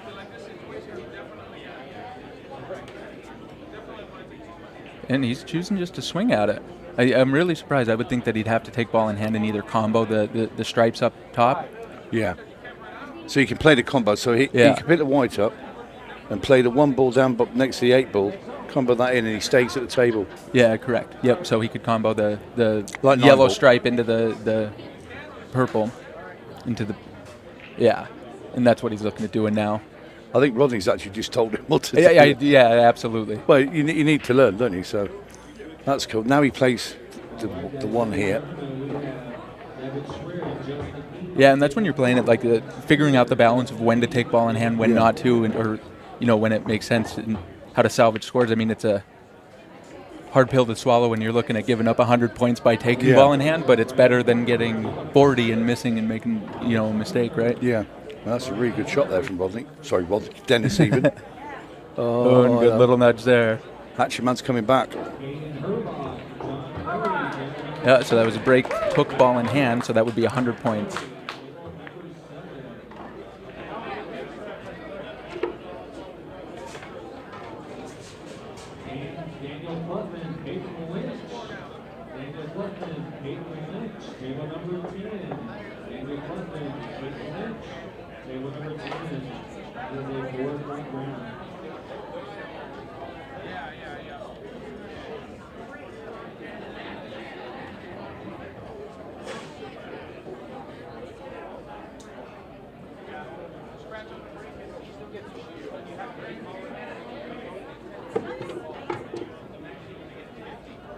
Yeah, and something Rodney just brought up and that you asked about, like if you scratch on the break, you still get the chance to run out, but you just get 10 points per ball, including the 8. So the max that you could get would be 50 points. So huge break here.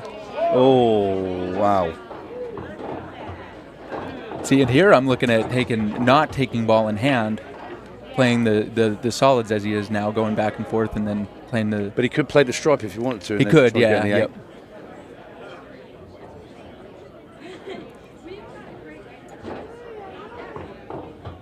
And a little bit funny here. Yeah, he's close to the rail, so you've got to try and punch this cue ball back up the table for the 4.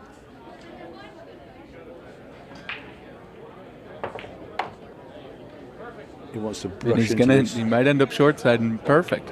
Oof.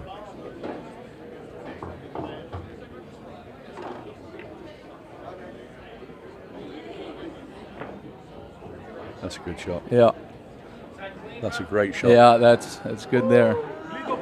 This is good. Just as Dennis was coming back there, that's a kick in the gut. Yeah, so I mean, there is opportunity to see a lot of swings in this game. You know. Yeah. Yeah, no, it's cool. I like it. What is Rodney Saratoga?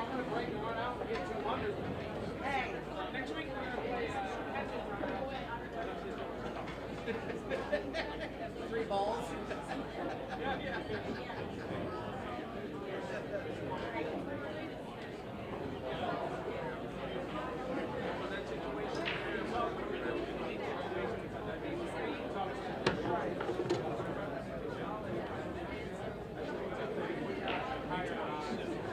All right, so now rack 4 for Dennis here.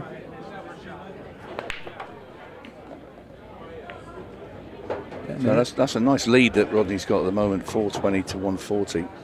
Yeah, for sure. So I can't shoot a combination, right?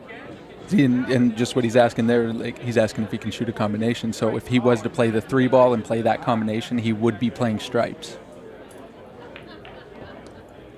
So now he's playing stripes from here out. Right, so you can use the solid at the outset to knock in the stripe, but then once the stripe's in, you're on stripes. Yep, correct.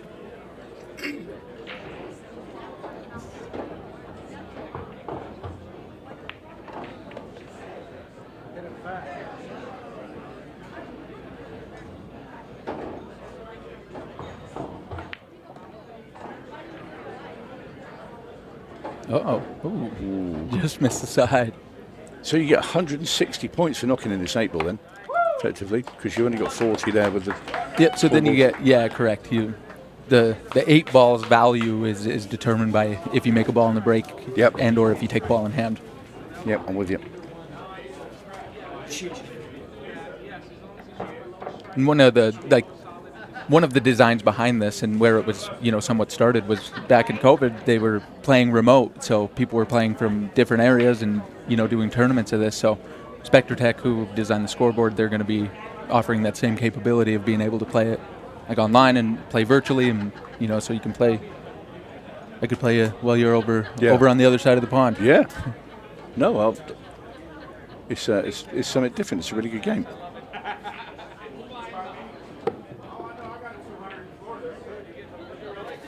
So that pulled Dennis Hatch back into it, 423.40, with Rodney now rack 5. So this is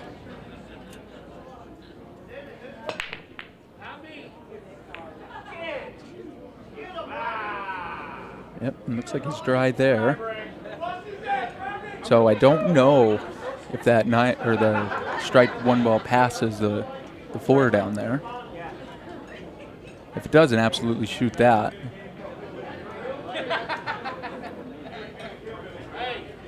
But if not, it's worth looking at taking... Oh, it went right in. But if it didn't, there comes to a point where once you have a pretty decent lead, you can really start taking the ball in hands a little more liberally. Yeah.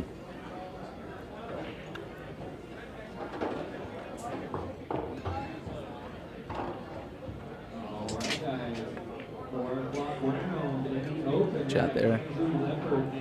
This is pretty good.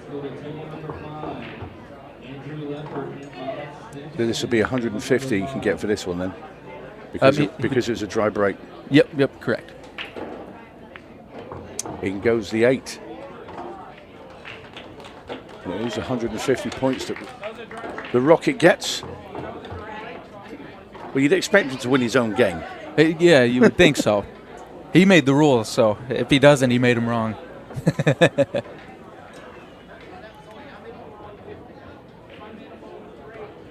But it's hard when he's playing Dennis. Dennis is pretty stubborn, so I don't think... Well, yeah, you've got a fierce competitor over there, even if it is a friendly exhibition match.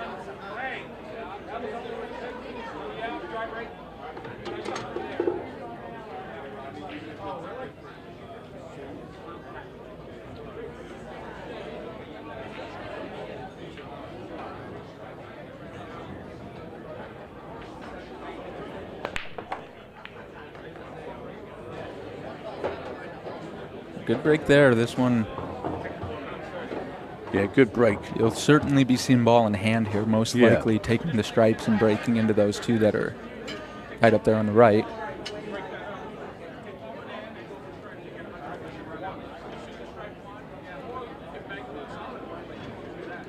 So, want to kick that stripe off the rail now.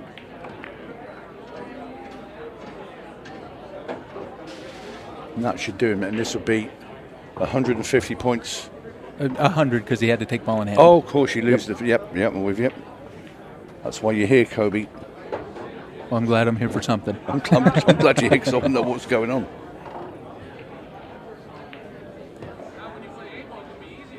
So we've reached a halfway stage now. In it goes. Dennis the Hatchet Man Hatch gets 100 points, but still trails the Rocket.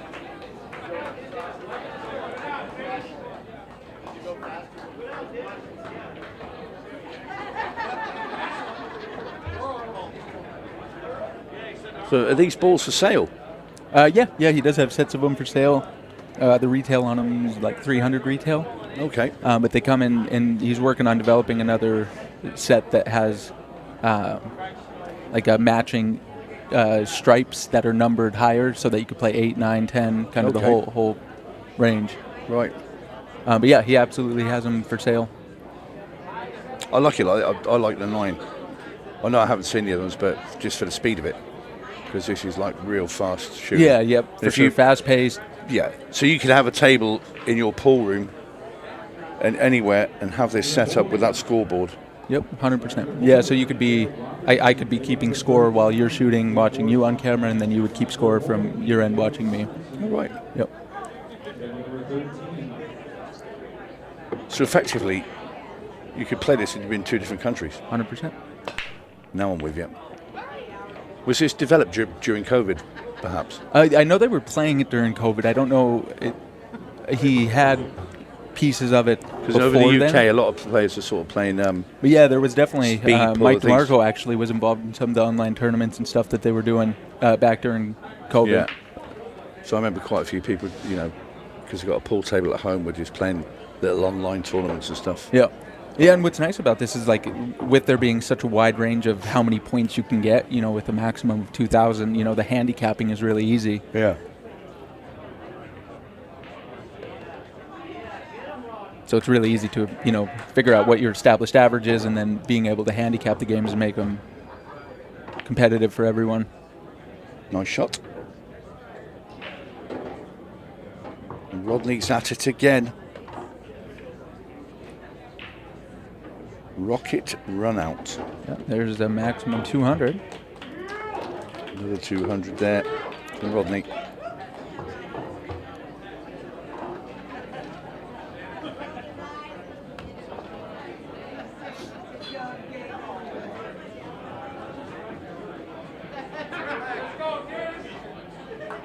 Everybody having fun out there this afternoon? Yeah, the environment here is great. One of my favorite locations. After we finish this, I can tell you we will have the final of the mixed pairs. You'll be seeing this man right here again. Yeah, Dennis Hatch. Riley Simpson taking on Skylar Woodward and Tatum Cutting.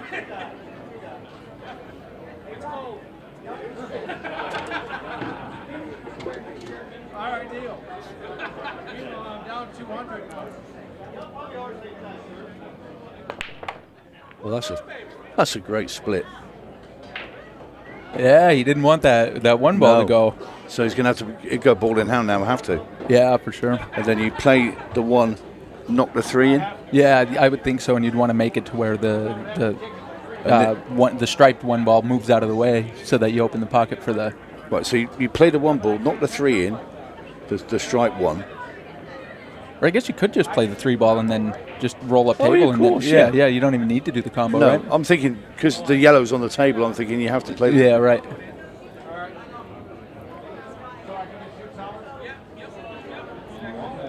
You just asked her so I can shoot solid. Yes, you can. Lowest ball left on the table was the 3. up for the 4 and the 8, then this will be very quick. So this, for Dennis. This, as with most games, the break is a huge indicator on the success. This wouldn't be 200 because he's taking ball in hand, yeah. So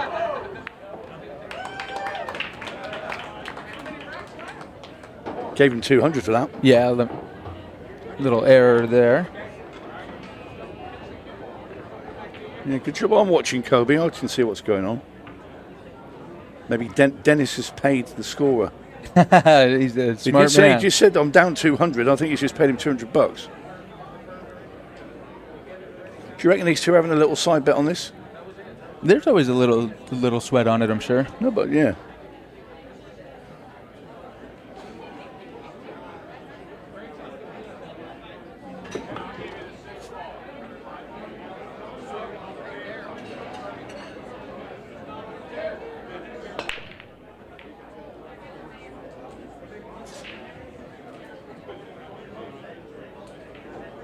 Dry break there.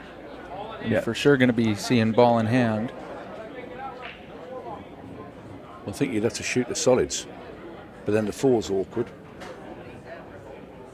The stripes are all nearby, but it's the 2's. Yeah, 4's awkward. Stripes would be. Yeah, I'm really interested to see what he does with the 4 ball. Going to have to try and maybe get underneath it, like in between the 8 and 10, and play it.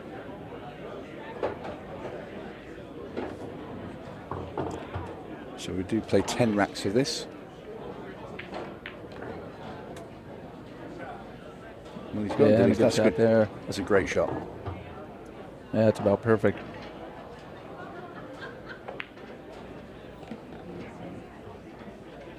So 150 points there to Rodney Morris. And I did let the scorekeeper know that there was a 100-point discrepancy. I think it was 50, wasn't it? They gave him 200 instead of 150 because he picked. Well, he took ball in hand, so it would only be 100. Oh, it's only 100, right? Again, sorry. Yeah, if it's a dry break, it's 150. 150, correct. And if it's a dry break and you move it, it's down to 100. Or anytime you move it. Yep, anytime you take ball in hand, it would cap out at 100. Is that a picture of himself there on the back of his shirt, isn't it? Many years ago. Yeah. So we did a little line of jerseys. We did 4 for the majors that he won. That's cool. That one was U.S. Open 10 ball, I believe. Wow. Talking of 10 ball, that'll be on tonight. Yeah. 10 ball showdown this evening, 6 p.m. 8 invited players.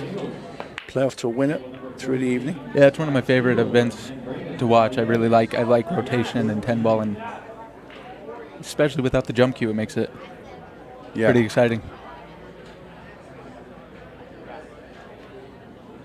So you take the solids. And Dennis is kind of getting to the point late in the frames where you can't really afford to take ball in hand. Yeah, because he needs all the points he can get. Yep, absolutely. Yeah, good shot there. We can get himself another 150 here. So he did make a ball in the break, so this one would be... Or did he break dry?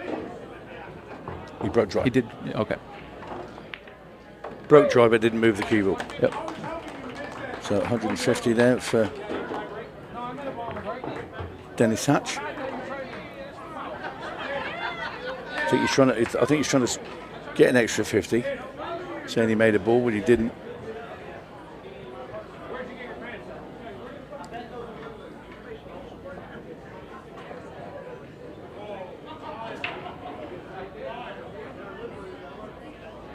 So what do you think, Tony? You might give this game a go? Yeah, definitely. Yeah, I like it.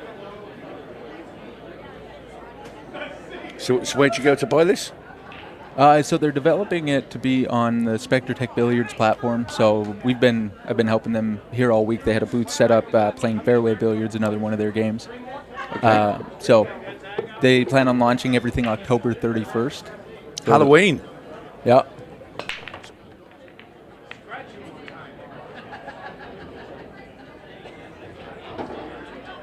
So if you looked it up now, would you be able to find any information online? Yep, if you go to SpectreTechBilliards.com, that'll bring you to the main webpage, just to the coming soon page. So yeah, well, that's cool. Yep. Spectre Tech. Spectra, S-P-E-C-T-R-E, Spectra. So, see, we say it's Spectre, like that. Yep. Spectre Tech Billiards. There you go. Anybody wanting to get involved in some of this, that's where you go. And released October 31st. I think every pool hall should have one. It'd be nice just to have a certain place for it, wouldn't it? Just yeah.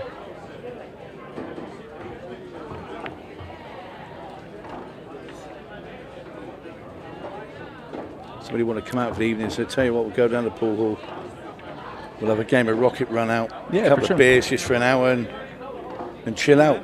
Like they've been doing, virtual games with darts forever for a good amount of time. I mean, the online dart space is huge, and finding a way to make it work in pool is you have to have a game like this where it's individual results. Yeah.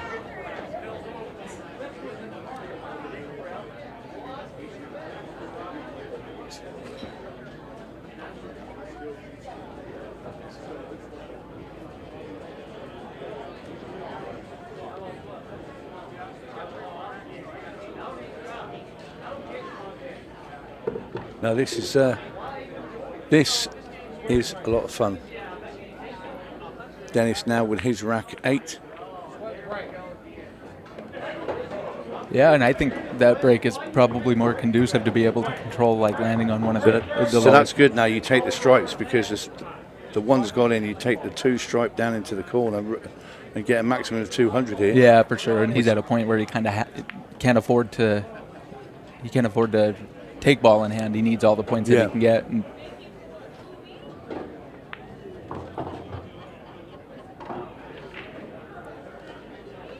very nice.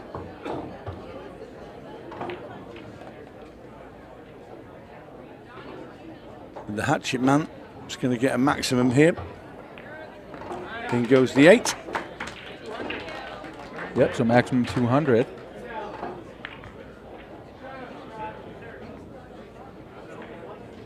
Could be a steward's inquiry, because that 100 points doesn't come off yet. Yeah, and he's still keeping score now, so it's just something to keep in mind. And this was the first version of the scoreboard that we've had, so.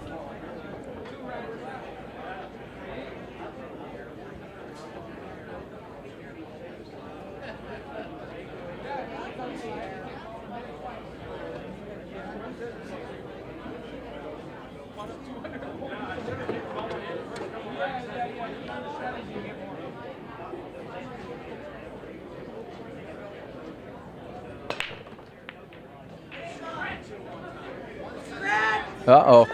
Ooh, that's big. So now he still has the opportunity to run out and just gets 10 points per ball, including the 8 ball, so the maximum that he would get is 50. There you go. You just said that as well.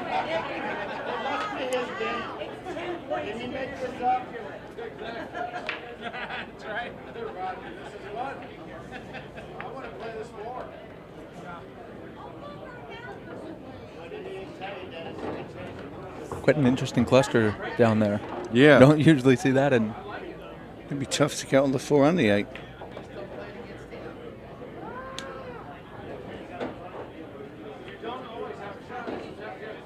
Yeah, what do you do here? Do you try and just pinch and hold it in between the 11 and 12, or?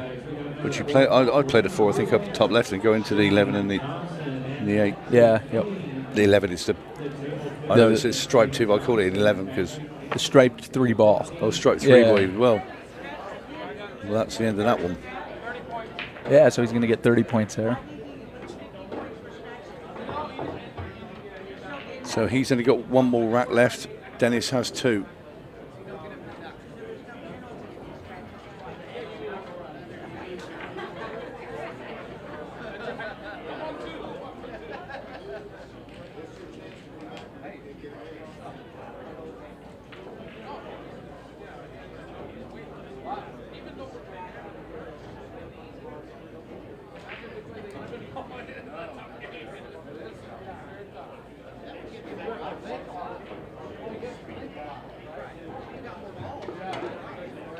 Rocket Runout.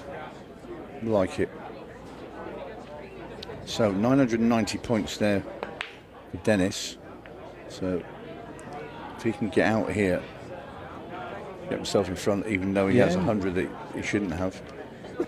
And dry break here. Well, he It's a doesn't have, maximum of 150. yeah, he doesn't have to pick up. We'll put ball in hand, so he's on the 2, 3, 4. And he should get these here.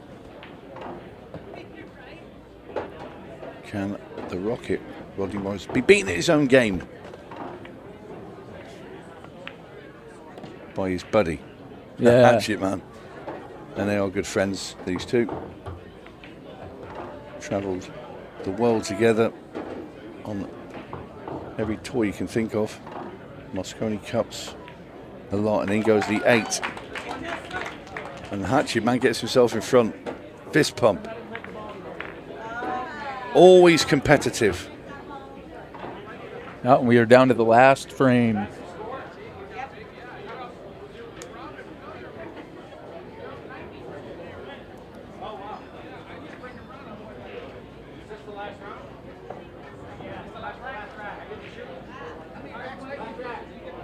Interesting, the chat going across the arena. Who do you think's there? You heard Rodney said, I might need 400, but he's only got one racket. He can only get 2. Yeah, really would want to for sure get a run out here would be big. So you can rack, when you rack the balls, you can rack them in any order as long as the 8 ball's in the middle. Yep, and then one of the lowest balls has to be up front, one in the back. So you can either put the solid one ball as a head ball, and then or the stripe, but then the other one would be in the very back. And then the rest anywhere? The rest anywhere, yep.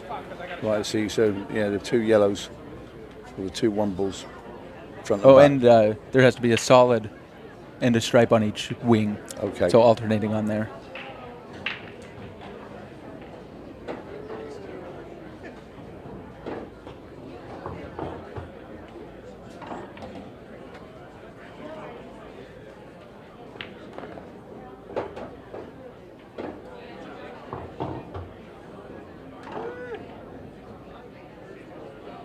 By my calculation, it should be 1,040 for Dennis and 1,050 for Rodney.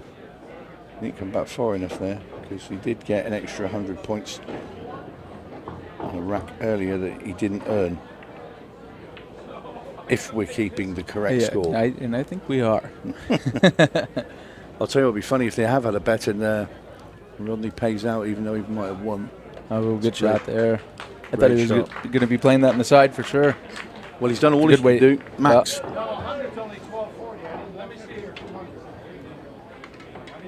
So 1 rack to go.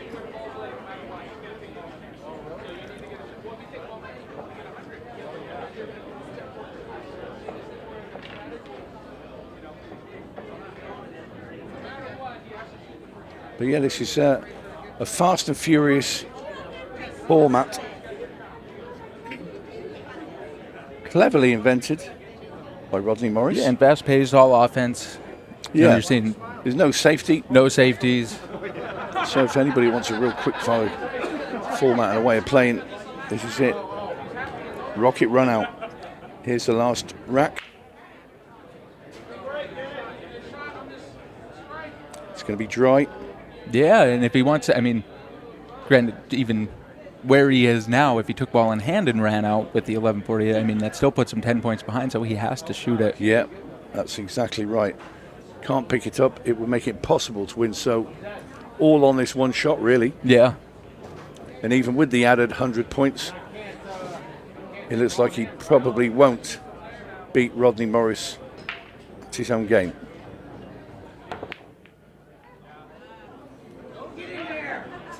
Oh. And I mean, so that's where he called it. So it's just ball and pocket. You don't have to call like kisses or rails or anything. Right. So that absolutely counts. Well, I'm glad that happened. I'm curious if he's playing the 10 here. And that's the ball game.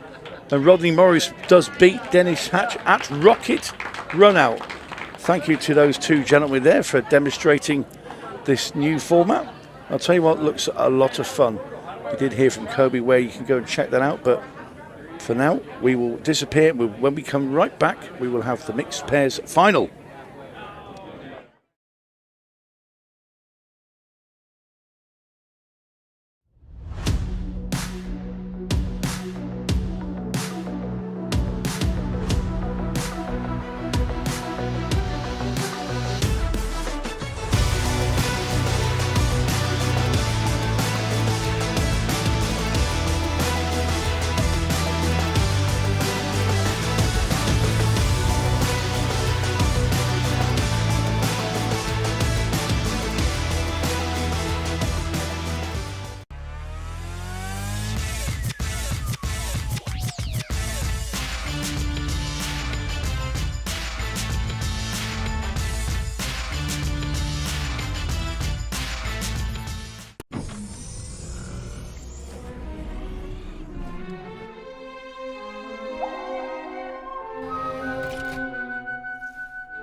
Hey, we're back. Everything that's happened over the last year is going to come to an end. Some team of amateur pool players are about to win $100,000. That's pretty special.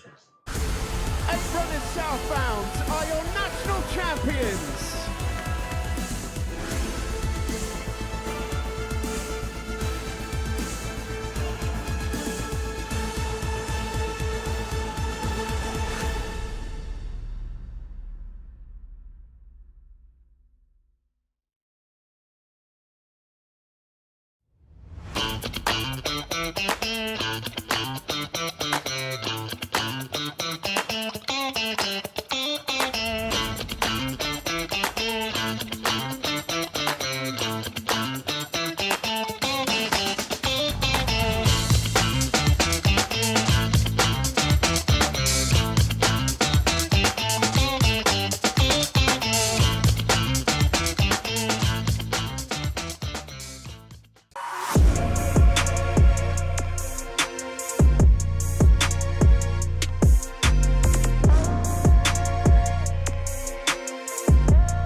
At APD Studios, we don't just design pool rooms. We build experiences around the game that we all know and love. I'm Adam Pfeiffer, a licensed architect for 10 years and a nearly 25-year pool player. I bring nearly 2 decades of real-world experience designing, setting up, and optimizing pool rooms and tournaments, both locally and nationally. Whether you're upgrading your pool room to host larger tournaments, planning a full-scale event, or just looking to perfect your home playing space, I design with purpose. From traffic flow and lighting to vendor zones and spectator comfort, every detail is considered, making it efficient for staff, welcoming for players and spectators alike, and compliant with local building codes. For residential spaces, I bring the same precision, crafting rooms that feel luxurious, play beautifully, and reflect a true passion for the game. At APD Studios, we design for more than just gameplay. We design for the future of your room.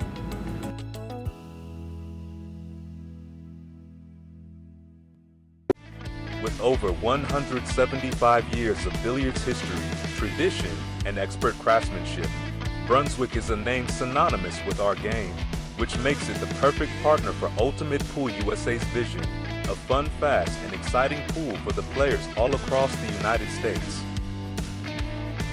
Brunswick, Ultimate Pool, USA's official table partner.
All right, ladies and gentlemen, welcome to the finals of the mixed pairs here, Kansas City Open. What a road these two teams have gone through to get to this point.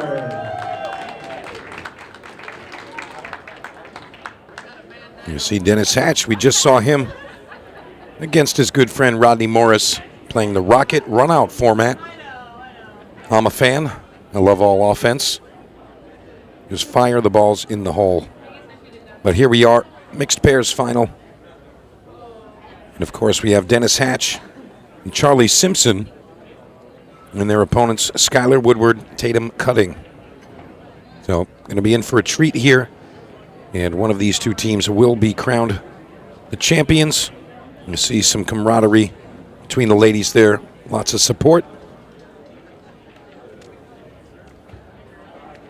So it looks like we are waiting for Mr. Skylar Woodward to make his way into the arena. Likely just grabbing a bottle of water or something of the likes. But been a great week so far.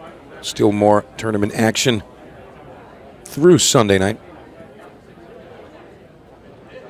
Right now, mixed pairs final. And I'm Mike DeMarco from Ship the Cash. Joining me for this match, my good friend, Mr. Tony Holgate. Tony, what do you think about this matchup in the mixed pairs final? Yeah, fascinating match.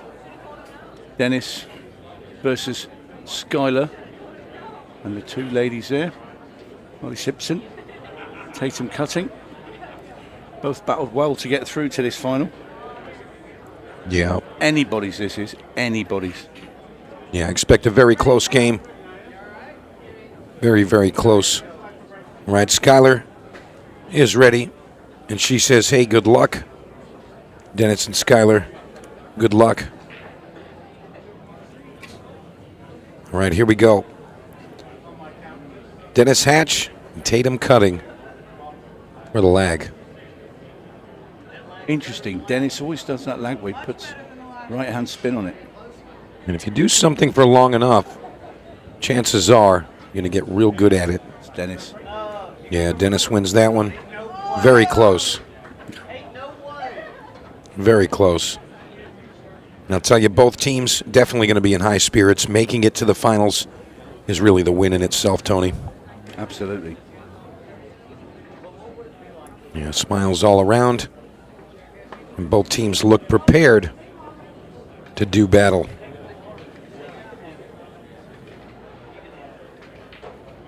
And I'll tell you, it's still a bit early in the day, but crowd's still building, and Side Pockets here has been rocking and rolling all week, open to close. Very likely that will build up a bit more as the day moves forward.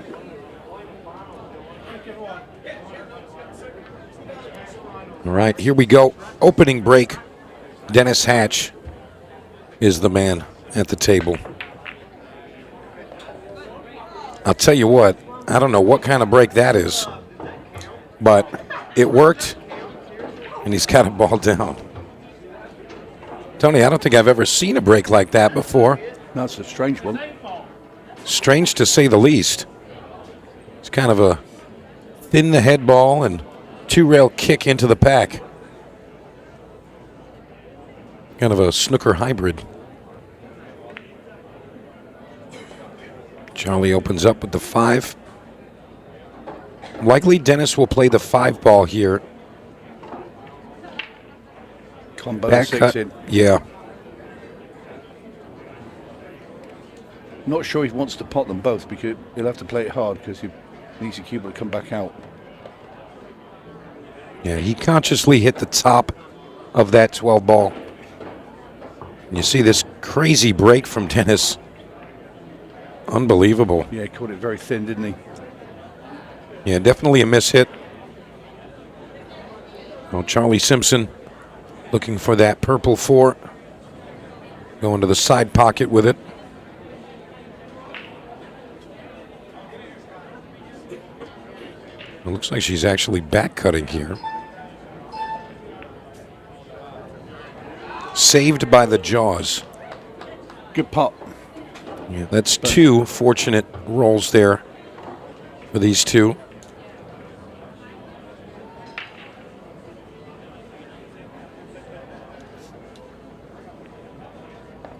And another very good pop with Charlie Simpson on the 8 ball to take the opening rack. You just got to be mindful of the cue ball here, depending on how much pace she puts on the cue ball. Natural line to the left side pocket.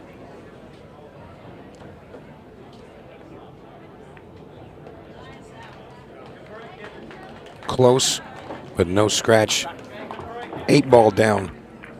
And Team Hatch Simpson going to take rack number 1.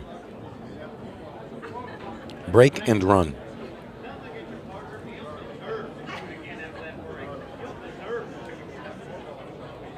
And there you see the Woodward Cutting duo. You know, we commented on that in the previous match. What a name, Cutting. Absolutely. That's why she's so good at the back cuts. I mean, Tatum, definitely a formidable player. And I'm glad to see she's gotten involved with the Ultimate Pool USA family. Love to have her. Charlie Simpson been around a bit longer. But we're always going to keep the door open for more players and more talent. All right, here we go. Skylar Woodward breaking rack number 2. Let's see what he puts together.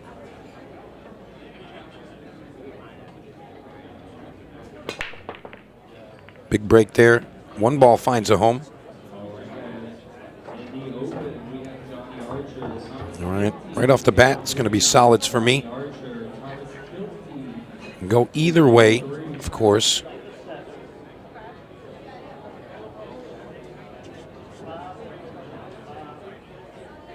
But I'm going to favor the solids here.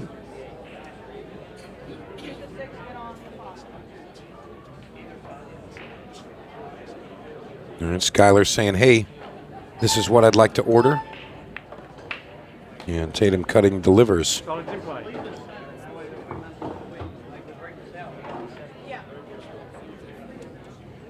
So they're just kind of discussing how they're going to maneuver the remainder of the rack. 8 ball does go to the left side pocket. It is a touchy shot. You want to be really good on it.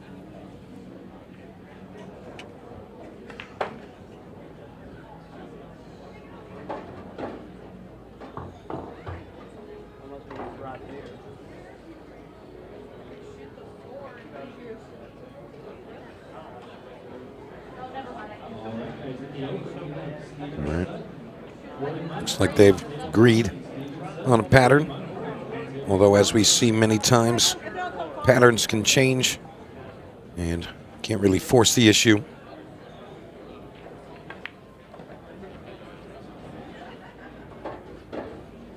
All right, good shot there. Skylar very likely to shoot the 3 to the side. He wants to brush the top side of the 8 ball if he can. But he's going to consciously bring the cue ball back to the right side and get on the 2 here. You see that spin trying to get him over there. So, not the greatest execution from Skylar Woodward.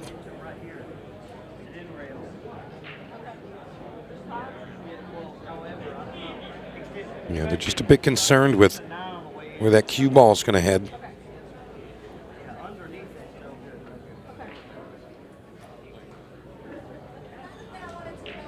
Skylar just explaining, you don't want to scratch off the backside of the 9. So you want to go into it, if anything. But they're not going to get vision here. They're going to get quite the opposite. This is very, very tough. So Skylar's going to intend to make the 4-ball off the 12 in the left side. A dream of a shot, but see what he can come up with. And that's going to be a bubble. So, yep, ball in hand. Dennis Hatch back to the table, along with Charlie Simpson.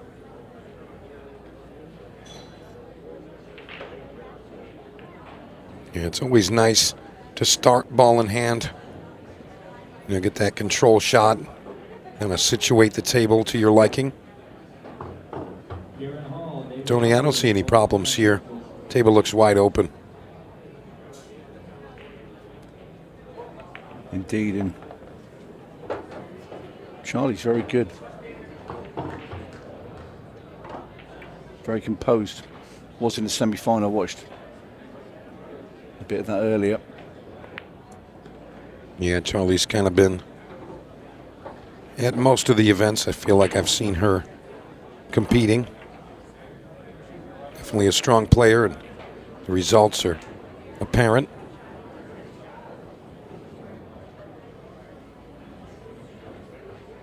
And slightly hampered cue ball here.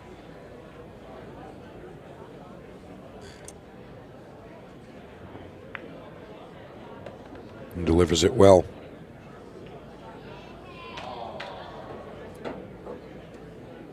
Dennis always just double checking his lines.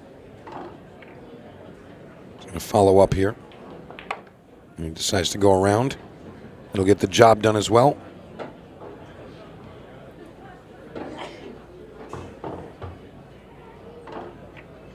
Not a ton of angle on this one. Just got to make sure that you make the pot. You could go 2 rails forward with this, with a little more distance but a better line, but she could try to punch it off the rail, and she's done very well with that. Used all of the pocket, but the job is done.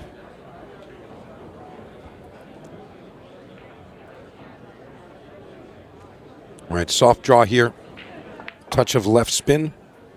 And Charlie Simpson arriving on this 8-ball perfectly. Just roll it in. And a 2-game head start here in the mixed pairs final.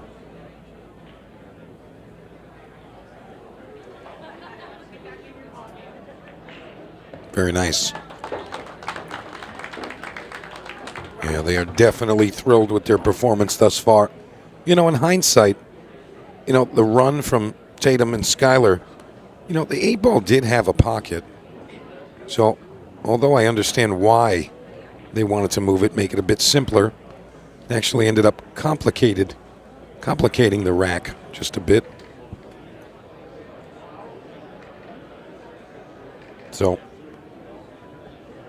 they did have another option, both in good spirits and plenty of time to do what needs to be done to hoist that trophy.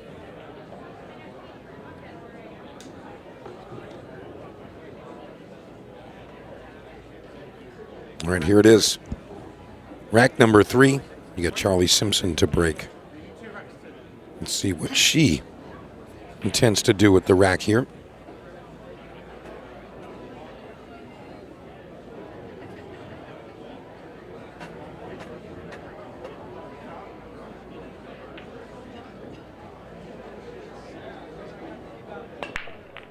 All right, she goes square into the head ball from the side rail.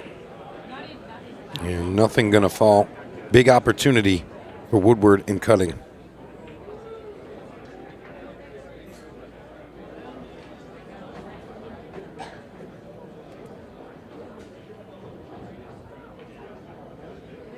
Yeah, this is one of the most important parts of an 8-ball rack. You know, right after the break, making sure you select the proper suit and have a plan. Choose a pattern and do your best to stick to it.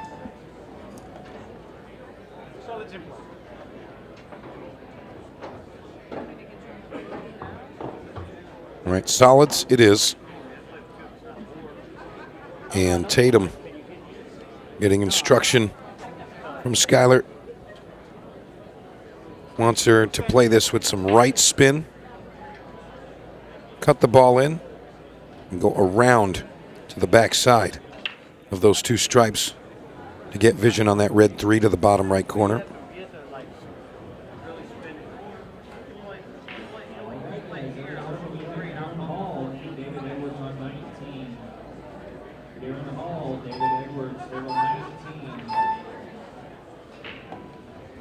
Yeah, instead of getting cute with it, just going to let him accept the distance. This should be no issue for Skylar. Maybe a soft bump into the 6-14. Tony, what do you think? Yeah, no, with you. Exactly right, Mike. 6 gone a little bit further over, but it's okay. I'd actually like to see Tatum, well, if she could shoot the 6 now, then shoot it. Yeah, I thought you'd just gone a bit too far. That I thought the 8 might be in the way. Yeah, if not, then you're going to shoot the 1 here. Yeah, well, Skylar's come around and sort of redirected her. Yeah. Nice and softly done. Gone a little bit further than Skylar would have liked to be playing this 7 ball. Yeah, I think he's going to bump the 6 here. You don't want to try to hold position. You just bump the 6 and you got position on the 2. And he bumps the 8 and the 6. I don't like the bump on the 8. I don't mind that because of where the 2 is. If you can just drop this in, I mean, you might have to just borrow a little bit of the jaw, slide that. I mean, you play the 2. I mean, basically, you look at it, it's going to be Skylar playing the next shot. So he'll be saying, right, put me wherever, like here, put me here, I can just draw straight back. Or, you know, so the more complicated shot is going to be Skylar, and he's the US Mosconi Cup captain, so you kind of think he's. Yeah, I wouldn't mind getting some advice from Skylar in the rack. Exactly. So Skylar going to have to negotiate with this one here. You know, I got to be honest, I think his direction was a bit misleading, though. I mean, she could have stayed above the 6 and just had him go around it, but he's going to end up drawing into position here. 8 ball. He's going around the back. Oh, he did have a little bit of an ankle. I thought he was too straight for that. Can she see enough to take it into the top corner? I don't think she can. I think she might have to kick at this. Yeah. Oddly enough, both racks, Skylar Woodward making the error.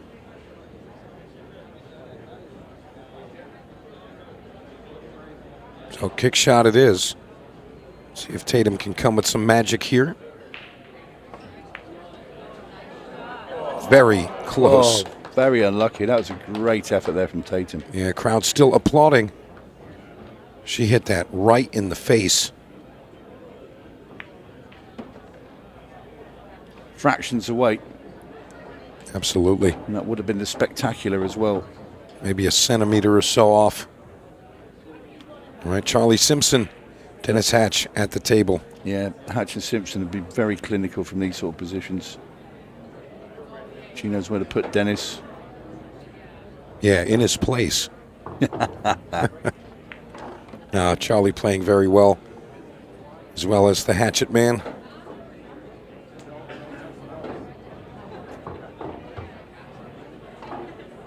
So Dennis make it to the finals of the shootout, playing against Roberto Gomez.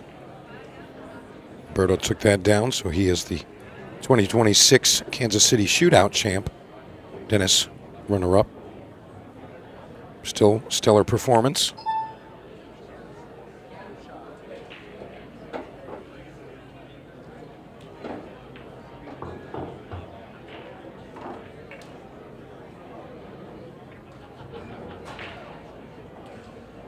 All right. Personally, I go 2 rail forward here. Dennis may draw.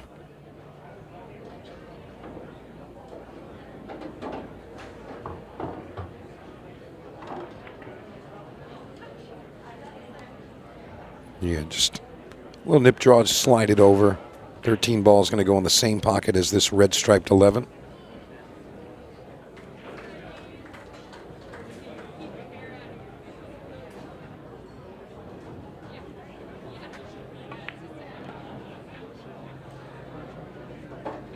That'll do.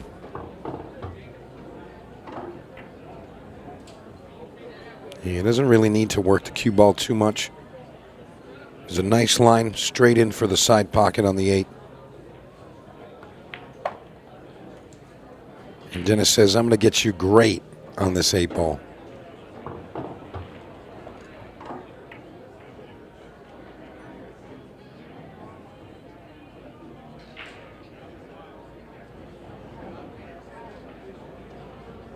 All right, to go 3-0 ahead. It's Charlie Simpson. She makes it. So 3-0 for the Hatch-Simpson duo. And Woodward and Cutting still waiting to put their first point up, just about at the halfway point now. Yeah. Tony, what do you think? I mean, it's kind of odd. The errors have come from Skylar. Yeah, it can happen. The mixed in Florida, which Chris Melling and Sophia Mast played so well in that final. You've got to say, I'm not saying Chris played badly, but Sophia Mast was the strong player.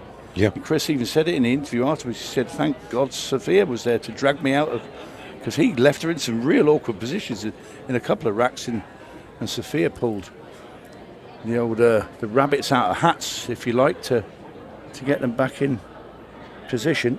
And it's a little bit, it can be like it. All right, Tatum Cutting to the break. Finds a home with the 3 ball in the top corner. And they're off to the races. This is a very open rack here. And I feel like you want to go solids, but the opening shot on solids is not really that great. So you may be forced to shoot at this 9 ball here. Really want to address the 15 ball as soon as possible. I think he can actually drag this above that purple 4. 2 rails. Either run into it or get behind it. That clock's going to start to beep anytime now.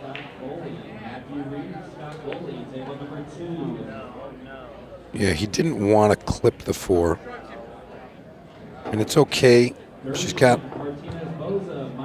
at least the 12 to the side. Very tiny pocket from this angle.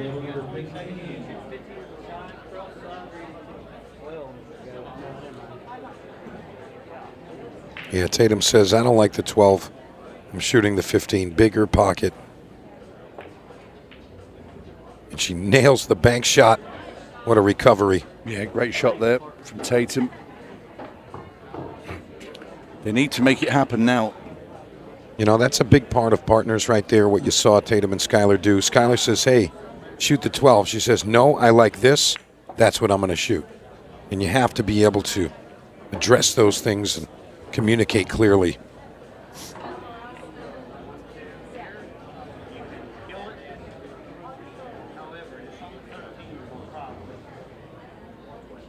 All right, Tatum Cutting. Slightly overhit there. A 12 That's ball okay. Available. The thing is, Skylar's now got to think where he needs to leave Tatum to get back up for that 13 ball. So he's taking the 14. No, I disagree with this decision. I like him to play the 12 and just situate the cue ball in the line between the 6 and the 2. You know, it was kind of helpful, that ball blocking the 8 ball should they not finish the run. You know, Tatum does have a chance to get up table with this 12. So perhaps they do still get the job done. If it slows down a bit. Yeah, it's overrun. Bank shot looks still available cross side, right between the 2 and the 7. Looks like that avenue is there. Can he get the 13 past the 5 into the bottom right? Might be tricky to negotiate, but looks like he's got something up his sleeve.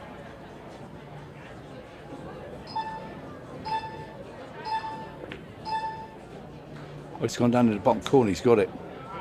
What a shot. What a shot from Skylar Woodward. All right, 8-ball to the bottom left. Tatum cutting. This will be for 3-1.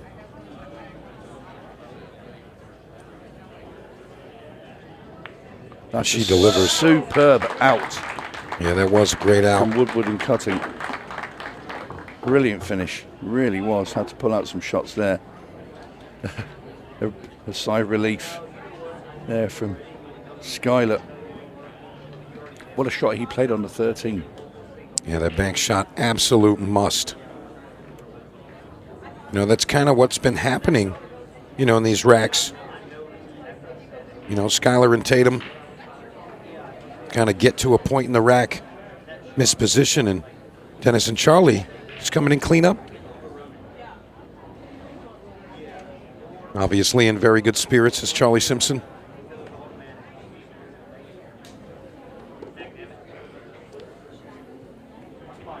All right, here we go. The Hatchet Man back up. They're 3-1 ahead. 12 minutes remain. Let's see if he's got this break in order. And that's going to be a break and scratch, exactly what the doctor ordered for the Woodward cutting duo.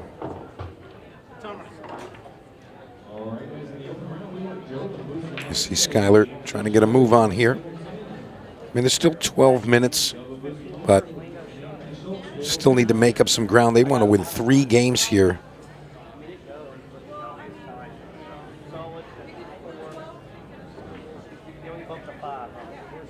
Yeah, I mean, I think it has to be stripes. I mean, I guess you can get underneath and play the 3.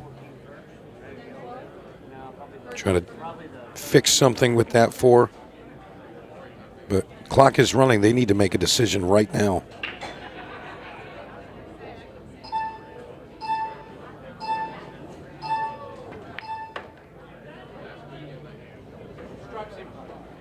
Nice shot there.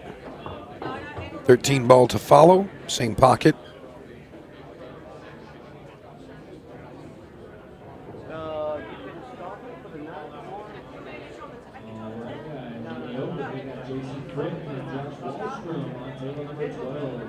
I believe Skylar asked for just a stop shot here.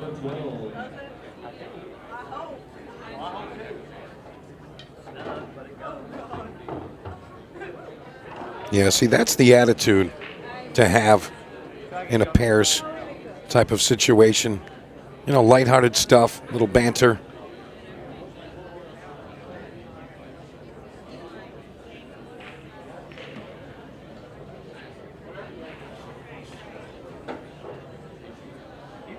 Now, if the 10 is available,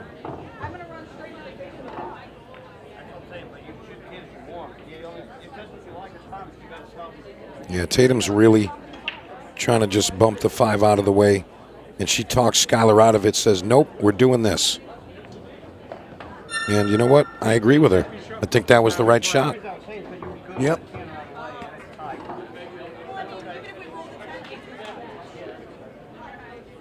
You know, those are big things.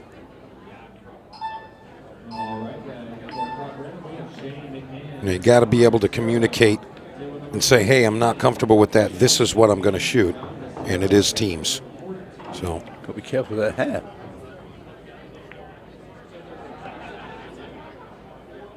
All right, Skylar on the 8 ball, looking for the left side pocket. A little close to the rail, but I think he's a favorite to make this one.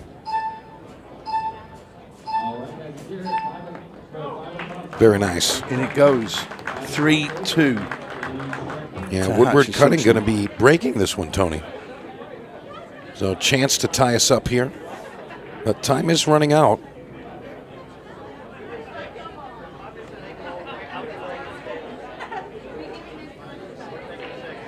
Still a fair amount of pool to be played here.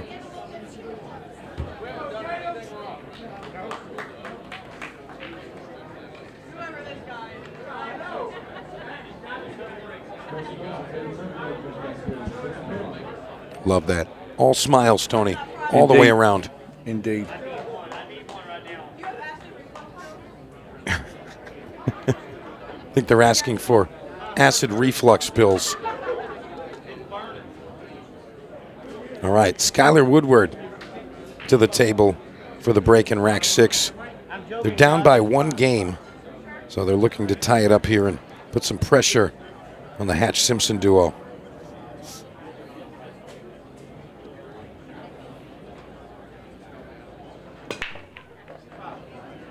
And he follows with a break and scratch. And this is going to be stripes.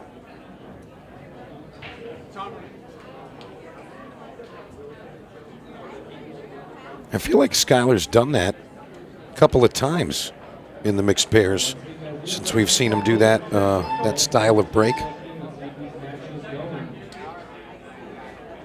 Hatch using the extension.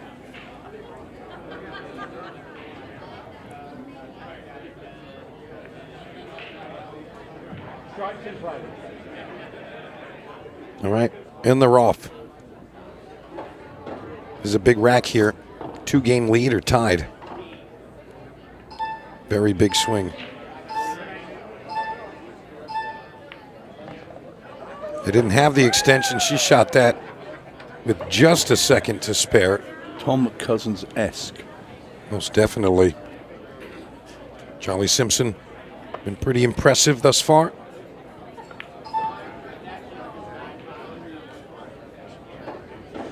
Yeah, that shot clock is continuing to burn and move our match along. Got to watch out not to tie these up.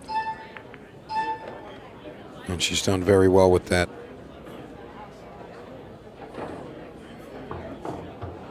You'll likely see Dennis kind of pinch this one and stay underneath that side of the table, just like that. They want to play the 10 to the 8 to finish the run. Ideally get the cue ball just above the 8 ball, so might just play it completely dead weight, but no, that's no shot. Probably better off doing that anyway, because she was bridging over the 6 ball. All right, soft draw here.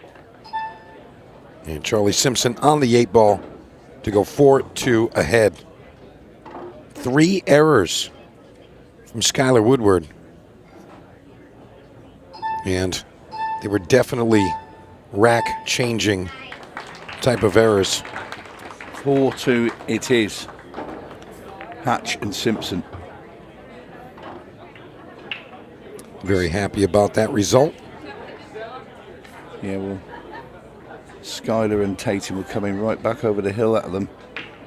And they've managed just to hold them again at arm's length. Get that 2 rack cushion as we go into the twilight of this match now. Yeah, not much time left to get something cooking for the Woodward and Tatum duo.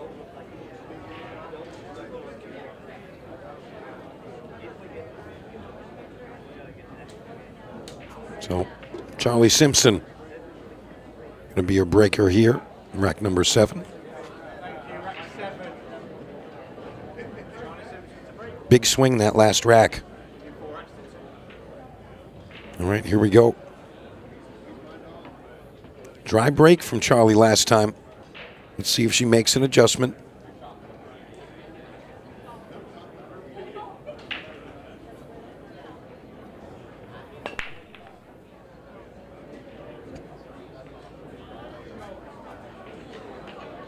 Ten ball falls at the buzzer, and they are thrilled. You know, we say it quite often. Sometimes the balls just know. And in this case, looks like they know what's in store for Hatch and Simpson. I mean, the only thing I can try to do is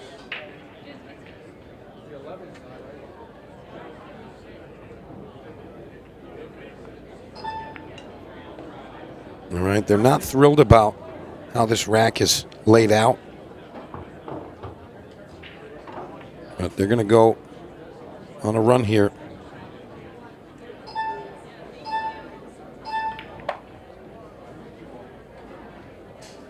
Charlie didn't want to move that 11 ball.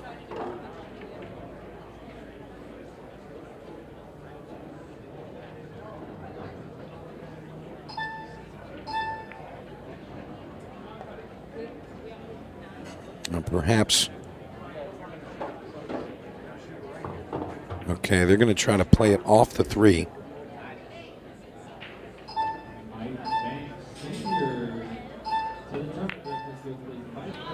Great swing, but to no avail. So it's cutting in Woodward with some newfound opportunity. But they need 2 games to go to a shootout here.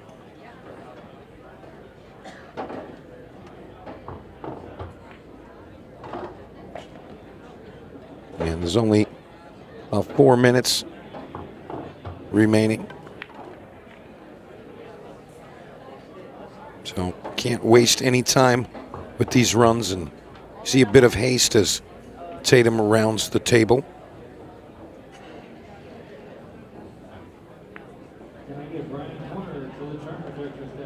Nice speed there.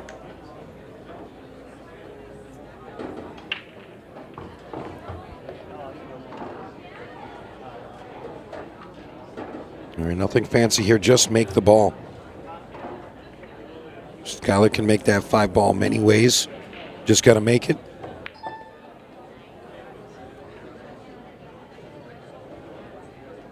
All right, 5. And then the 8. Very nice shape here. But it's going to be 4-3. Wow. Can you believe it? Can you believe it? You see Tatum cutting, saying she is very disappointed missing that 8 ball. She kind of rushed it.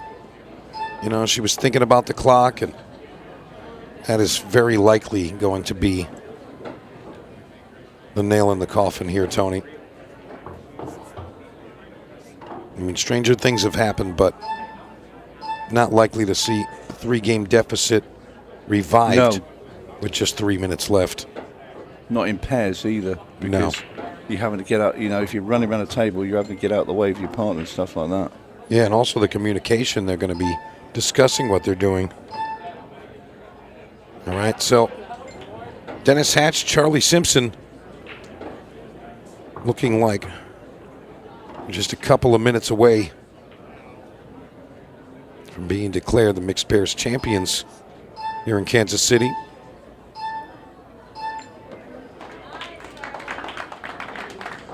All right, 2 minutes 43 left on the clock. We have a 5-2 scoreline.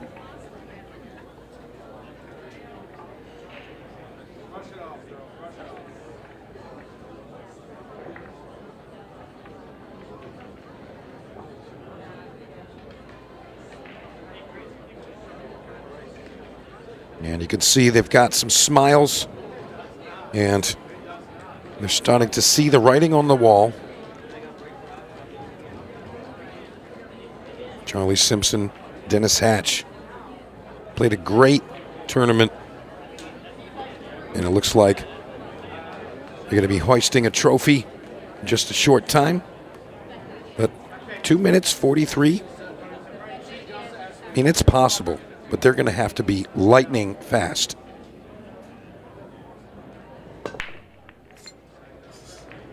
Saved by the 7.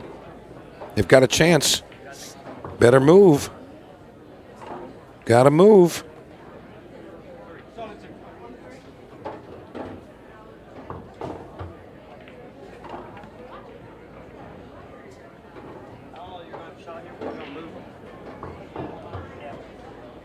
All right, going for the breakout here.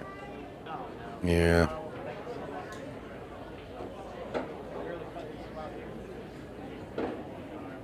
Looking for the 5 off the 6 in the corner. Yeah. I think that might have done it. They're going to take their sweet time. Yeah. In this rack here. All over. It's going to be another title for Dennis Hatch with Ultimate Pool USA. I believe this will be his first mixed pairs title. Same with Charlie Simpson. Yeah. By the way, she has a chalk on the watch.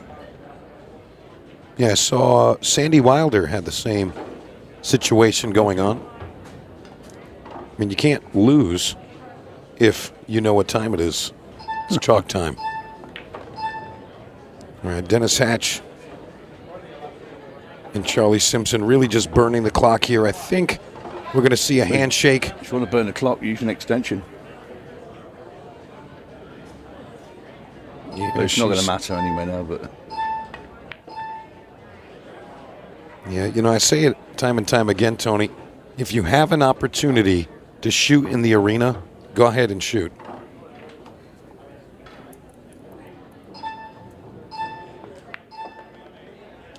Yeah, they want to put one more on the board. So 9 to the corner. Wants to avoid the 5.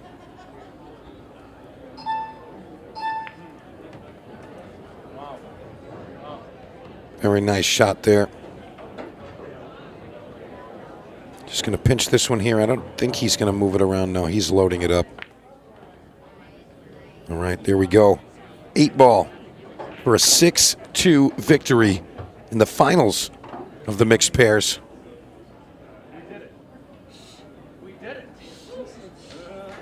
He's sharking his own opponent, his own partner. And there it is. All right, congratulations. Again, Skylar Woodward, Tatum Cutting. What a great tournament they played. They had chances, but ultimately it's going to be the Hatchet Man, Dennis Hatch and Charlie Simpson, the winners of the Kansas City mixed pairs. We're going to be right back with the presentation of the championship trophy to these players right there. We'll be right back.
Welcome back to Side Pockets here in Blue Springs. What an amazing final we had. You guys make some noise for our mixed pairs finals. Before we talk to our champions, let's get a warm round of applause for our runner-up, Skylar Woodward and Tatum Cutting. Skylar, you've been in this arena before. I think you've been in it maybe last year. Maybe not the way you wanted it, but it looked like you were having fun. Talk to me a little bit about the experience. Yeah, you know, it was real fun. Yeah, real fun, Dennis. Nice break, first rack, you sucker. Nah. No, it was fun playing with Tatum. It was like a last-minute deal, too. It was fun. She played good. We had a good event. Just obviously, the last match didn't go for us. We had chances to get out, and at the very end of the game, we kept making a mistake. So, but for the most part, it was a good event for us. We both played. I feel like we both played good, so it was fun. Tatum, this is your first Ultimate Pool USA event. How'd it feel? I really enjoy the format. The 15-second shot clock was a bit much, but I really liked it. Awesome. Well, once again, congratulations to our runners-up, Skylar Woodward and Tatum Cutting. And now for our winners, the Hatchet Man, Dennis Hatch, and the Monarch, Charlie Simpson. Dennis, I got to come to you first because you've been in this arena a lot and you've been in the finals of a lot of events, and I know this one means a little bit something different for you. Talk to me about it. Yeah, it does. I've never won a mixed pairs with a woman. I won with Craig in Cherokee, but her and I were huge underdogs. If you look at the teams, I mean, you wouldn't expect us to be standing here, but she did amazing. Amazing. That's awesome. Charlie, let's talk about it. How you feeling? I'm just happy. I've never heard her this quiet ever. I've never heard her this quiet ever. Charlie, we'll step away. I'm going to bring out National Sales Director Nate Kane and National League Director Jamie Clark to present the Kansas City Open Mixed Pairs Trophies. You guys make some noise for the Hatchet Man and Charlie Simpson.